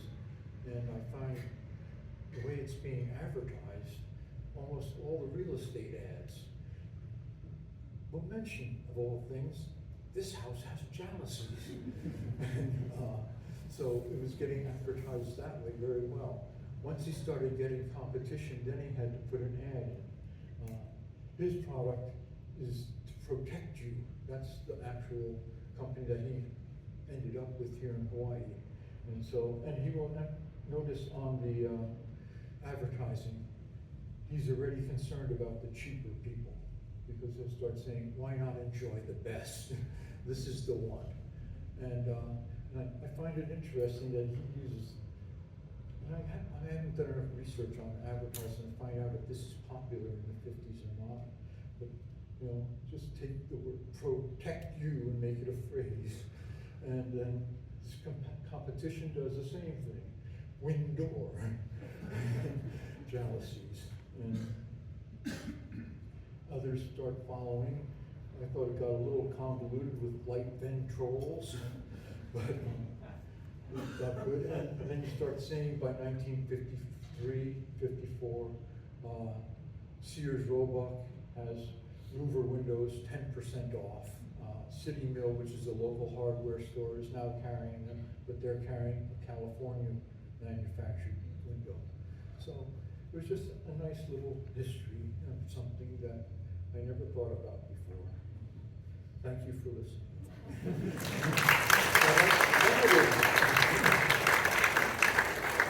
Another thing I got looking at a lot was, we call them breeze blocks here in Hawaii, but they're also called screen blocks. I found on the internet that was the most common name for them.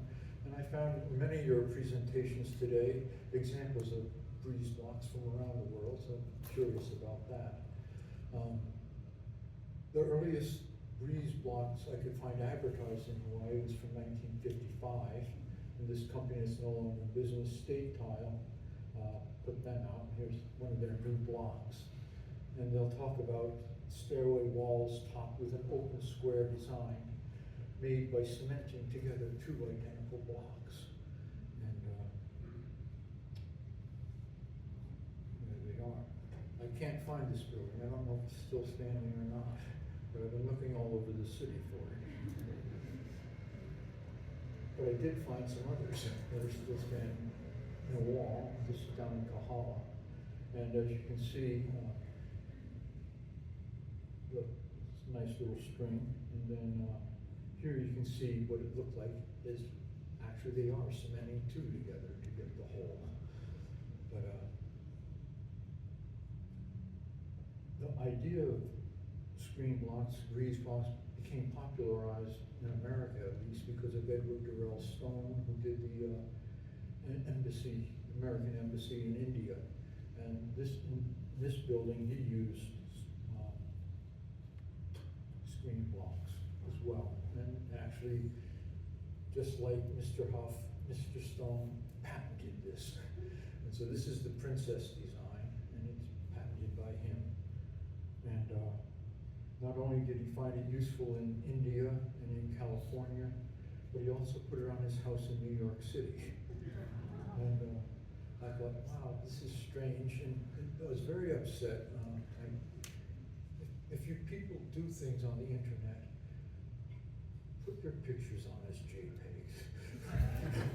There's some really nice interior pictures, but they're all web page. And then try to, okay, I'll copy it, and they won't let me copy it. But believe it or not, the top floor of this house is actually an open patio, and the screen block is actually acting as a screen to the patio, rather, and so it is letting air through. This is one of the big things about the screen blocks. Okay, very functional. It blocks views, but at the same time allows ventilation. And I found it interesting because what they very rarely ever talk about is that it's one of the few things that is actually applied ornament in the modern period. And I think that is part of its attraction, not only the so-called functional part. We have other examples before breeze blocks that were happening out here in Hawaii. The Polly Lanes is a bowling alley on the other side of the island. But Pete Wimberly did this building, but you can see he's using roof tiles in a very much similar manner. Another building is this little office building in Kailua, which is a very nice little tropical modern. I'm sorry, the two bays closest to us have been filled in, but it was an open lanai going across to access offices. But in the far right-hand corner is the vertical circulation. And essentially all he has done is taken bricks and laying them in a manner so you can have ventilation on the stairwell as well. Breeze blocks start doing this very big out here in Hawaii in the 50s and 60s. here's an apartment building which sort of goes overboard on it.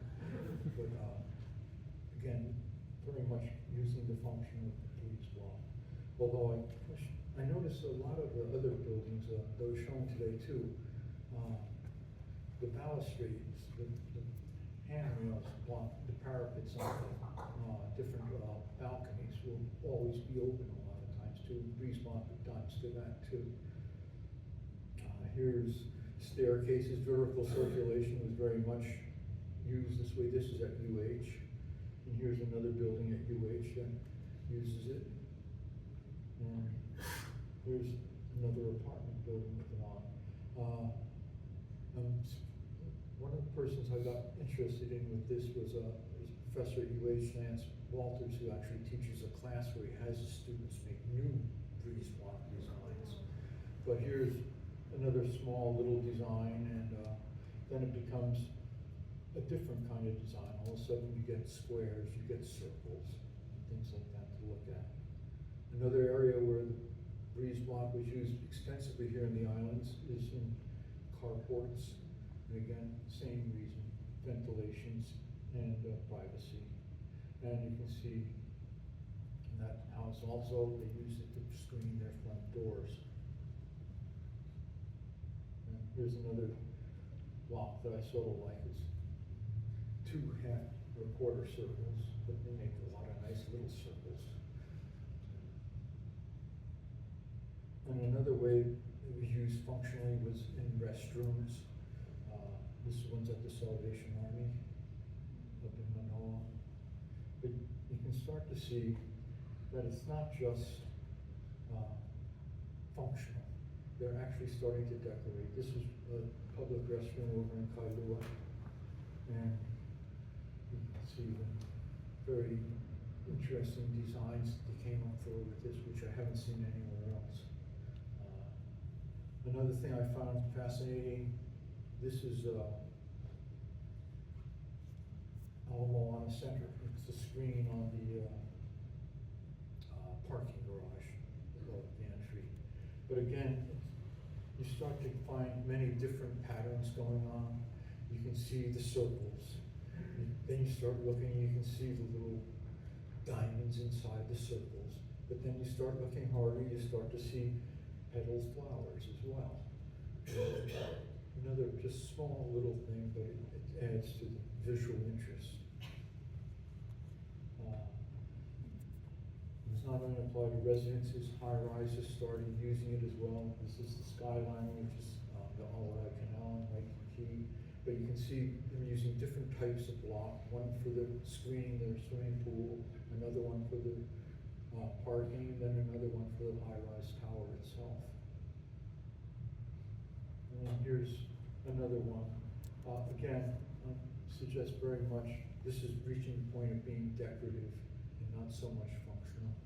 And I think that's a large part of the secret of screen blocks, is that it is helping to humanize the whole machine for living and taking it to a different level.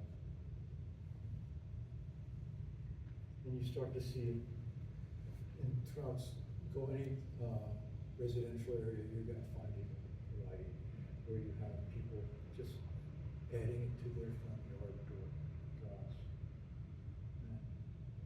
Also, I found last one I liked a lot. I started finding use for mailboxes. Not too architectural, but, and with that, I'd just like to say mahalo nui loa for this.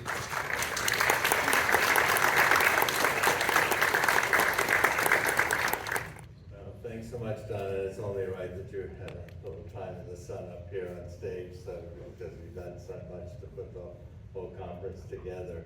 So now we have a plan, and we're not sure how it's going to work out, that we have 8 chairs here, and we're going to ask our visitors to occupy the chairs, and we're going to have a short discussion.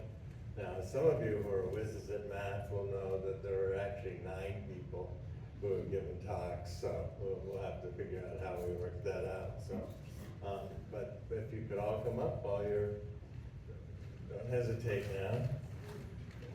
And as we're doing that, I have a first question for. Well, I think Don has already made that plan, but I think Don should come up. Or someone can stand at the roster here, I don't need to be here. So, or it's musical chairs, the first one's there, elbow the last person and prevent them from having a seat. I'll sort out some of the discussion. I understand that in Australia they're called breeze block because they're fly ash, is that correct? I've heard that they're made out of fly ash, and that became known as breeze block, and it has nothing to do with the breeze. So that's an interesting aspect of that. Maybe we can squeeze in one more chair, right? One for Don, and one for, I'm not gonna be part of this talk, I'm gonna get out. And this gives you all in the audience a chance to ask a few questions of our speakers, so. You're gonna do this all right? From here, right here, Dean, don't go too far, right here, on the end. And I'll get out of the way. You know, you can turn this thing out, your speakers here. And if, those of you in the audience, we don't have a hand mic, if you could just make sure to speak quite loudly so that, and the speaker, if you feel that they didn't speak loud enough and you hear them, if you can tell the audience what they asked. So you have speakers up here. Okay. Let's not be shy. We have a first question right here.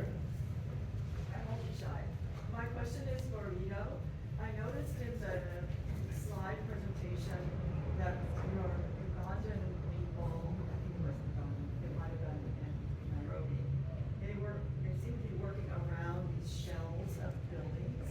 Were they working to restore them, to turn them into something functional for the community, like housing or businesses? These like empty shells, it looked like someone started a building and did not finish it. Like you see in Montenegro. Yeah, if I recall correctly, this is two buildings that were actually never finished. Yeah. And still are not finished, and as far as I know, there is no activity, or no official activity to inhabit that building. What a waste, yeah. Yeah, of course. Is there a problem with electricity, those who require like an elevator or something like that? I have to admit, there was a question that's also with. If you can turn on your mic, can you? Yeah, it is on, and I hear the echo, so in a way. All right. Yeah. I have to admit, I don't know anything about the background of this, why it's not inhabited, and why it is empty, and so I refrain from answering anything in that direction. But that it is empty and that it's a pity, that's of course for sure. But, probably in years' time it will be reused. But as far as I know, it's already empty for 30 years.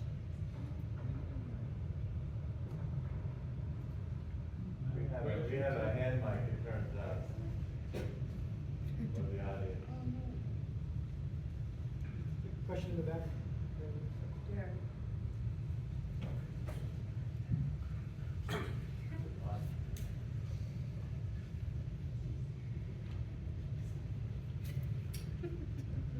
I have a question to any one of you who wants to answer it. So the topic of the conference being tropical modernism revisited. So depending on if you have been back to Hawaii or this is your first time to Hawaii, and I don't know how much time you had, but just around you here, you see a building over there that's fairly recently, and there's one that's currently under construction here. So I would like to pick your brain about what you think about tropical modernism revived. And some of you had already been venturing out into, into buildings from these days, right? As the one in Singapore, for example, or the speaker who wanted to come here and couldn't make it. In the program, he has a picture of a building by Pune Scarpa. So, what do you think are the lessons to be learned from what we're talking about, or do we want to learn from them? What are your thoughts on that?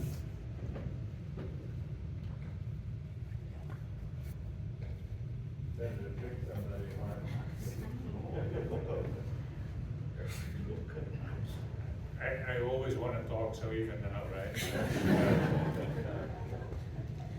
Do we want to learn from it? I don't know whether I cannot answer that. I think that's a question everybody should ask him or herself. Do I want to learn from it, right? And take responsibility in building, in architecture. And I think you're referring to the life science building, which I'm staying at the Lincoln Hall here, so every time I get out, I see that backside of the building. I don't know anything about the history of this building and how it came into being. But what I see when walking around it with the eyes of an architect as a teacher, I see the difference. That's for one, right? So there is a big difference between a closed, cage-like building with a, okay, I won't be too critical, cheaply looking facade, looking, right?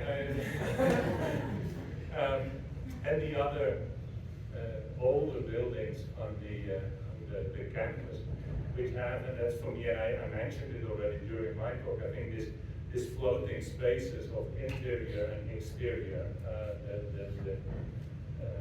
making use of the positive points of the climate, so being able to be outdoors, although being indoors, or the other way around. I think that is incredible. But I know I've been here only for 48 hours, so I don't know how it is in daily use. So but the fact that it looks inviting, it is inviting, and that is something that this box is not. And you can make it a expensive looking facade, but it's still an incredible box. So it's not about whether it's cheap or expensive, but the fact that this building could also be in the Netherlands. Luckily it's not. No, don't, but you know, it has nothing specific, and I think architecture, or good architecture, always has something specific, something localized, and whether that is the climate or the landscape or the culture or all of the above. I think that's what makes good architecture. Well, I should be here longer than 48 hours to have a bigger, a more profound opinion on that. But this is the first impression. I think it's just it's about the ideology. Maybe this mic being, do you think this mic is live? Maybe turn that one on. Okay, so there are two sides of architectural design, because from the architectural point of view, in the studio teaching, I always challenge my students. When you design something, are you designing the architecture of the frame or the architecture of the box? Because if you start thinking about architecture as a box, and you do everything, you start to be very exclusive, I mean, excluded everything. But if you start talking about architectural frame, you give possibilities that things can grow in between. You start from open space and then let things develop by itself. So you will start to develop a very flexible space, very efficient, and very resilient to change. Then the whole notion of form changes. Because our vernacular architecture basically is a frame, not a box.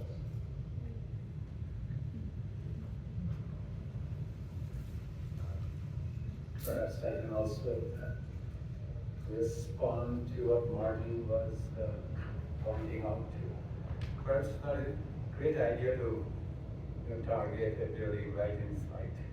To look in a more general way.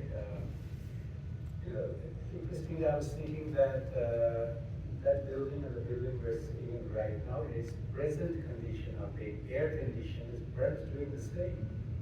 We are in a box, but this building was originally not conceived as that. It was conceived to be open, and a total interpenetration of the exterior and the interior with intermediate spaces.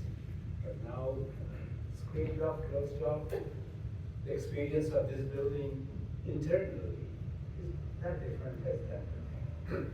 And that is because of that great sort of technological innovation that has been brought in on air conditioning.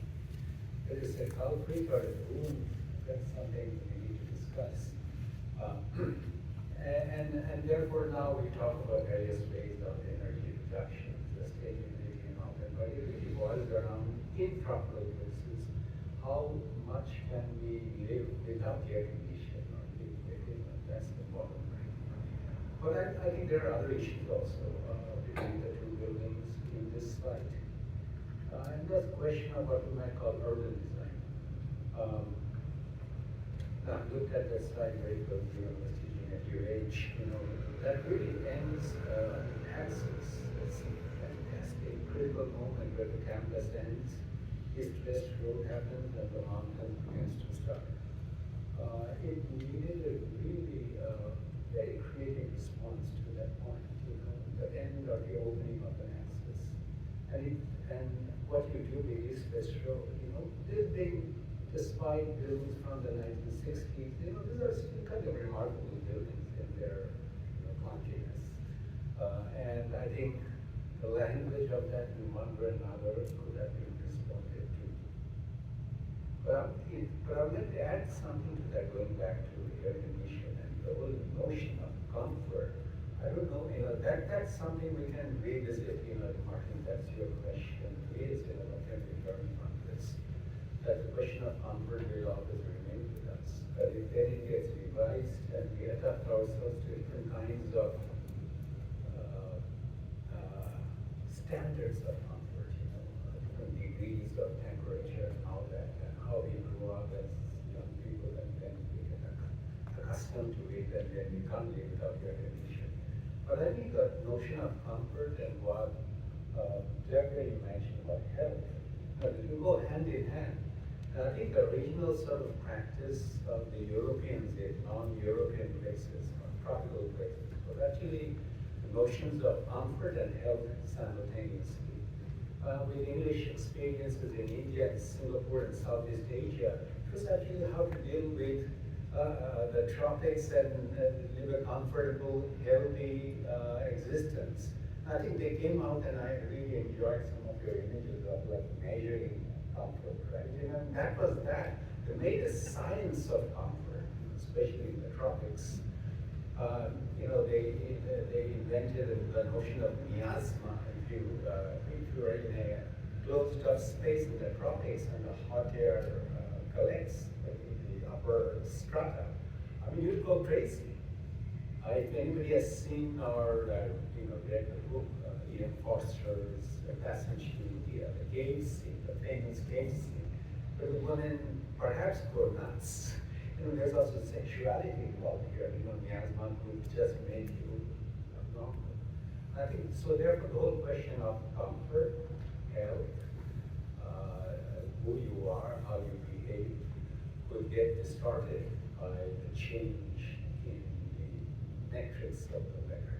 And I think that's something we can think of. And one thing I would like to just point out, since I have the mic, is, and this is Ruth and I were discussing this, but tropical architecture always existed, and I quickly made that point, no matter what name you gave to it. The vernacular practices in the tropics were tropical architecture. But again, kind of modern architectural ideology of sorts. And to kind of bring that, from vernacular practices, it got translated into colonial practice in the tropics, and then now it has become tropical modernism, what we call it. Interestingly, Ruth showed an image of the Peruvian hut by the German architect and journalist Chris Samper. So Samper analyzed the Peruvian hut and professed or presented architectural ideology for the modern period, from where one could say the skeletal structure, and what is skeletal structural, what is non-skeletal, and the fabric entered the architectural discourse, and from where even this van der Rohe is still in glass structure. So one could argue that tropical architectural idioms circulated within modern architecture prior to the ideology of tropical architecture, and one could look into that. Can I say something? A very interesting question.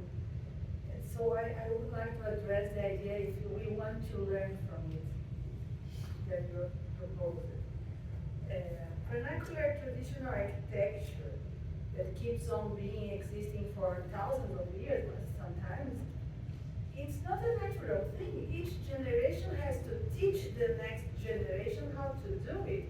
It's not a theoretic thing people understand. So we are not doing that.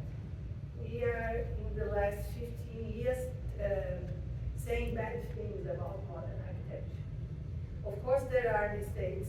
Of course there were many mistakes. There were problems that today we realize some issues that have to be reviewed, etc., etc.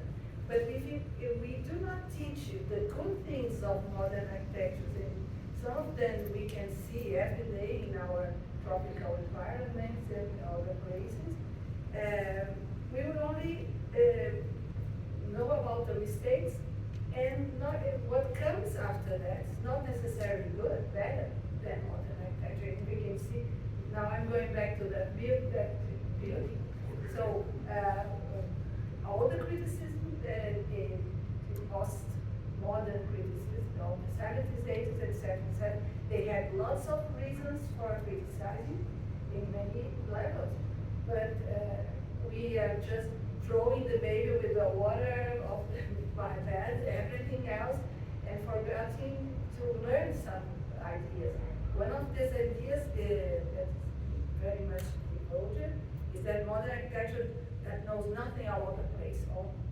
It's alive. Good modern architecture is very attentive to the place, and today we showed a plethora of examples about that. Of course, bad architecture don't care about nothing. But when you go to see the good examples, the ones that we teach, so do we want to learn from that? Yes, we may have to, or else we will lose all this tradition and the good points of this tradition. We have to learn from that. Even learn from the mistakes. That's something I said in my speech, that we learn from mistakes too. And if we ignore the mistakes and move on, we don't learn about them. So let's do it. So thank you for your question. I think it was very interesting in many levels. I'd like to jump in from the end here, just on that. And I want to thank Professor Despan for that question. And I think I know where he was taking it. But, the discussion is interesting here because me as a practitioner, the question is, okay, who's learning from who and who's responsible for what, right? But I think the ones that really need to learn and be responsible is not necessarily the architect. It takes two to tango. So it's really the clients. Because in any work of architecture, the best examples we see, you not only have a brilliant architect, but you have a brilliant client, right? And it's a synergistic effort where a brilliant client would push and question the architect, and the architect would work back, vice versa, propose something maybe better or something that responds more appropriate. Usually goes in a positive direction. So again, speaking to our students who are still here, remember, choose your clients wisely, right? That's something that really. Next question.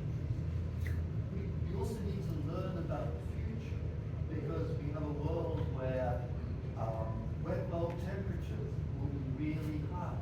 We have a world where probably short-term rainfalls will be really greater than experienced before.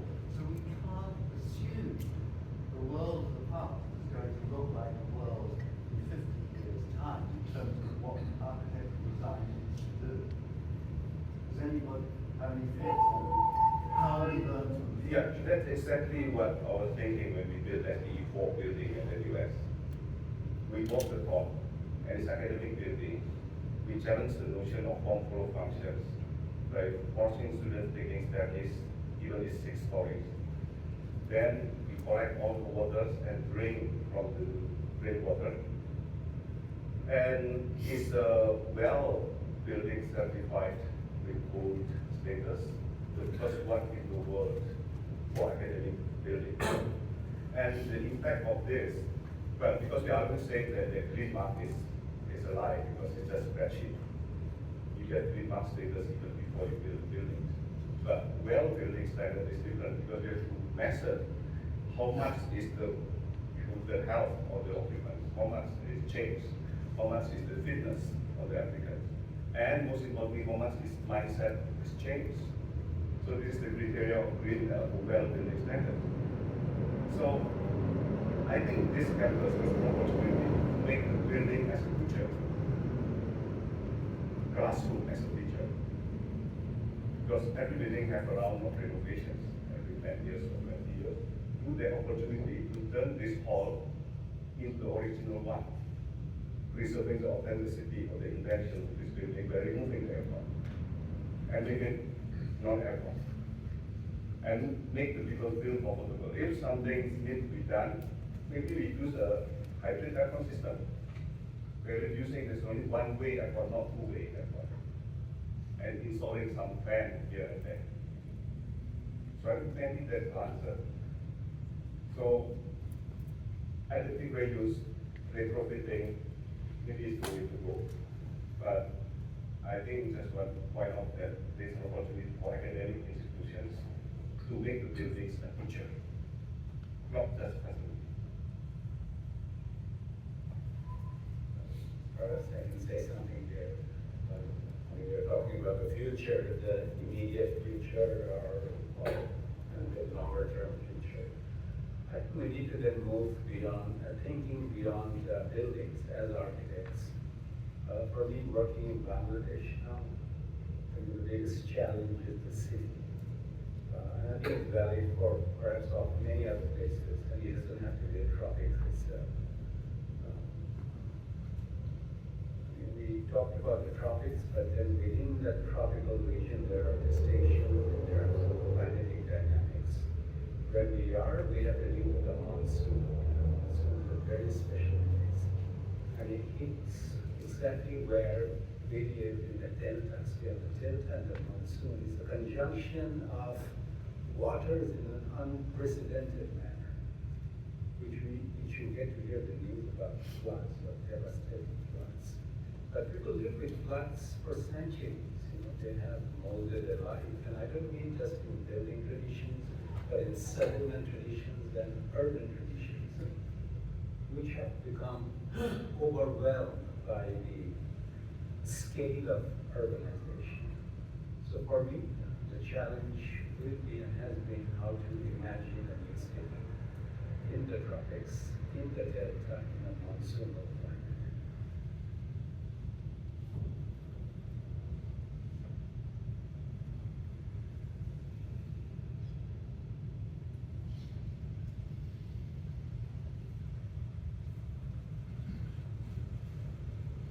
Has Bill left the room? That's a profound moment in silence. Any other questions? Can I thank some? I want to thank Dawn. Thank you very much for your presentation because I lived in Hawaii for 14 years and the first thing I noticed were the Jerusalem.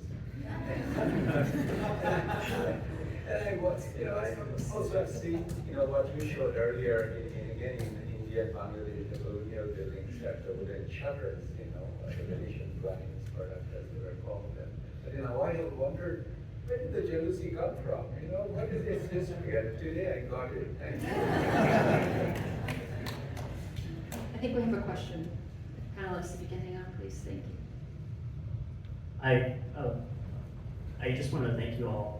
Really terrific discussions and so far, and also I've just learned so much from you. I'm one of the students here, and I'm actually in the Department of Urban and Regional Planning. Professor Sakamoto is one of my professors this semester. So really great to hear from him as well. This is kind of a half-baked question because really I plan to work here in Hawaii, and I guess I'm trying to wrap my head around the way that architecture gets built and how it fits into the process of client to architect to build construction to when it actually gets to be interacted by the people who live there. I guess in Singapore or in other parts of the world where there's a very strong state presence in the building of new infrastructure, a lot of that design aspect can be centralized and be funneled towards folks who really do have the public interest in mind. One thing I see here in Hawaii is that partly due to the public-private partnerships or just the strong market here, a lot of the decisions are being made by private interests and developers. So I guess the half-baked question is, how do we think about where architecture intervenes into the greater urban spaces that are built? And how does modernism fit into that? How does the climate, and how does the local culture fit into that? A few speakers did speak directly to how culture kind of defines modernism locally. How would a practitioner, an urbanist, or a designer or architect have to think about which institutions, which clients basically mold the urban fabric and where these larger ideas fit in, can be situated in that? Thanks. I hope that makes some sense and hope that comes out of some discussion.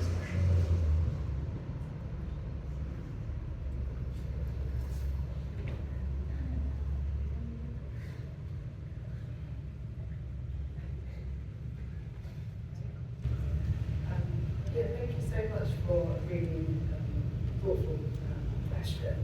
And I just maybe I want to start by maybe talking about how, as an architect, within kind of changing sort of ways of defining the urban public realm, how one might intervene. And this is something I think about quite a lot in my own practice, which is one that is shaped by thinking about the different roles of an architect, which started actually in the training of an architect. That actually, one of the things that really drew me to studying architecture was the idea that the architect wore many hats. And in some ways, in a kind of building context, the architect is sometimes not the expert, but the convener of the situation. And that sort of ability to be able to talk across different people, different parties, different interests, I think is something that is becoming, at least in the UK context, something that we've forgotten. The idea that the architect is actually a great convener of different expertise, and that expertise should not just be to think about just buildings or the artifacts of buildings, but actually the sort of broader picture of building. And I think I'm reminded of the research that I was doing with people like Professor John Rabbit, who was one of the speakers in the short bit of the film I showed, who during the time that the AA and KMSC were in collaboration, in the special issue of Arena, him and Max J. Watt authored an essay where they described the architect, the role of the architect in the newly independent nation. And they talked about the role of the architect as also as a propagandist and an educator and a politician, and all the different hats that they thought that an architect could wear and use those skills. And I often think about what the 22nd century architect is. And I think it returns back to that culture of, the independence movements, especially across Africa, which I know, that those people were forward-thinking. They were not just, they appreciated the plurality of their skill set. And I think that we need to kind of get back to a bit of that momentum of thinking about not these kind of siloed worlds, but somewhere where the architects might take a more plural position, might take a more pluralistic way of working, see themselves as convener rather than just the kind of maker of the end solution. I hope that goes to my question.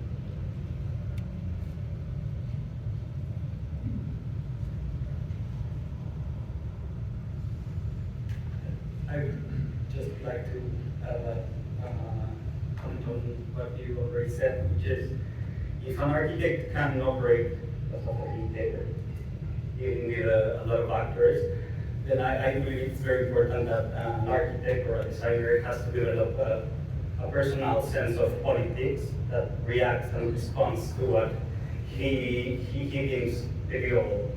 In that sense, if designers right now are geared toward environmental questions, then they should act upon it. Because at the end, I do sense, or I do believe that architecture, it's a tool of political power. It has larger implications rather than just design or technologies. Architecture builds cities, and right now, for example, thinking about climate change. You know what?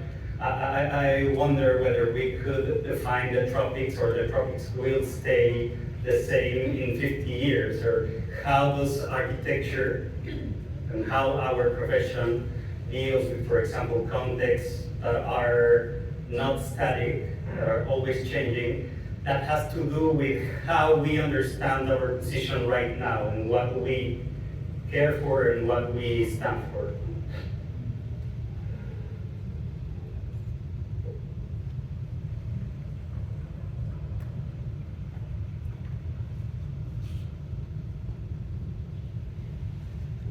It's getting interesting because talking about politics as well. So I think the biggest client is the state. And I mentioned you cannot work alone.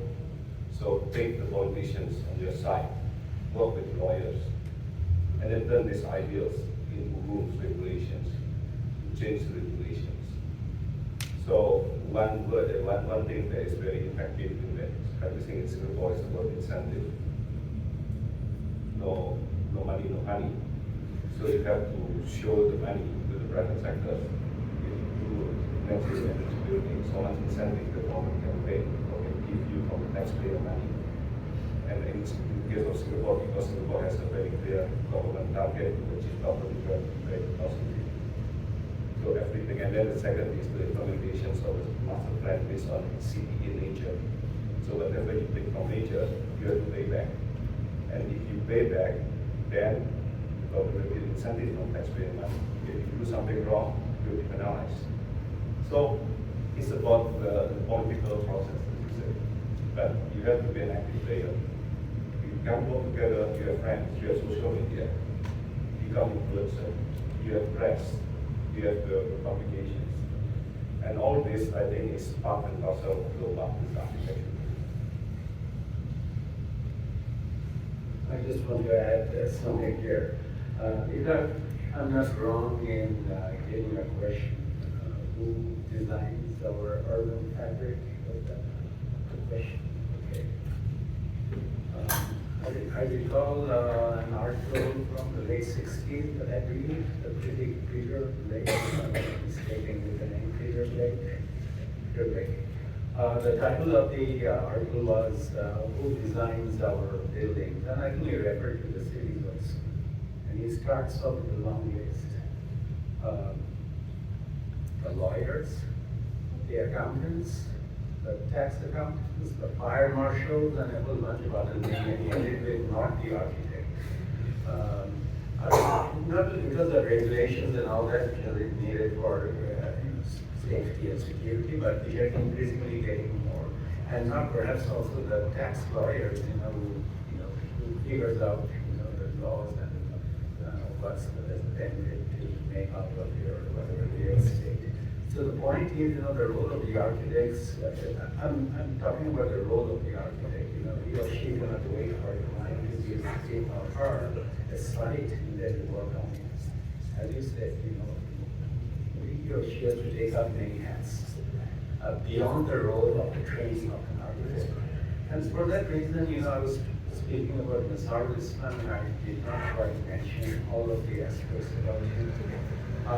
Between 1952 and 1971, he did most of his projects, all the universities, the institutes, the residences, the libraries. But 71 happened, the war, and from 71 to 75, he devoted himself to what do you call the physical planning? That the war-torn country, I mean, even if not war-torn, the role of the architect with the physical plan of the nation itself, housing, rural planning, you know, that's in a context like that, that's what you need to devote yourself to. And he has nothing to show in terms of architecture between 71 and 75. What he can show is what I showed. I did not mention it. The first 5-year plan, and there are sections there on rural housing and social housing, and that came out of his plan. You know, the planners came and spoke to him, economists came and spoke to him. So what I'm saying is that, you know, how far will you go beyond your mark calculation? It depends on the individual and in the political context also, the historical context, you know. I'm talking about a certain kind of historical context. And Modernism was an architect fully trained in the ideology of modern architecture, and he was fully devoted to a socialist commitment. He was a Marxist architect, like Oscar Niemeyer. So the two combination of a Marxist commitment to social good and modern architecture is a way to getting there, you know, combined with it. We have time for one more question before. Yeah, Dean, you were talking about the relationship between the architect and the client. I think there's a third leg to that stool, and that's the public and the political leaders of the public.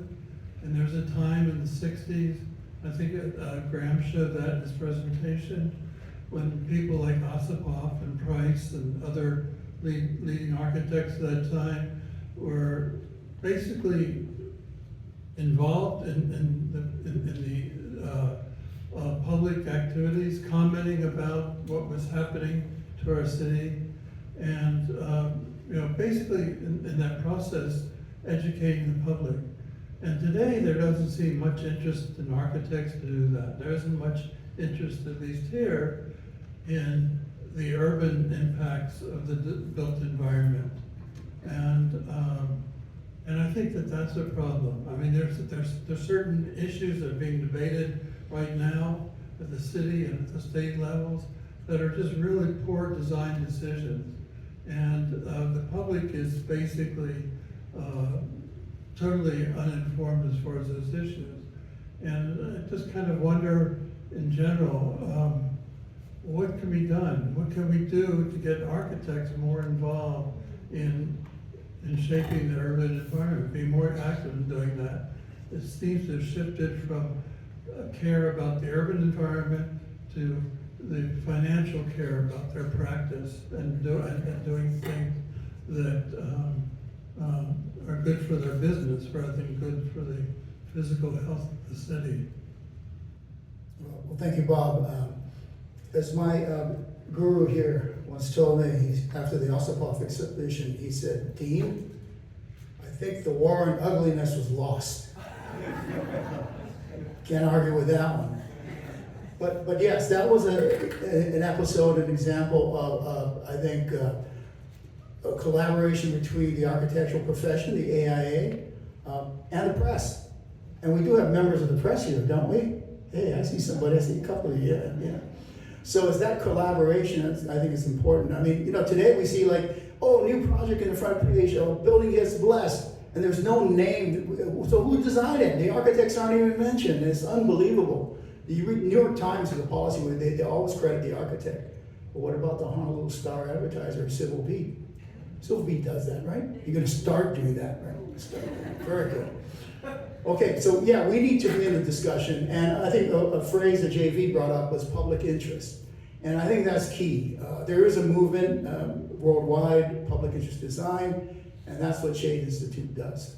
You know, it's not a plug, this is reality, right? This is what we're trying to do, and we're trying to set the ethical compass of our young and new professionals, and everyone else, by the way, right? Clients included, and that's who needs to be here today, I think, our clients. And you mentioned the state. Yes, the state is the biggest client here in the state of Hawaii. And we need to educate them too. Okay, so we better invite them next time. Any other questions? I'm gonna take, you know. Okay, so I'm speaking now as the Vice President, I think, of Docomomo, Hawaii, and I'd like to present to you our President, Graham Hart, who has a special announcement to make.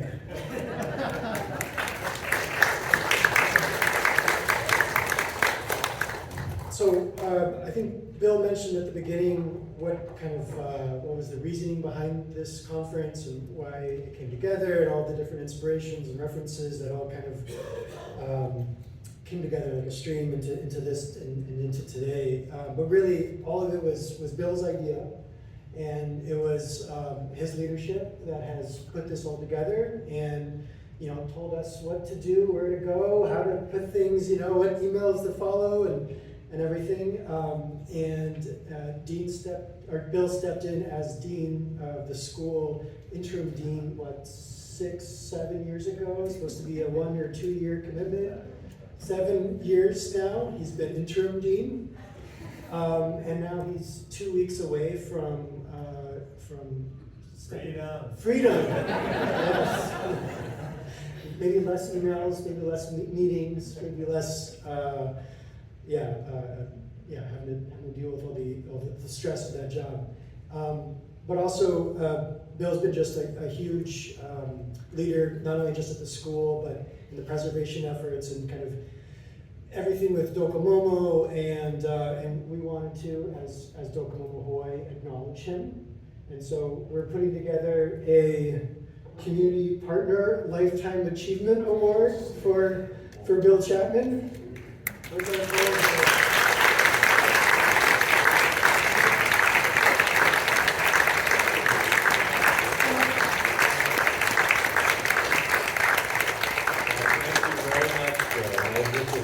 Completely unanticipated, so that was perfect. Thank you both. And it will go in pride of place among my other awards in my office. So thank you. Nicely framed as well. Thank you to Ian. Where are you, Ian? Okay. Thank you for pulling it together. Thank you, Ian. Yeah, that's great.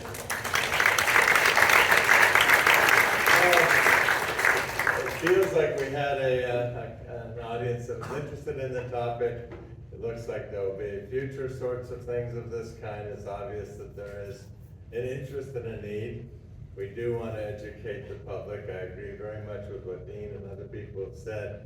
When you look back at Price, and he was appointed by the governor to head up a committee to fight ugliness, right? Made a difference. I can't even be put on an advisory committee for the university. And whenever I suggest something, a couple times, I sent something into Civil Beat about the new building going up there at Atherton Hall. And I told the editor, please don't, you can use this information, it's quite interesting. I don't want to go out on a limb because I'm a dean and I shouldn't be criticizing the university. And he just printed it verbatim. William Chapman, Dean of Architecture, wrote the following. And luckily, none of them read it enough. And I love the way the University of Hawaii is always called one of the most beautiful campuses. And the only thing I can think of is because you can see Diamond Head from it. But they are doing a better job on the grass now. They aren't mowing it as often, but they've sprinkled it. So. And at one point, there was a stark contrast between East-West Center and the University of Hawaii. Now we'll probably see the opposite, since they're much more dependent on federal funding than perhaps even we are. So, but anyway, I want to thank you all for coming. We're going to continue these conversations out on the terrace. And so we have a small reception as part of the whole event. I want to thank all of our speakers, particularly people who came halfway around the world to come.